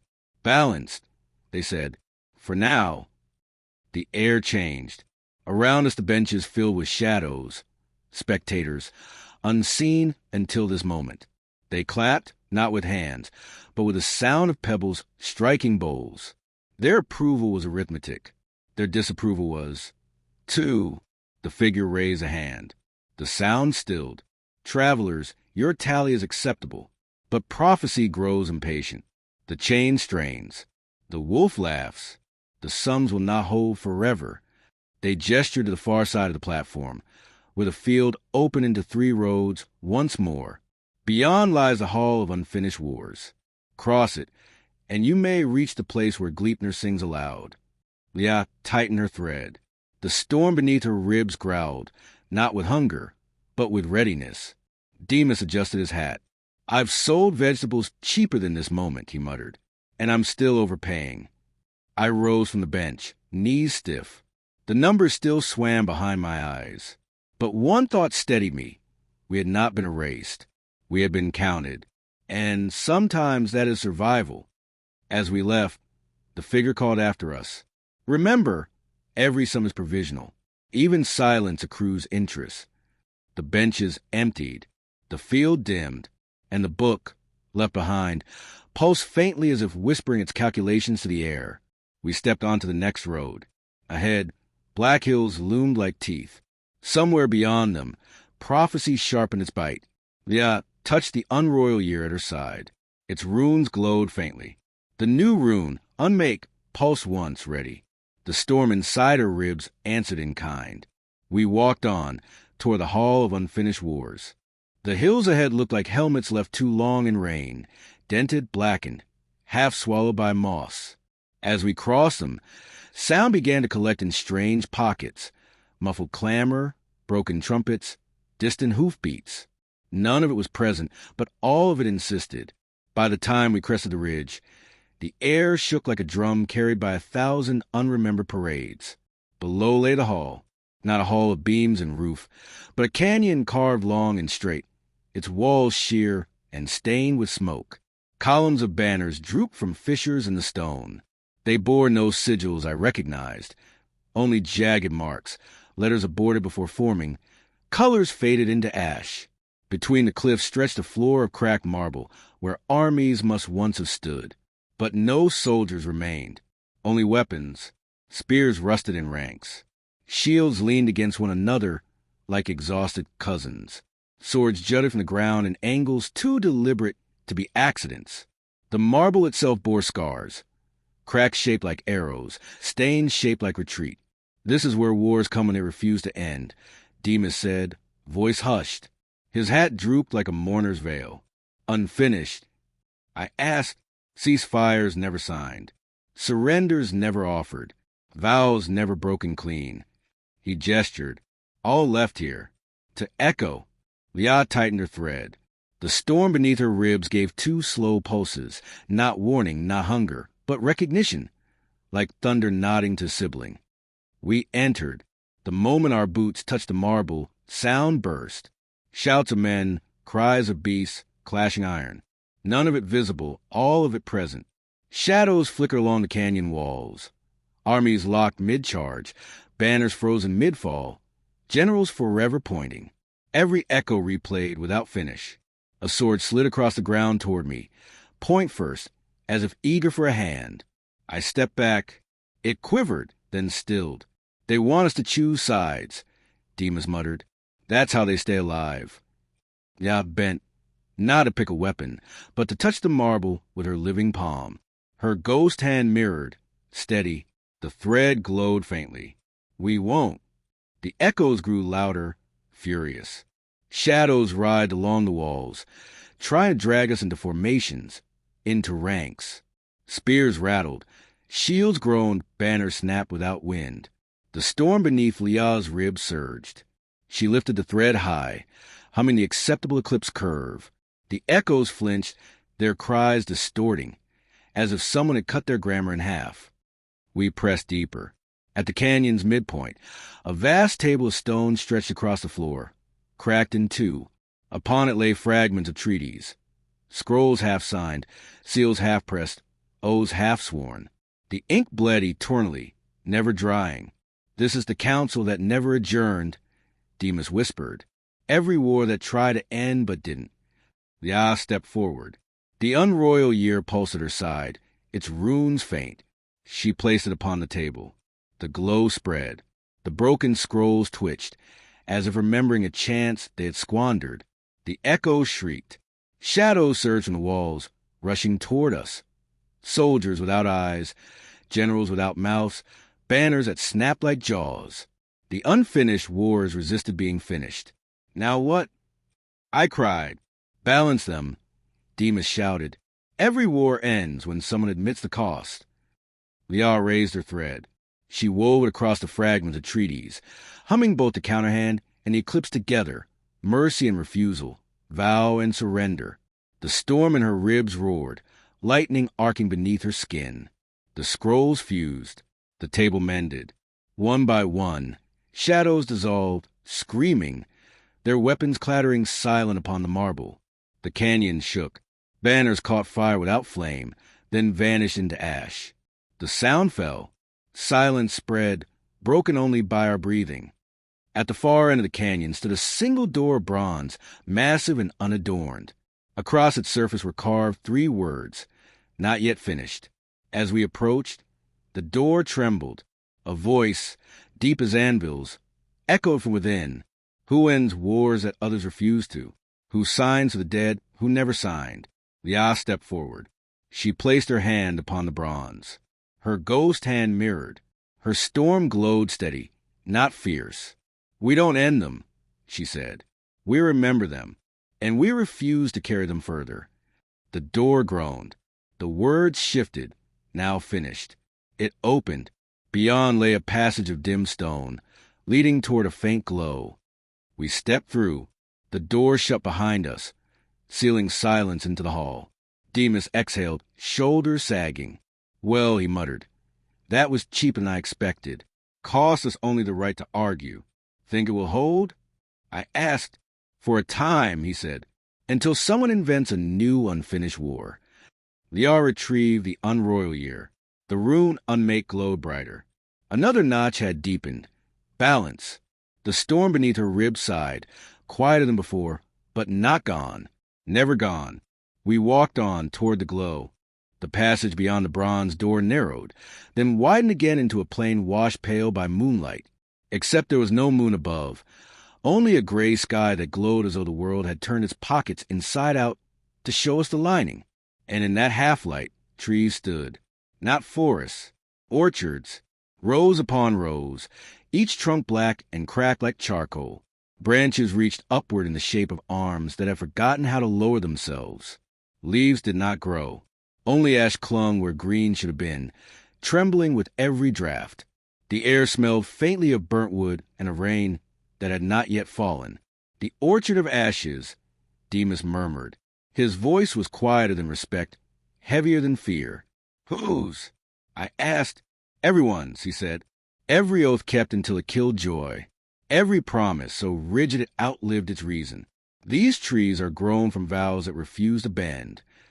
Liara's storm pulsed under her ribs, sharp once, then steady. She stepped forward, her thread held like a lantern. The ash leaves rattled, uneasy at her presence, as they recognized in her both kinship and rebellion. We walked between the rows. Every tree bore marks, initials carved deep, sigils branded, dates etched like scars. I touched one trunk. It crumbled under my hand, leaving soot across my palm. The taste of it filled my mouth without touching my tongue. Regret, acrid and dry. These are promises that forgot how to end, Demas said. He brushed ash from his coat. People swore, and then lived on long after the vow had turned into a cage. So the vow took root here. Liara stopped before one tree. Its bark bore a notch shaped like a crown. She pressed her hand to it. Her ghost hand mirrored. The storm flickered faint. What does it want? I whispered. It wants her to stand still, Demas said, so it can grow taller in her shadow. Liara withdrew her hand. No. The ash leaves above shivered. A sigh passed through the orchard, like disappointment multiplied. At the center of the orchard stood a well of stone. Around its rim lay piles of ash, heaped as if by years of falling leaves. But the well itself glowed faintly, blue-white, as if water still lingered below. This is where broken vows come to drink, Demas muttered. If they drink too much, they live again. We approached. As we neared, whispers rose. From the trees, from the ash, from the well itself. Remember us. Keep us. Never release. The ash lifted, whirling into shapes. lovers who had promised always, soldiers who had promised never, children who had promised forever. Their faces blurred, but their desperation was clear. "Don't answer," Demas warned, but the shapes turned toward Liah. "Storm carrier, thread bearer, vow keeper, drink, and bind yourself forever." Liah raised her thread. The unroyal year glowed at her side. She stretched the thread over the well, humming the counterhand curve. The storm beneath her ribs surged, lightning flashing faint under her skin. The ash shapes recoiled, shrieking. The well trembled. Its glow flared, then dimmed.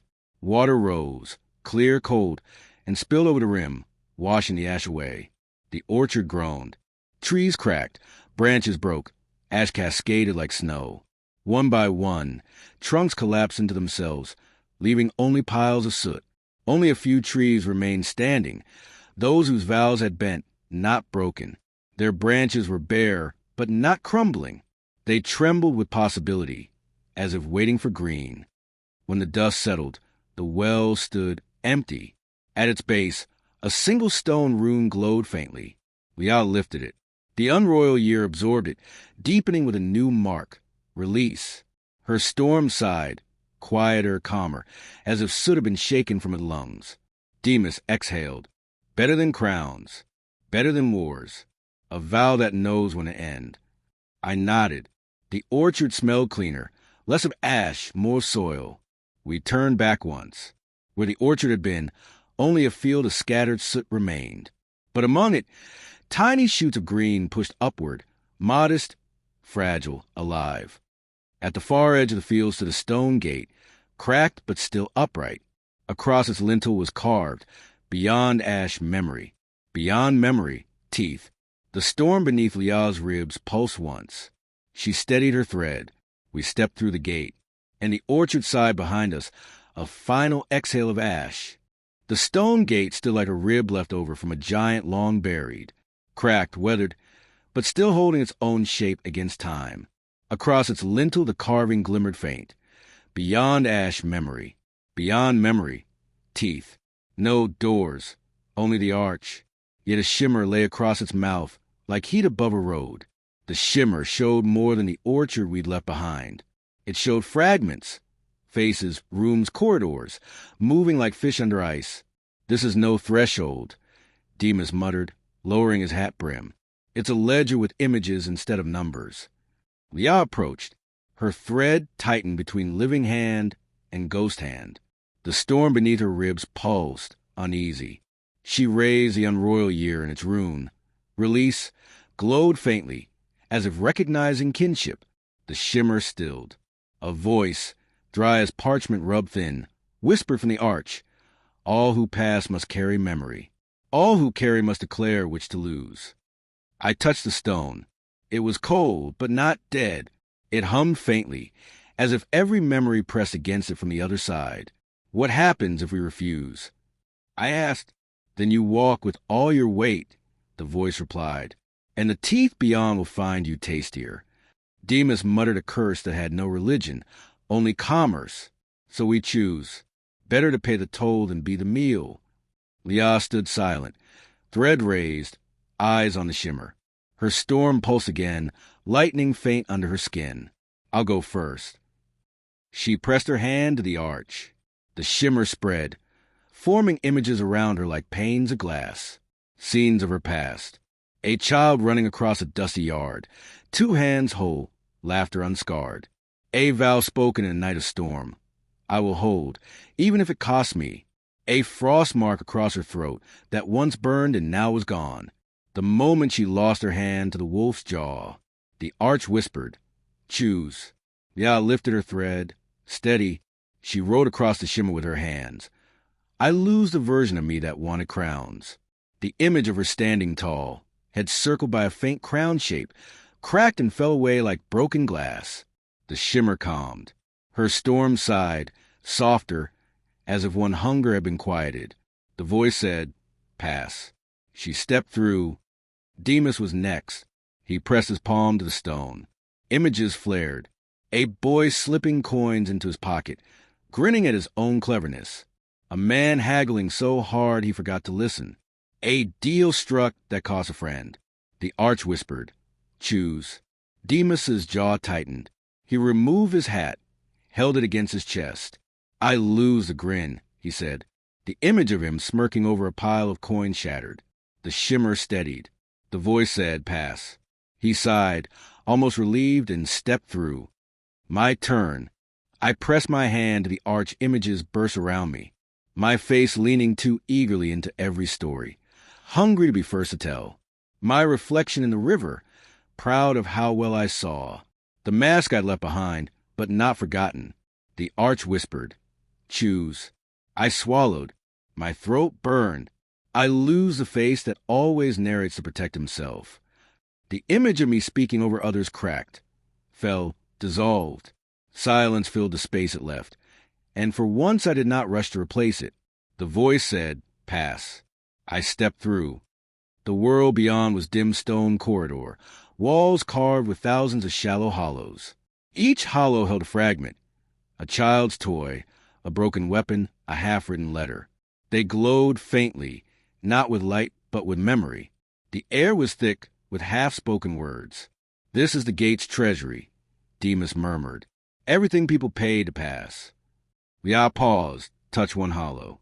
Inside lay a withered flower, pressed flat, still fragrant. Her storm pulsed once, gentle. She did not take it. At the far end of the corridor stood another arch, this one darker, its lintel uncarved. From beyond came a low growl, not sound, but vibration, teeth waiting. We walked toward it. Behind us, the gate of memory whispered once more, "Remember this. Release is not forgetting. It is carrying lighter." We stepped into the shadow of the next arch, and the growl became louder. The second arch held no inscription because it had nothing to explain. It breathed. Cold rose out of it in regular pulses, like the air of a sleeping beast. The floor sloped down. Our footsteps shortened to keep our balance. Stone narrowed until our shoulders brushed it, and then widened again into a chamber that refused all light. It was not night. Night tells you where the sky is. This was darkness that had decided to be indoor. The unroyal year at Leah's hip fell heavier, as if hours themselves disliked being below ground. The copper square of the acceptable eclipse warmed inside her coat. Heat like a kept promise. The knot of storm beneath her ribs turned once, not warning, waking, and then still because she asked it to. We stood very still and let the dark decide whether we were food or plot. Teeth spoke first, not with words, by declaring themselves. Around us, above us, below us, shapes resolve in the only geometry darkness knows. Edge, rows and rows of them, curved and keen, seated in gums of basalt, some the size of a child's knuckle, some as long as a man's forearm. They nested in rings that opened and closed on breaths we could not hear. Each ring was a mouth, and each mouth belonged to no animal I hoped had ever lived. Demas touched my sleeve twice, steady, and once, think. His hat brim quivered in a draft we couldn't feel, but could suffer. "The teeth in the dark," he said softly. "They grind whatever arrives without being announced properly." What qualifies as properly? I whispered. "Not being dinner," he said. Leah raised her thread between the living hand and the ghost hand. The strand took a faint color from nowhere, pearl at the edges, coal within. It did not make light. It made shape, and in that shape we saw the first row of teeth grow less certain of their profession. The floor shifted. We were on the tongue. We moved the way people move in rooms made by predators. Politely, as if arriving late to a wake. The tongue had the texture of pumice smoothed by patience. It tasted of copper and rain left in buckets. Far ahead, an arch of jaw opened, and beyond it, more darkness. Farther still, something sang in a metal voice, thin, taut, exhausted. A chain trying not to be prophecy. Gleipnir's far note, at last, barely a thread through rock. "Do not hurry," Demas breathed. "Teeth prefer haste." At the first ring, the mouths tested us. The nearest cuspids lowered with tender menace, until their enamel almost touched Leah's thread. The thread hummed, not anger, not refusal. Category. The teeth hesitated. They knew this grammar. Bridge, not bait. Still, the second ring began to close. They're not hungry, I said, more to convince a part of me that had already accepted being eaten. They're obedient. To what? Demas asked. To questions that have learned knives. I said, without meaning to be clever. From the dark behind the molars, a choir of old interrogations lifted. Who are you? Who sent you? What gives you the right? What have you done with your name? The questions circled us like hyenas circling a mistake. They were not unfair. They were simply unsupervised. Liat touched the unroyal year. Her fingers found the rune that the forge had burned there. Unmake. She did not press it. She pressed slack, one of the small triads a smith had carved between months. Her thread sang the acceptable eclipse curve. Air bent. The questions lost their appetite. Teeth rose from our path the way shutters rise at dawn when the landlord means it. We moved forward. At the second ring a different hunger waited. The desire to make an example. The incisors ahead whispered in their own steel lisp. Give us a finger and we won't take the hand. It was almost convincing, the way compromise is convincing when fear writes the terms. Demas stopped. He undid his hatband and looped it twice around his wrist the way sailors soften a pull. He looked to Leah. She said nothing, only tilted a thread so the ghost hand held more of it than the living one. No bargains with teeth, Demas said, and addressed the ring like a shopkeeper addressing rats. We've brought rope and benches and an unroyal year. We can teach you a job. The incisors snickered by clicking. Work? It asked in a tone used by people who have always outsourced humility. We serve endings. Then serve them better, Demas said, and it was not bravado. He reached into his coat and drew out the small copper square etched with the acceptable eclipse, the smith's gift. He pushed it forward on his palm until it lay where the ring would close if it chose. The ring chose and closed on the copper. Teeth met symbol. Not just any symbol. The one that names days when shadows may pass without becoming disasters. The incisors pressed. The square did not cut them. It taught them. It was not harder, it was truer. Enamel learned how to stop in the presence of an agreement. The ring lifted with a laugh only anvils make when they approve. Paid in calendar, Demas said, a little breathless. Receipts to follow. I said, because I was learning to humor my own fear without obeying it. We went on. The third ring had molars wide as tombs. Their job was grinding. They creaked with 1,000-year ache. This was not an ambush. It was habit. If we stood still, they would reduce us to past tense, just because someone had once told them that was the order of things. Leah knelt on the tongue. She set the unroyal year against the pumice and rolled it gently, so that its scalloped edge printed a circle into the stone. A poor man's calendar, a lunch pail of the month. She rotated it again to the glyph the keeper had given us back in the valley. Away for now, exile renamed. Then she set the disc aside and laid the thread around the print, making a ring of knot light. The molars paused, interested in any circle that was not a mouth. Leah lifted the bone and copper flute Kezia had given her and did not blow. She listened into the circle. The sound that wasn't sound ran along the gum line and made the teeth aware of themselves, as if saying their own names back in a voice used only for compassion. Please, I thought I heard her say, though she didn't spend her river note yet. We need to pass. Grind something else. What? The molars asked, insulted by the idea of unemployment. Grind what we brought, Demas said, and opened a little cloth sack he wears in his coat for keeping rumors. He poured out what he caught at the Bridge of Ashes, at the Tally, and under the Sand Cathedral steps. Small, hard pebbles of leftover certainties, the sort you can't swallow but are tempted to throw. We pushed them into the circle. The molars lowered, tasted obstinacy, and remembered it owed them a debt. They ground. The sound was unpleasant. The result, useful. When the molars lifted, the pebbles had become grit fine enough to throw on slick truth, so people would stop breaking their hips trying to walk on it. We bagged the grit and moved. Somewhere overhead, a long canine yawned. Air rushed with it. The tongue shifted under our boots. My knees unlocked in the most sincere form of prayer. Knees.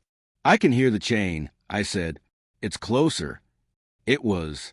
The steel tone came clearer now, no longer a rumor but a distance, a song tuned by desperation, failing toward a key called now. Leah touched her throat. The last of the Wind Sisters' frost had gone weeks ago, but the place remembered. She had her river note back. She had not used it since. She did not intend to spend it here, on teeth that were not the ones the song had been written for. "We still have to cross the uvula," Demas said, with the vulgar confidence of men who've learned the anatomy of catastrophe by working in its mouth. "And then the pharynx, and then out." "Out where?" I asked. He pointed with his chin toward the dim promise of not dark. "A fell stone they call the listening jaw. From there we'll see the field where the chain lies, and the wolf pretends not to rehearse." The fourth ring didn't enjoy being relegated to punctuation. It closed fast. Lia's thread snapped taut. For a heartbeat I thought it had cut her, but it had cut itself. The edge of one tooth grazed the thread and took a measure of its own sharpness off, shaving a kindness into its bite. Blood did not follow. Respect did. "You are not prey," the ring admitted the thread. "You are—" Its search for a word its mouth had not been built to pronounce. "You are hinge." "Bench," Demas corrected absently. The ring lifted, puzzled and thinking better for the puzzlement. At the back of the mouth, the uvula hung like a judge who still believes in gavel magic. It swung minutely, making weather, past it the path narrowed to a throat. The breath that rose through it had the lonely burr I've only heard in mine shafts and in churches at noon. "Now," Demas said, "we pay the last toll." "I thought we were light," I answered, and immediately regretted the boast. "You are," said a voice that wasn't teeth and wasn't chain. "Lighter than most who arrive. But even birds pay for air." The voice came from the tonsils. 2 caves flanking the throat, full of majors and minor grievances. In each cave, teeth had smaller teeth. They were not for eating. They were for remembering how being offended feels. "What do they want?" I asked. "Apologies," Demas said. "Real ones. Not for what the world did to you. For who you were while you carried that." He looked at me because he is both cruel and honest, and not cruel at all. I put my palms together. My wrist suddenly ached with the exact circumference of one particular lie. "I'm sorry," I said to the cave on the left, which had started to sharpen, "for performing sorrow so that I wouldn't have to do anything about it." The left tonsil lost interest. It spit the taste out like a child discovering eggplant. The way clear half a hand. Demas faced the right. "I'm sorry," he said hoarsely, "for tipping fate to make it look like I'd earned it." The right tonsil swallowed once, and found the flavor curiously filling. It widened. The teeth between them looked at Leah, and bared themselves politely. She didn't speak. She wrote. "I'm sorry for the ease with which I could have been crowned." The uvula stilled. The throat allowed air that had been refusing to behave to pass. We stepped through, past meat and into stone again, which I suppose is also meat. The dark thinned until it became shade. Ahead the cavern opened to blue made of weather, not glaze. We emerged onto a ledge of rock in a bowl of cliffs. Air like a drink, space like a promise. Below us the ground fell away into a broad trough where nothing grew taller than purpose. In that trough gleamed the chain, Gleipnir. At this distance it looked delicate enough to bind a prayer. Closer sight said otherwise. It was braided of impossible smallnesses. Cat's footfall, woman's beard, mountain's root, fish's breath, bird's spittle. Things that do and do not exist, braided to hold a thing that does and does not relent. It hummed. Not a tone, a policy. Every strand sang its rule. We hold, we hold, we hold. Under its midmost loop lay the wolf. Fenrir wasn't all teeth, but the teeth were what the world had chosen to remember. His fur held the colors storms use when they mean business. Slate, bruise, the near green of hail just before it begins. His eyes were not lanterns. They were arguments the world had refused to debate and now couldn't bear to meet. He breathed. The breath made frost where it touched old wounds in the air. Between his paws, alone in the wide plain, stood a bench. Not a throne. A bench. Weathered, honest, deliberate. Someone had set it there, as if to make the ground remember a different habit. The chains hummed thin and brightened like wire being drawn to the size of courage. Somewhere in its braid a single strand frayed and sang separate, the way a hare sings when it catches flame. Gleipnir held, and held, and learn the cost of holding. We're not late, Demas said softly. Late is not the calendar word we brought, I said, and my hands did not shake because they had decided to wait until evening. Leah stood at the ledge edge. The knot of storm beneath her ribs answered the chain as if metal, and Weather had agreed to coordinate watches. She looked down at the bench, her mouth curved in grief and gratitude both. She lifted the thread between her living and ghost hands and laid it across the open air in front of her. Bridge begun, not yet anchored. Behind us, the teeth in the dark closed their rings by habit, deprived of this meal and therefore studying the next idea. Their last click sounded like a typewriter returning a carriage to the margin of an argument. We go, Leah signed with one small movement of wrist and thumb. How? I asked, because I had not run out of needing to know before I placed my feet. By sitting, Demas said, and for once he smiled without the coin tricking it. By making the first act we bring into that field something the chain can learn from that isn't fear. He started down the scarp path he must have been inventing with his eyes for an hour. I followed. Followed last, so that the thread lay between us along the descent, making of 3 bodies one careful rope. The path cut the wall in patient switchbacks and delivered us to the plain the way a nurse delivers tea. Not for thanks, for use. We walked across a distance that pretended to be longer than it was in order to see what we would do with the pretense. At 20 paces, a wolf's breath pressed my chest like the palm of a story that is tired of being treated as hobby. At 10, my knees remembered again what they were for. At 5, the chain's hum came through the soles of my boots, and I understood why certain forms of music are used for alarms. We reached the bench. We sat. Nothing exploded. That is to say, everything did, but in a register that allowed bones keep doing their work. The chain's pitch climbed a hair toward a key it had been promised, and then denied. The wolf's I slid toward us. His lip lifted from one tooth, a greeting if you were a person who had learned to group insults with Weather and let both pass until they meant what they meant. I bowed by the thickness of one regret and put that regret on the ground for later. Leah placed the unroyal year between us on the bench. She rotated it to not yet and set the copper square above the small inner circle of the acceptable eclipse. The 2 symbols recognized each other the way cousins do at someone else's wedding. Not surprised, careful, allied for the evening. She raised her living hand, and the idea of the other. The thread hummed. Her storm warmed. She did not sing. The river note waited in her throat like a scalpel still in its paper. If we sing, Demas whispered, we'll spend our only coin. We have more than one coin, I said, and was relieved my mouth had stopped being an enemy. We have a bench, Leah signed with the smallest flex of her knuckles. We breathed. The chain breathed back. The teeth in the dark, far behind, yawned into disinterest and fell asleep on their idioms. Somewhere in the cut rock above us, a heron winked one coin-bright eye for nobody and turned its head toward the wind. The wolf spoke, not with human speech, with pronouncement. The field bristled.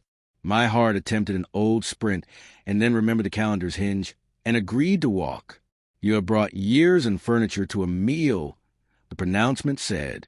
You intend to dine me into manners. No, I said, because I had learned when clarity costs the least. We intend to eat at the same table. The wolf's teeth showed, not threat, inventory.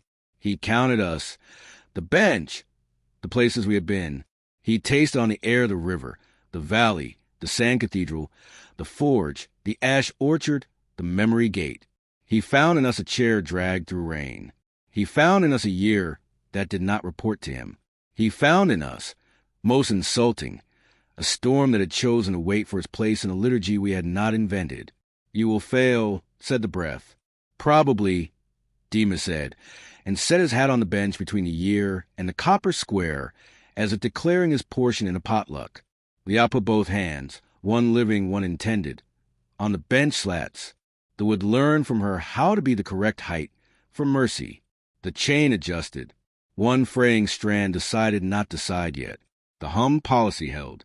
The wolf closed his eyes and opened them again. The pupils did something most pupils do not. They chose kindness and then filed the choice under surveillance. He laid his heavy head down on his paws and pretended to sleep. The chain sang weary lullabies.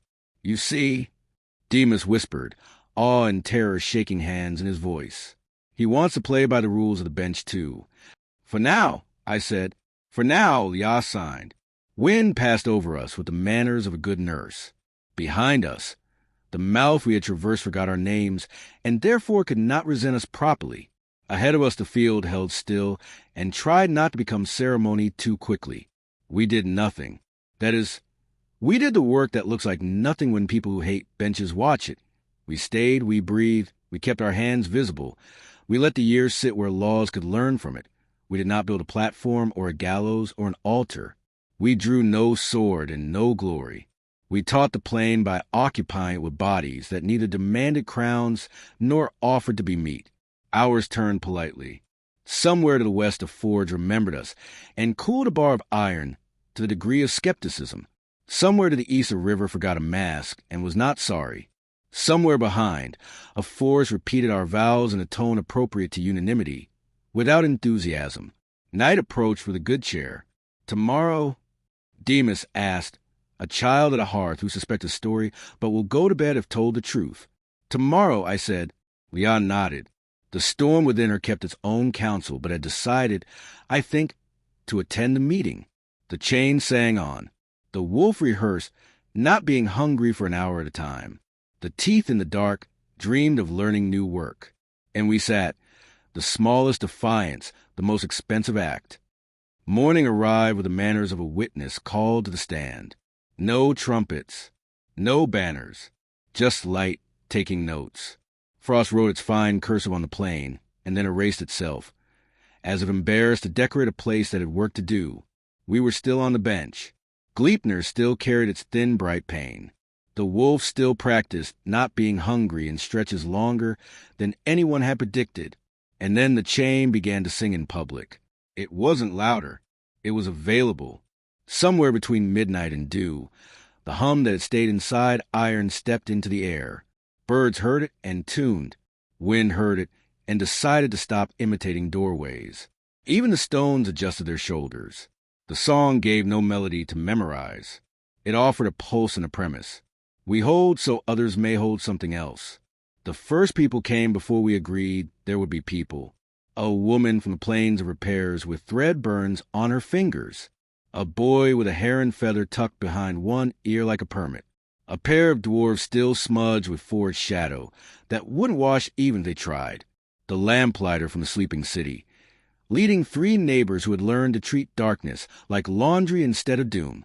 Kezia's nephew, teacher Eudoxia herself, hair pinned with 4 pencils and 1 nail. The ferryman arrived without his punt and stood as if the river had delegated him. No one asked where to stand. The chain song drew a circle, and the people found its edge. Demas looked at me, then at Liah. "If we do nothing, this will become a spectacle. Then we do something smaller," I said, surprising myself with how ready the sentence was. Liah rose. She touched the bench once as if to say stay useful, then carried the unroyal year to the circle's northern point and hung on a post that wasn't there until the air decided to offer one. The disc turned to so, and then to wait, and then to not yet, settling at a tilt that made the sky lean closer. She set the copper square of the acceptable eclipse below it, weighted with a simple stone. The thread between her living and ghost hands stretched once, hello, and loosened. "Begin how?" Demas asked. "By making quiet purchasable," I said. And the ferryman was already moving, handing out 3 silver-thin mirror coins from his pocket to those who knew what to do with them, and blank warm pebbles to those who did not. "Pay with silence, not applause," he told them. "By the right to listen before you believe." Teacher Eudoxia stepped the circle. She paid a coin to the air, just lifted it to her ear and let it dissolve. "We will have an order," she said, not loud, not a rank, a sequence. She set a chalkstone under her heel, and the ground took an outline of benches. Demas winked at me and ran to fetch lumber that didn't exist until we expected it to. In 10 breaths, there were 6 more benches. In 20, 12. People sat as if sitting with the first rite of adulthood. The chain kept singing. A girl about 8 seasons old broke from her mother and approached the gleam. She was not brave. She was informed. Children are like that when the world has let them practice. "Can I touch?" she asked Leah, who had the only hand the field trusted to answer. "No." Leah signed, and then, in the same movement, "Yes, but not with skin." She took the girl's pencil, the second best one, and had her lay it gently across a low strand. The pencil hummed, a tiny reed instrument, and wrote on the air a wavering line that looked like the inside a heartbeat. The girl grinned, as if the world had finally agreed to be peer-reviewed. The wolf watched without moving his head. His eye was half-lidded and entirely awake. More arrived, a farmer still wearing dawn in his boots. 2 clerks who had never disagreed with Colum, and were now prepared to try. A soldier who listened like a man taking off armor for the first time in a room with windows. From the ridge above, the listening trees leaned their attention as far as roots allow. The teeth in the dark did not attend. They were learning a different trade. First danger.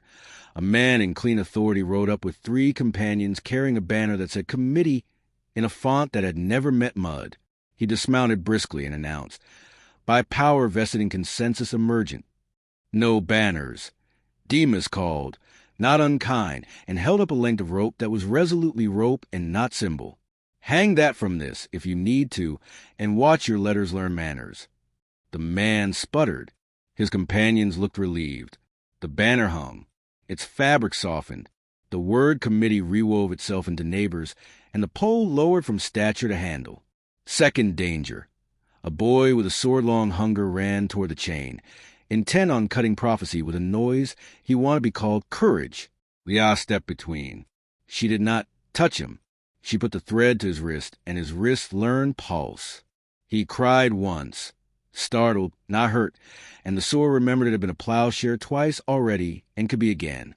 He returned to his sister's bench and invented the job of holding babies who were trying to stand. Third danger. A crown seller from the Broken Forge arrived with a quiet diadem in a bag and a price that sounded like elegance. Demas intercepted him, bought the crown with a story about bread, and then, without theater, placed it on the unroyal year and let it slide off into the dust. The crowd saw, yawned in the key of no more, and the seller felt poor in a way that would make him rich later. The song had room now. It braided itself with voices and did not lose its integrity. It did not demand a choir. It offered a tempo the body could bear. "What do we do with a chain that sings where everyone can hear?" Someone asked. "We've only known chains that hide." Translate, teach Eudoxia said, already chalking on a board she had not brought. Not into decrees, into habits. So the day became a grammar. We set 3 tables, each with a different work. At the first, the repairers stitched slack days into unjust months. People brought their tight calendars. The smith's hinge tool had taught them to cut and add. A widow shifted a festival, so her street's grief had company. A guild moved its dues day to avoid grinding those paid in weather. The unroyal year spun, proposed, refrained. No one left with a perfect schedule. They left with a forgiving one. At the second, the benches multiplied. Carpenters from nowhere and everywhere made seats sturdy and plain. They sanded splinters out of arguments. A judge, retired by choice, showed a young foreman how to refuse height without refusing responsibility. Children learned to sit 3 to a plank without deciding who owned the middle. At the third, the tongues trained, not for eloquence, for restraint. People practiced saying what the chain was saying. "We hold so others may hold something else." Try the sentence with debt. Try it with food. Try it with rage. Try it with news. The sentence did not get bored. At noon, the chain's tone dropped half a hair, fatigue or confession. Leah stood, and the crowd stood by habit. She lifted the thread and let it cross one low loop of Gleipnir, without binding. The contact changed nothing and everything. The chain learned what bridges feel like when they are not also prisons. The wolf's breath tightened, then softened. You could hear people remember that shoulders were not just for carrying. The heron landed on the beam of a cart and clicked its coin eye at the clerk from the confluence, who had arrived with his belt but not his smugness. He asked permission with his eyebrows. The heron nodded, once. The clerk rang the bell a single time and announced, "Quiet has been purchased in sufficient quantity for afternoon." He put his bell away as if shelving a vanity.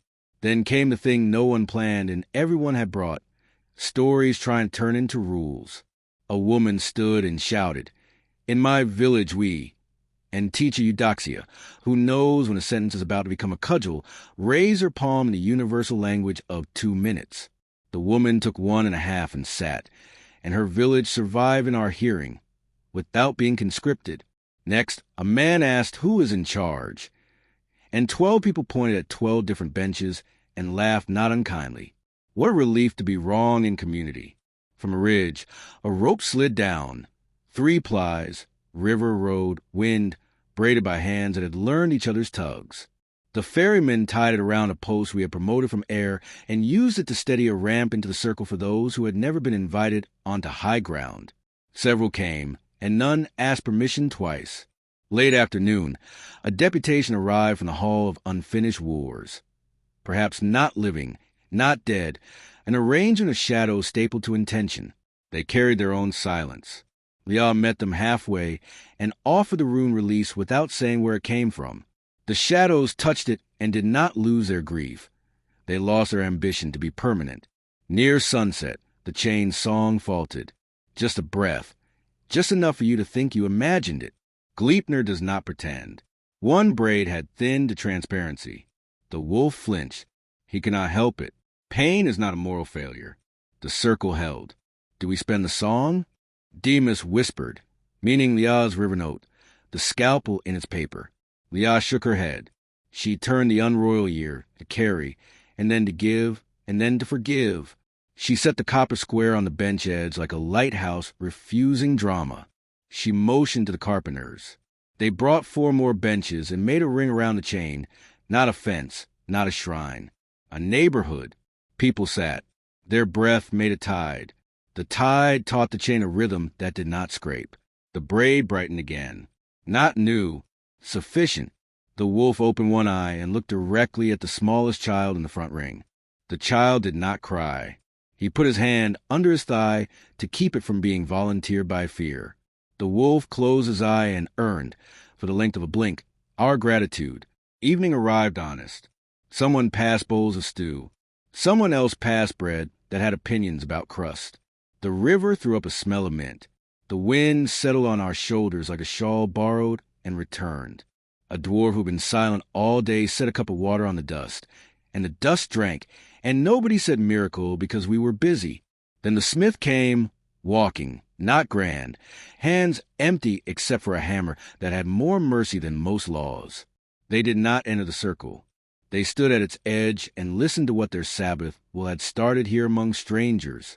When the chain sang that line we hold, the smith's eyes shone as if from coals being persuaded that flame is not the only reputation to covet.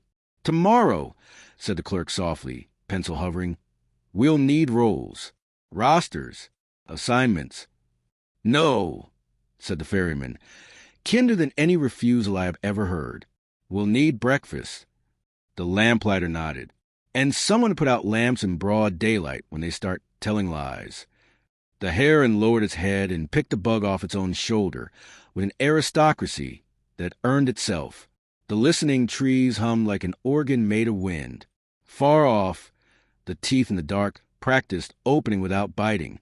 As twilight took more of the work, a delegation we hadn't expected approached. 3 of the Wind Sisters, bareheaded, hair braided with weather straw, fingers cold from a job done well and regretted. They stopped a boy's length from Lia and bowed. Not apology, not pride. Accounting. Lia bowed back. The sister with frost on her knuckles gestured to Lia's throat. "May we?" Lia permitted. Their hands hovered an inch above her skin and traced the absence where frost had been. Permission updated. Debts reconciled. They melted into the crowd and became a perimeter of courtesy. Night arrived. We did not light torches. The chain cast a faint rule that provided enough sight for work and insufficient light for spectacle. People settled, some to sleep, some to keep the bench company. Demas stacked rope in coils that suggested competence, even if he was asleep. I wrote nothing. The spectacles I had left at the river did not miss me. I listened until my listening learned to do the work unsupervised. Before midnight, the wolf spoke again, not pronouncement, not threat. Case law. If I were loose, the breath said to the circle, what would you do first? Not a taunt, a curriculum. Silence stretched. You could tell the silence had bought itself. Then teacher Eudoxia answered in the voice she uses for disasters in math. Feed the children. Check the wells. Put benches where panic want a ladder. And the second, the breath asked, almost amused, ask you what you need. Liah signed, and only then did it occur to me that everything we had done all day had been practiced for that question. The wolf said nothing, which may be the first honest answer that mouth had been allowed since prophecy hired it. We slept in watches because the body respects rhythm even when the heart begs for drama.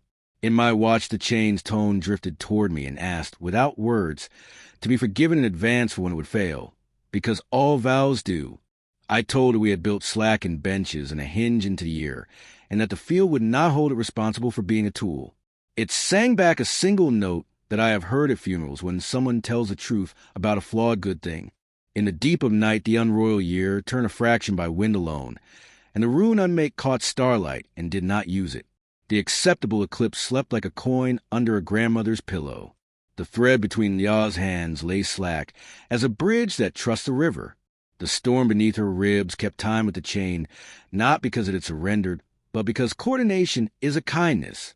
At dawn's preface, new people approached from the east with shovels and kettles, and two cats who insisted on inspecting the wolf and then sat facing away from him, which is feline, for we acknowledge your jurisdiction, but not your brand. A boy brought a kite he had refused to untangle for a year. He set it on the bench, and three elders taught it the laws of wind and concession. It flew, briefly, unanimously. The chain sang into morning. The field learned a day that could carry a chain without fetish and a wolf without worship. We had not freed anything. We had made a place where freedom could come to check the measurements. Demas tapped the unroyal year. Tomorrow, he said, the auction that isn't theater. The place where prophecies get priced down to bread and oil and hours awake. I stretched my back. We already did the tally. Not the tally, he said.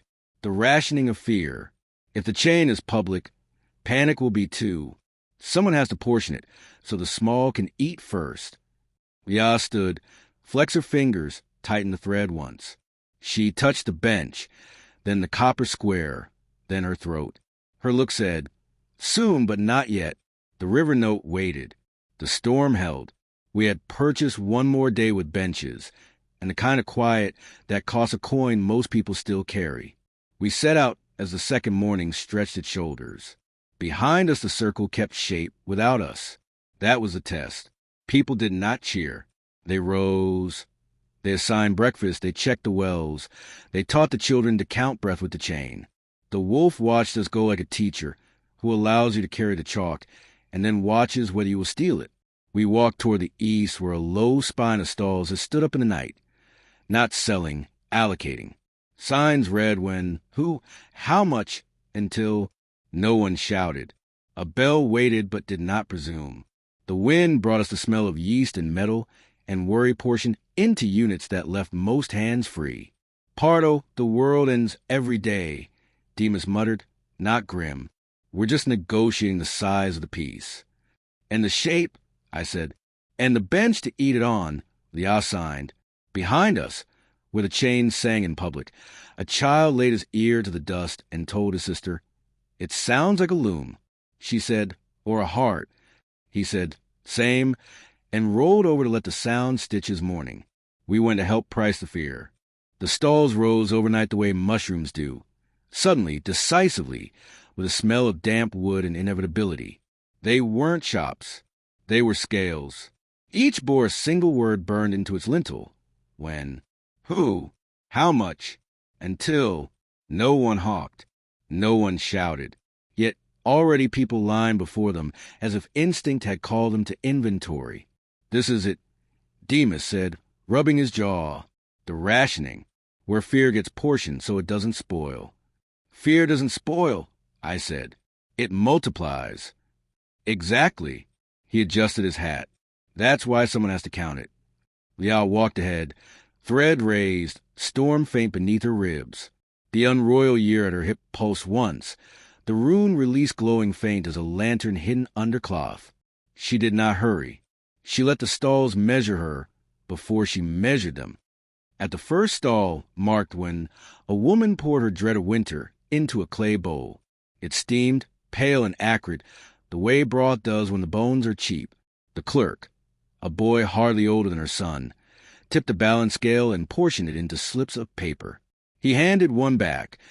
2 weeks of worry, payable in frost. She nodded, relieved to owe less. At who? A shepherd declared fear for his flock. The clerk set 3 pebbles on a board, each pebble carved with a sheep's face. 2 were returned. 1 was kept. You will lose only 1, the clerk said. The shepherd kissed the board as if it were scripture. At how much? A soldier laid down his nightmares of the wolf. The clerk weighed them in a bronze pan. The scale tipped, groaned, steadied. Your fear equals 2 nights without sleep, she said. Paid now, in vigil, not later in collapse. He saluted, grateful. Until a mother asked, until what? Her fear was for her child's illness. The clerk offered mirror coin. Until dawn. Worry only until then. Then return and renew if you must. She wept, not because it cured her child, but because it cured the endlessness. The air hummed with arithmetic. Fear was being measured, named, limited. For the first time, it felt finite. But not all accepted the rules. A man in a red cloak stormed the front, eyes wide, voice booming. This is blasphemy. Fear cannot be rationed. It is divine. To portion it is to defy the prophecy itself. He tore the slips from the clerk's hands, scattering them. Panic rippled. People shifted, eyes wide, breath quickening. The wolf stirred. Gleipnir groaned. The chains unfaltered, slipping half a note. Leah stepped forward. She lifted her thread. Her storm surged, lightning flickering beneath her collarbone. She rode across the air. Fear is infinite when it rules, finite when it is shared. The thread glowed. The words hung visible. The slips fluttered back to their owners, settling in their palms like birds returning to nests. The panic stilled. The chain steadied. The wolf lowered his head again, though his eye watched. The man in red dropped to his knees, trembling. His cloak fell from his shoulders. Beneath it, he was only another neighbor with too much dread to carry alone. Demas crouched, offered him a rope coil. Here, hold this instead. It frays less. The man clutched it, sobbing, and the crowd exhaled as if one lung. By midday, the stalls worked smoothly. People came with dread and left with portions. Some laughed at the absurdity of counting terror, like barley. Others wept with relief. The air smelled of chalk, rope mint leaves, and faint smoke, arithmetic's perfume. Teacher Eudoxia organized benches, so no one had to stand alone while waiting. The ferryman rang his bell once every hour. Quiet is still in stock. The heron perched on a post, preening, its coin eye watching every exchange. Demas leaned toward me. See? This is the most dangerous market in the world. Not because it sells fear, because it convinces people they don't have to hoard it. And if the chain fails? I asked, then we'll need this practice even more, he said. Late afternoon, a new stall appeared, unmarked. Its counter was bare. Its clerk was Leah. She laid the unroyal year upon it. Its runes glowed, shifting, not yet forgive, release, unmake. The storm beneath her ribs pulsed steady, echoing the chain. She raised her thread, steady, and wrote, Fear is never paid in full. It is paid in installments. Bring what you can, leave what you must, return when you falter. This stall never closes. People approach hesitantly, then steadily.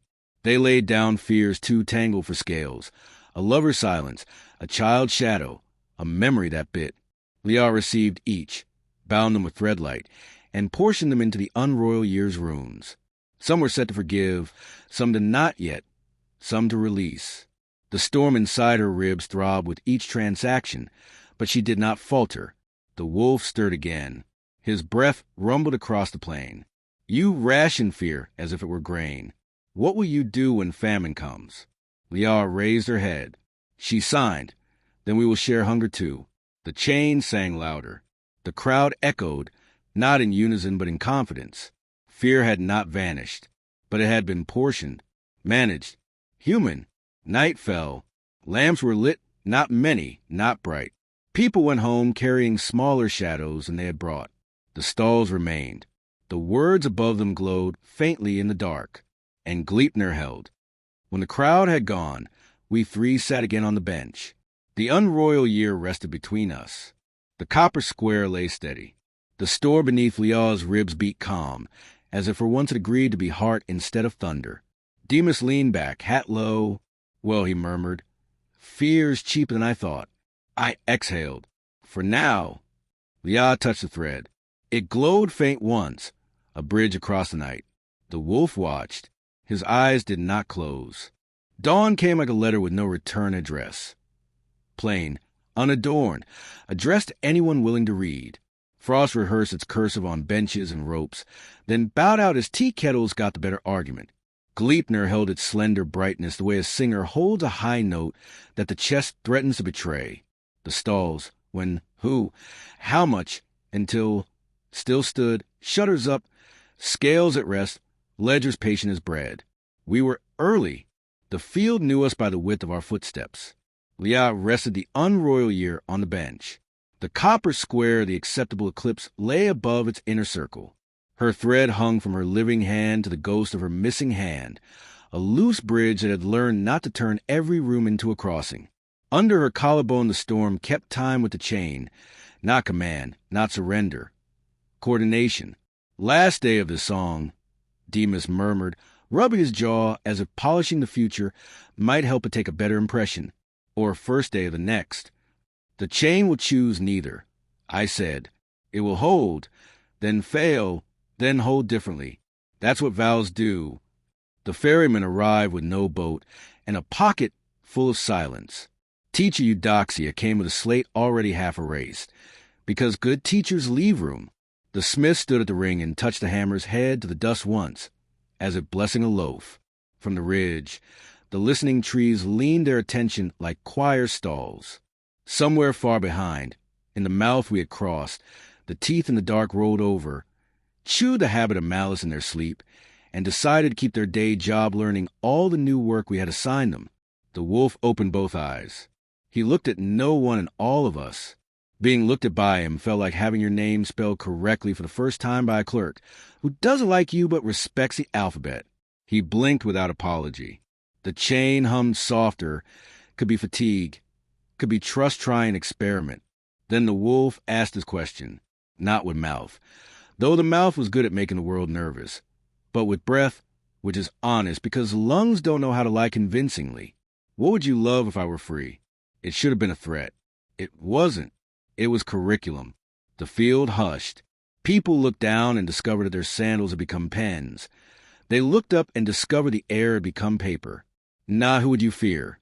Demas said under his breath, startled into a competence gentler than usual. What would you love?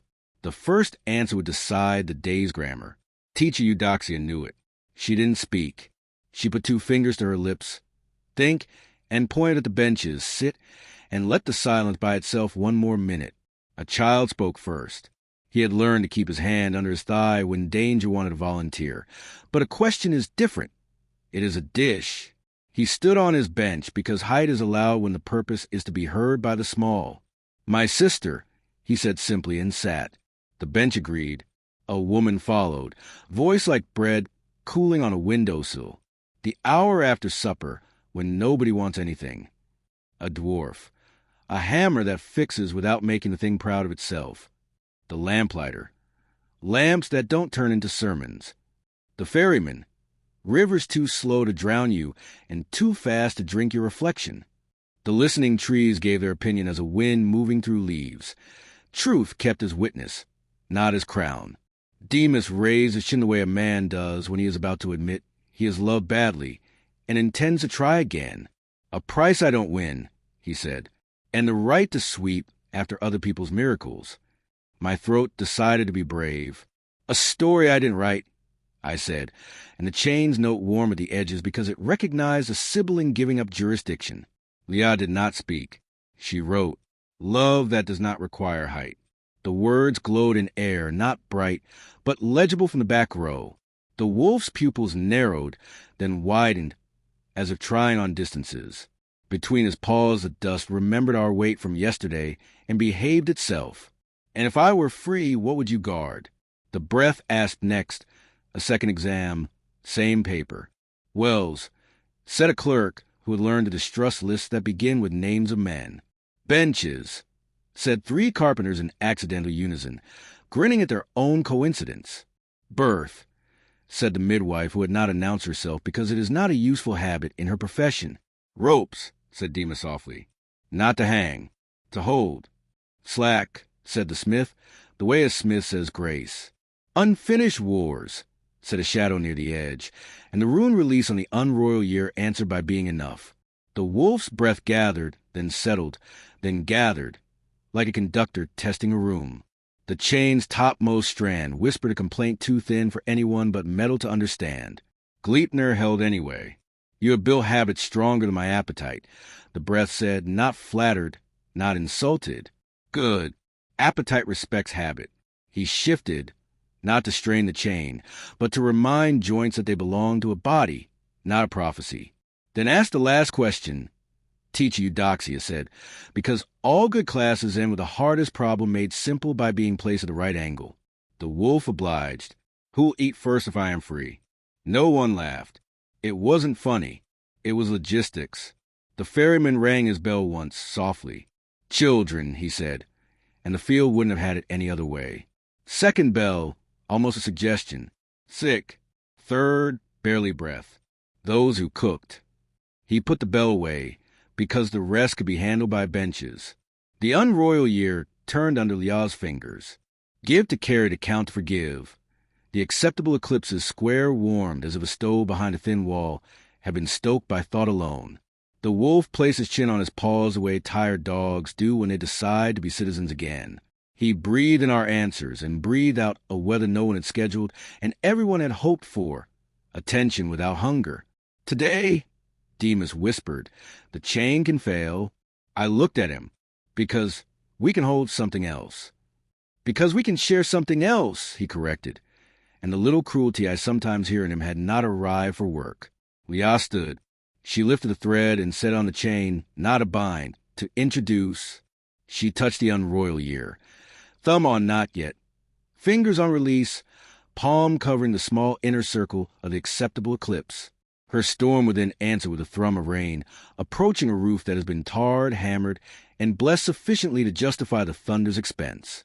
Wait, I said, because the part of me trained to anticipate catastrophe wanted the right to perform once more before retiring. We will, Lia signed, and then we won't. She drew breath, not the river's full note, that scalpel still wrapped in paper, but the line a violin gives to a choir, so they entered together. The chain noticed the pitch and tilted its own. Gleipnir's hum ceased to be defiance and became agreement. The frayed strand ceased to be a rumor and became a question that wanted to be answered politely. Bench first, Demas said, raising his chin to the ring of carpenters.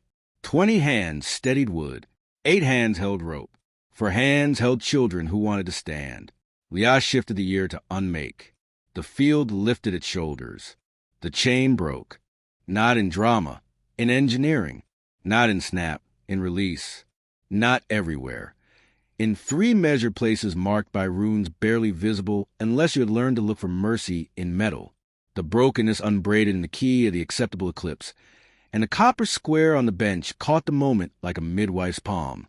The wolf flinched, reflexes honest, and then obeyed what it already promised, which we had heard wrong for a century. He did not lunge. He stood. He did not roar. He inhaled. He did not kill. He waited to be given instructions. Children first, said the ferryman without raising his voice, and the crowd obeyed not the man but the sentence because they had perches quiet enough to hear it. Children were gathered, counted, sent to the outer ring with elders and bread. Wells were checked. Lamps were not lit because the chain cast enough rule to see by, and nobody asked it to be a star. The wolf stepped forward 1 pace, enormous and careful, and lowered his head to the bench. He sniffed the unroyal year, as if it were a document that might contain his name without misspelling. His breath lifted a curl from Lia's sleeve. He saw the copper square and did not test it with tongue or tooth, because he understood that some things you don't lick to learn. He spoke, not pronouncement, not curriculum. Request. Stand with me while I learn not to be the end of you. Terms. Demas said, because even in miracles someone has to count chairs. We set hours. We rotate watches. If hunger comes like weather, we put roofs over it. If rage arrives, we measure by benches, not ladders. The listening trees let their leaves applaud. The smith nodded once, the kind of gnawed contract signed to become odes. Teacher Eudoxia chalked 3 lines on the ground that a king would have mistaken for borders, but which were only Q, kitchen, quiet. The teeth in the dark, far away, woke with a shiver, discovered their new apprenticeship to thresholds, and tried on the word with a shy bite of someone learning to pronounce kindness. The wolf took one more step. He stood inside the ring of benches without crushing any. He bent and touched his muzzle to the copper square, permission, and then to the unroyal year, schedule. He lifted his head and looked directly at Lia. My question is not finished, he breathed. She nodded. Ours neither, she signed. He asked the last part, which had been waiting beneath the first 2 like a root under snow. Who will remind me to lie down? Lia stepped forward without ceremony. Not dramatic, not brave in the way bards invoice. Just adequate to the room. She pressed her living palm to his cheek, the ghost hand mirrored in air. The knot of storm beneath her ribs pulsed once in a rhythm that had nothing to do with battle, and everything to do with rain on farm roofs and sleep on long tables after harvest. Her thread spanned from bench to beast and did not bind either. She wrote, small and close, we will, together, in turns. With breakfast, the wolf exhaled a wind that had memorized far too many winters, and now tried to remember how spring smells when the first manure offends the pious and delights the practical. He lowered himself, first forelegs, then hind, until he was lying with his head on his paws inside the ring. He kept one eye open, because wolves do not pretend against their anatomy. The eye watched less like a predator, and more like a veteran given a late job as a crossing guard. The chain lay in 3 measured lengths like a shed skin that had decided to serve instead of symbolize. People set it on low trestles where children could touch it with pencils and learn the sound of responsibility without cutting their fingers. The smith and 2 dwarves examined the breaks the way bakers examine a crust to tell if heat was honest. They approved. Rope was laid where metal had been, not to replace, to remind. We did the small work that follows large questions. We assigned the morning stew to the 3rd bench left of the unroyal year. We moved the Wenstall to a shadier patch so worry wouldn't curdle. We taught the cats to sleep on the chain to discourage it from regaining ambition. We wrote not yet on a sign and hung it above the copper square, because even miracles need labels. By noon the field smelled of mint, onions, oiled wood, clean rope, and the faint ozone afterthought of storm that has decided to become weather instead of thunder. People ate. Someone told a joke that had no central cruelty and was therefore actually funny. Children ignored the wolf and shouted about a kite. The ferryman slept in the shade and apologized to no one. Teacher Eudoxia let 12 people be wrong until the 13th had the sentence, and then she wrote it big. What now? I asked, because witnesses are never unemployed. They only change courts. Now we go home, Demas said, and then surprised himself by saying, and if we don't have one, we build it where the bench is. Lia sat. She set the unroyal year to again, a rune the smith had not carved but which the disk had earned, and let the copper square warm in the unshowy sun. She looked at the wolf, and the wolf closed his eye and pretended to sleep, which is sleep enough when community is awake. Behind us at the confluence, the clerk added a new stamp to his ledger, quiet purchase by bench. On the ridge, the listening trees updated their minutes in the grammar of leaves. In the forge's doorway, the hammer lay on its side and felt no shame in resting. In the mouth of the teeth, someone had hung a sign that read passage, and the rings practiced opening on cues rather than cravings. Evening rehearsed itself in purple, and then decided to be practical and turned gray. We sat a last time on the first bench, the one that had taught the chain what furniture could mean. Lia lifted her thread, and let it fall slack between us like a bridge with no traffic, because the river had learned to stay within its kindness. The wolf breathed. Gleipnir did not exist anymore in the way people mean when they say chain. It existed the way people mean when they say choir. Write it, Demas said, but softer than when he is selling. Write the end. I don't have one, I said, and for once I wasn't ashamed of being correct. Then write again. Teacher Eudoxia said behind us, kind enough to be cruel to my habit. So I wrote, again. The field agreed.